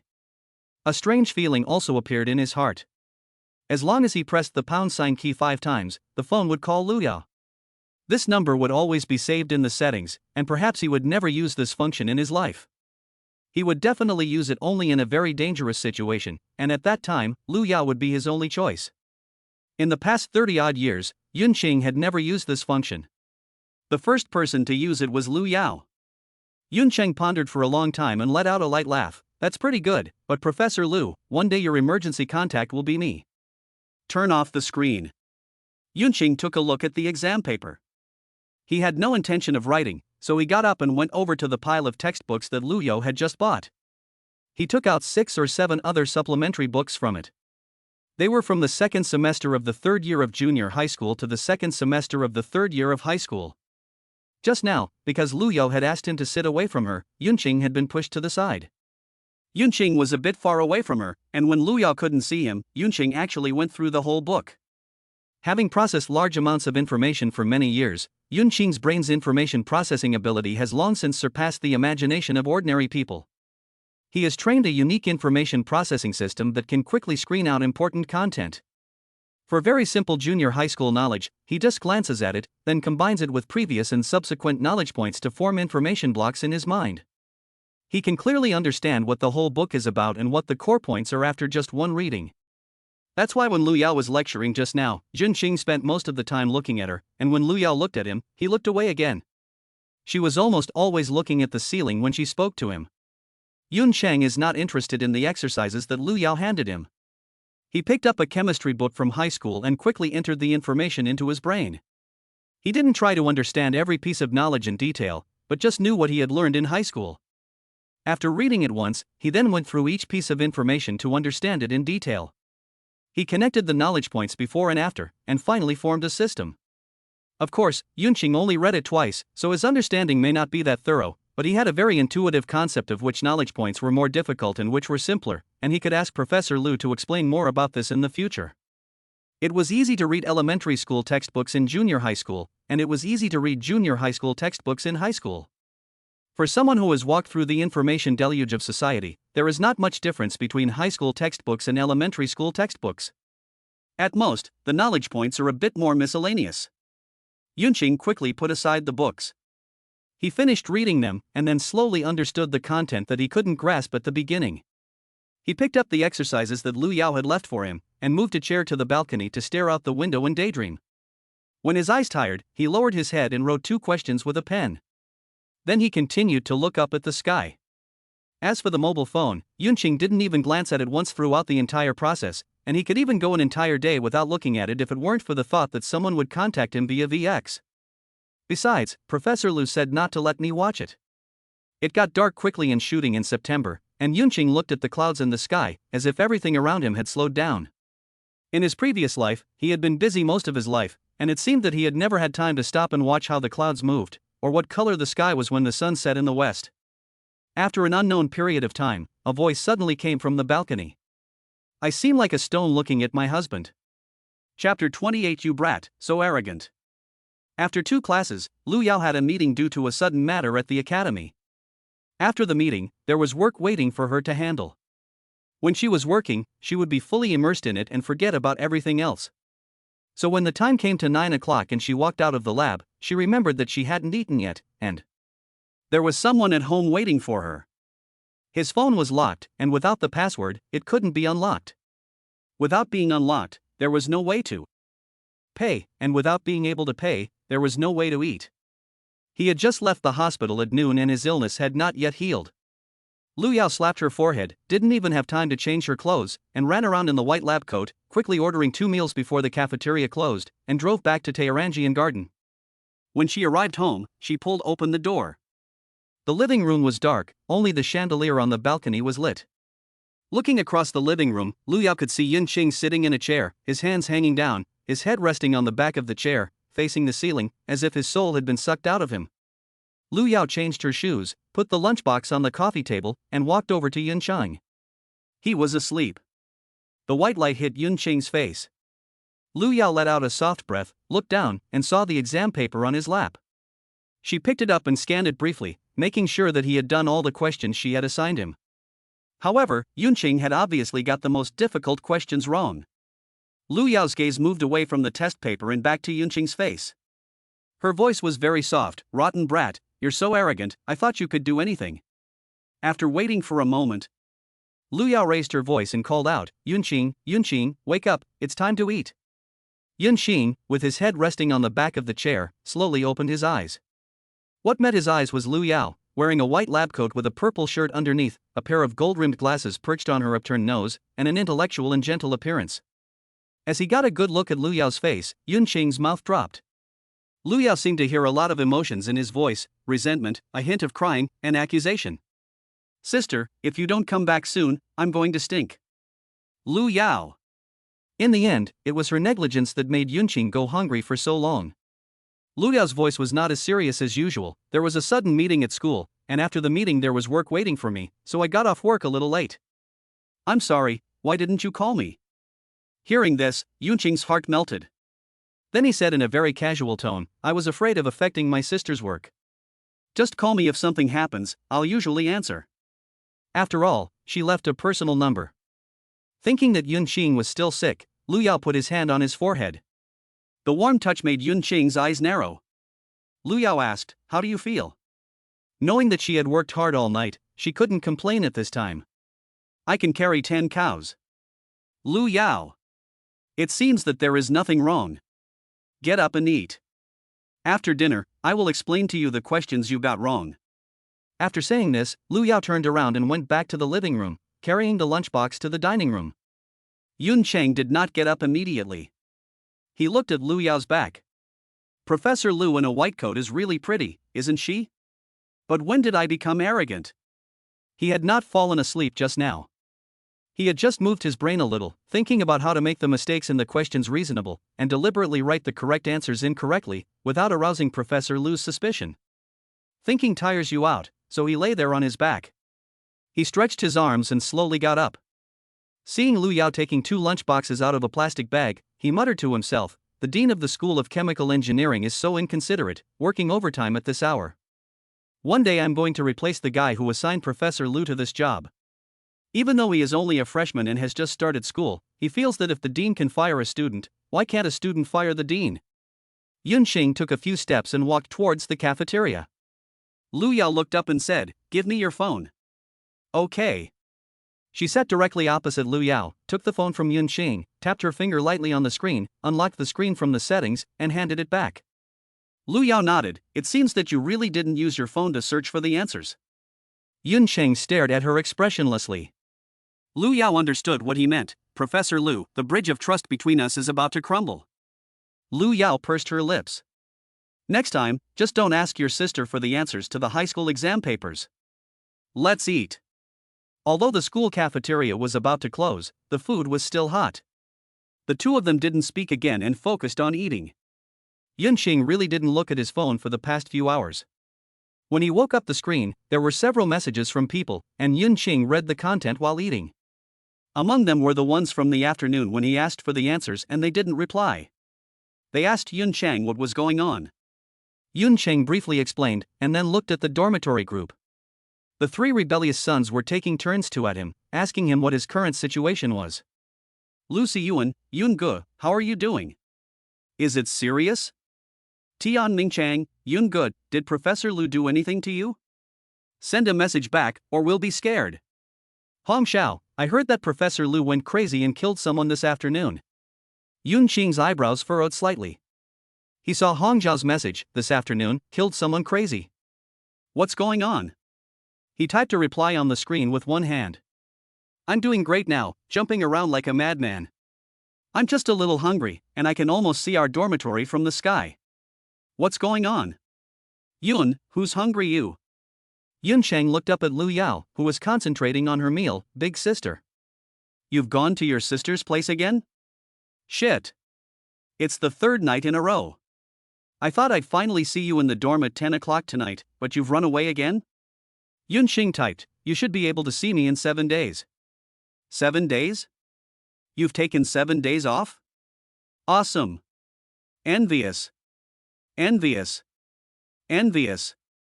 Next time I'll pretend to be sick in front of Professor Lu, too. Yun Chang was silent. Even if you rot and stink in the gutter, Professor Lu won't even look at you. He thought about the message Hong Xiao had just sent and asked what was going on. Hong Xiao said, I heard from Chu Yujie that at 5 o'clock this afternoon, their whole class suffered. Professor Lu seemed to have gone to tutor a relative's child in junior high school, and he was very grumpy. Oh yes, Chu Xuejie also said that in the past, Professor Lu never collected mobile phones in class, but today, before class suddenly started, he told everyone to put their phones on the podium. Gee, I heard that Professor Lu has been in labor for 3 days now, and the seniors and juniors are all asking who it was that angered Professor Lu. Yun Chang. He seems to understand why he collected the phones, and why the second-year seniors and juniors think that Professor Lu went to tutor his junior high school relative's child. Maybe they saw the junior high school chemistry tutorial books in Lu Yao's bag, or maybe Professor Lu mentioned junior high school knowledge during class. Professor Lu probably wanted to vent the anger that he didn't vent on himself, and he vented it on them. Cheating under her nose, forgetting all the knowledge, and having to learn from scratch. Seniors and juniors, you have suffered. Chapter 29, Couples Pajamas. It seems that except for the first time they met, and that night's class meeting, when Lu Yao acted aggressively in front of her, she remembers it as being very calm at other times. This afternoon, too, she could only hold back her anger when he said he wanted to challenge himself, and her face showed her anger. Is Professor Lu treating me differently? Or is it because she felt bad for losing her temper with me after seeing her cute appearance last night, and was afraid that I would expose her secret? It can't be because of my appearance, can it? Yunxing couldn't think of a reason for this, but it was ultimately a good thing. Who wouldn't like a partner with a stable temperament? Professor Lu definitely likes me. Of course, he must not have expected that it was precisely because he was too emotionally stable that, after 2 consecutive encounters, Lu Yao felt that he would never have the slightest fluctuation in his emotions. She knew that if she lost her temper in front of him, Yuncheng would not react at all, and it would only make her angrier. This feeling was like 2 people shouting at each other in the street.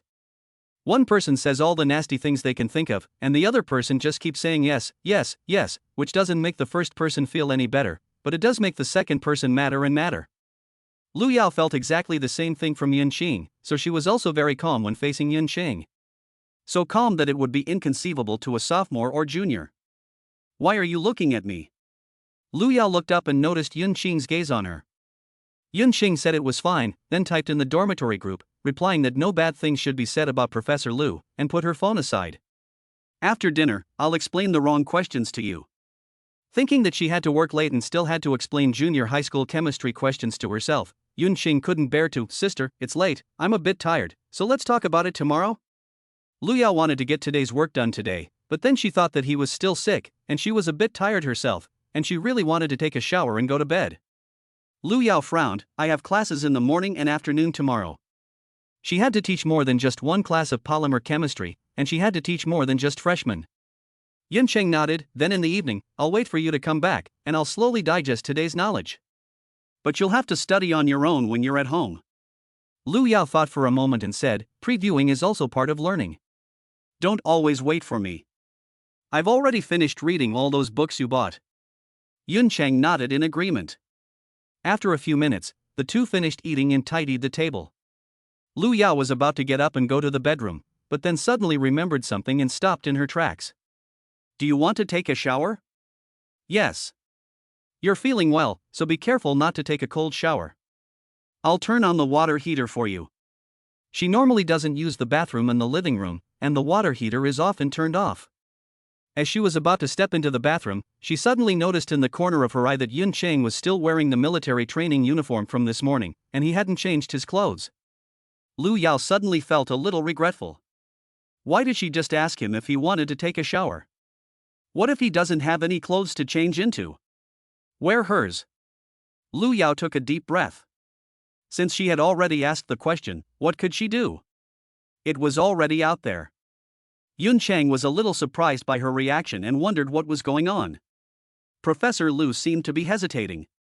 Does she think I'm wasting water and electricity by taking a shower? I wasted it many times last night.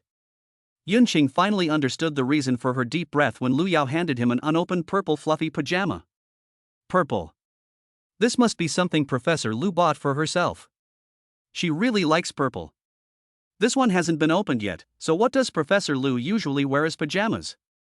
Purple must be a must-have among her many options. Either Professor Lu has a pajama in the same color scheme as this one in her closet, or she bought two of the same pajama. A matching pair. No wonder she just made a major decision. Yun Cheng was already smiling inside.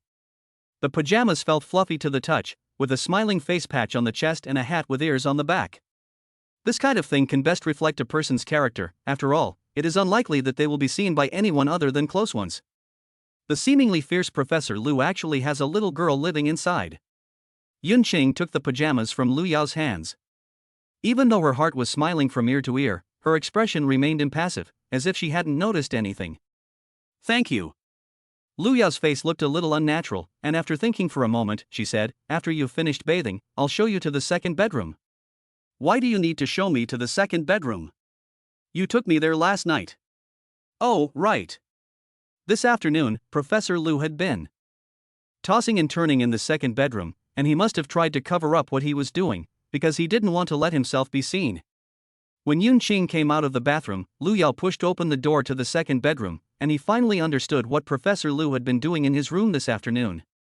The quilt cover of the small bed in the second bedroom had been changed to light gray, and the powdery decorations had been basically hidden by Professor Lu, except for the paint on the wall, which was really impossible to remove. Hidden in the shelf. The shelf where the stuffed animals and doll boxes were originally placed was now covered by a huge piece of cloth, and it was impossible to see what was inside. The entire piece of cloth was stuffed into the side of the shelf that was against the wall. Yun Cheng's eyes accurately captured the small wire ends that could be faintly seen hidden under the large cloth. He had no doubt that Lu Yao had installed an alarm device inside. Whenever he moved the cloth, the alarm would go off, and Lu Yao in the master bedroom next door would hear the sound and come over to kill him. It was even possible that there was software on Lu Yao's phone that connected to this place, and she could monitor the movement of the cloth in real time at school. No wonder she is Professor Lu, the rigorous one. While I was struggling with the exam paper, Professor Lu was also turning her little brain in the room in the second bedroom. The cloud blue Shadow King possessed her, his eyes blank as he wondered, "Sister, what's in here, and why is it still wrapped in cloth?"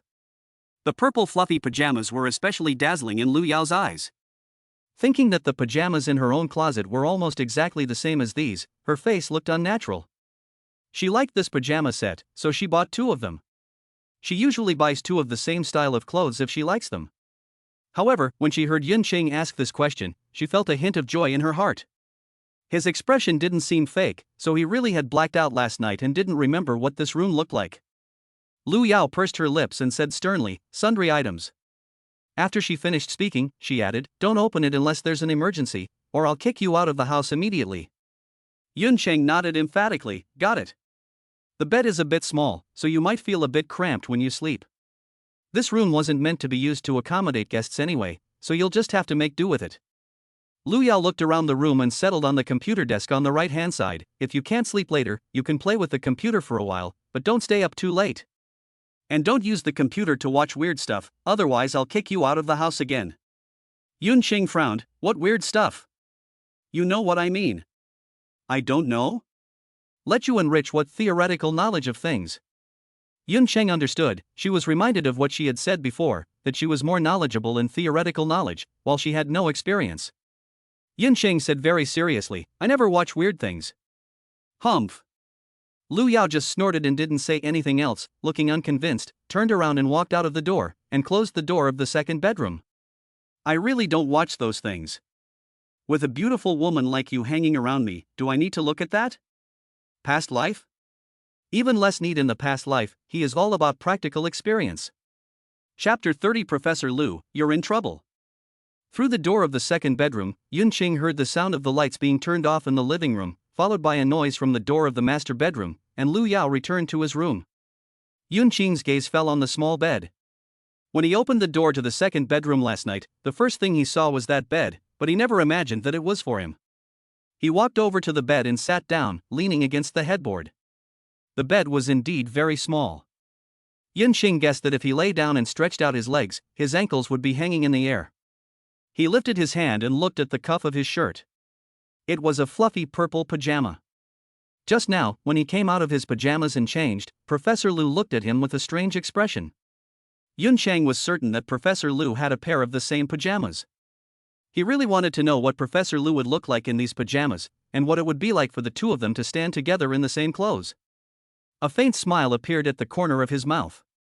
His gaze shifted from the cuffs to his palms, and the light from the overhead lamp made the palms appear bright red. Pounding, pounding.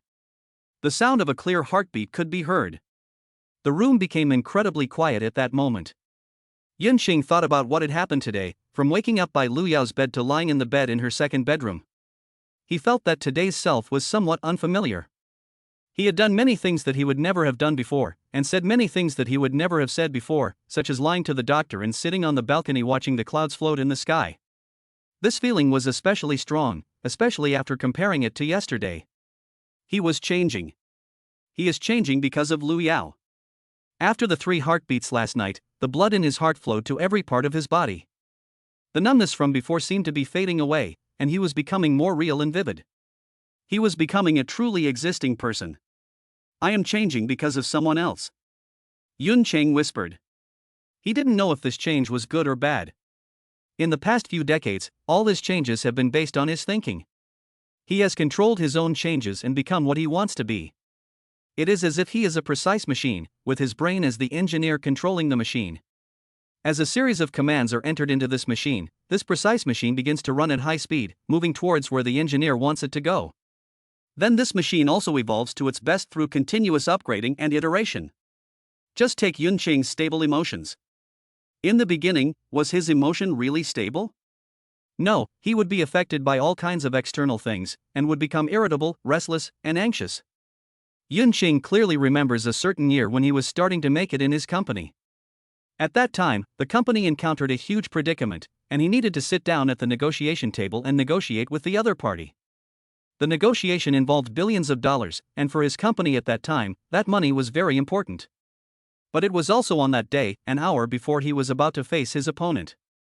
He received a phone call from home, informing him that an elderly relative who was very important to him had passed away. He was abroad and unable to rush back. He looked at the mirror on the bathroom wall, wept loudly, washed his face after crying, and then adjusted himself back to his best state.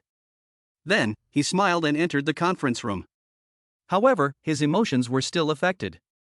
During the negotiation, the other party caught a flaw in his logic and proposed an extremely harsh condition that Yunqing could not accept. The final result was a breakdown in negotiations and a loss of over 1 billion yuan. Since then, Yunqing has deliberately trained to control his emotions, repeating over and over again when no one is around, brainwashing himself, filling the machine that is his body with the image of the person he wants to become. In the end, this is the person Yunqing has become. He can greet anyone with a smile in the face of rebuke, remain composed in the face of any predicament, his emotions as stable as they can be. It was also in this process of repetition that the entire program of this machine was updated to the final version. At that time, what drove him forward was one desire after another, not caring about the process, only endlessly greedy for the result. After satisfying this desire, he would go on to satisfy the next desire, until all his desires were satisfied, until he suddenly died in the office. Yunqing suddenly realized. Perhaps at that time his heart had already tended to numbness, only at that time he did not notice. After being reborn and coming back, this numbness became even clearer, so clear that he could not feel his heart beating. But it was also last night, standing by Lu Yao's bedside, his heart was beating, and he felt like he was coming back to life. And now, he is changing because of Lu Yao. It is a change that he did not initiate, a change that his body spontaneously produced because of being around her. While he is trying to break through Lu Yao's defenses, the armor that he used to wrap himself up in is slowly fading away. In front of Lu Yao, he seems to be gradually revealing his true self. The inertia of long-standing thinking reminded him that he should stop here. Yun Sheng knew very well that it was extremely dangerous to let the presence of others sway one's judgment and emotions. One would become passive, be manipulated by the other party, and be at a disadvantage at the negotiation table. However, a voice in his body seemed to be telling him that he was tired. He had worn that armor for decades, and he was tired of it. He wanted to take it off. Perhaps he would still wear the armor when dealing with outsiders. But he hopes that in this world, there is someone who can make him take off his armor and see his true appearance. Otherwise, he will be no different from a walking corpse, and his heart will once again turn gray. Yun Qing took a deep breath and closed his eyes. His mind became active once again, spinning at high speed once more trying to sort out his true feelings for Lu Yao and whether Lu Yao was someone he could take off his armor for.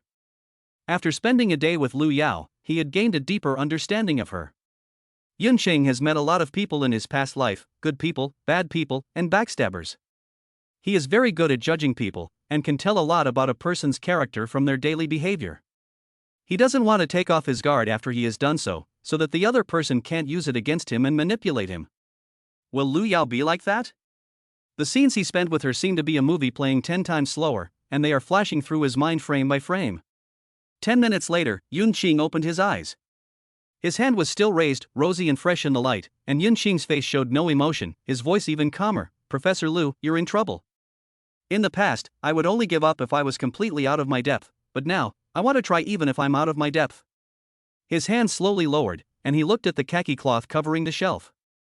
Yun Qing narrowed his eyes. "The cloth you put on there yourself, I will let you tear it off yourself. Introduce the doll to me again, and then we will be honest with each other." Yun Qing had armor on, as did Lu Yao, but it was probably not as thick as Yun Qing's, and the forging precision was a dozen levels worse. That piece of cloth was like the armor on her.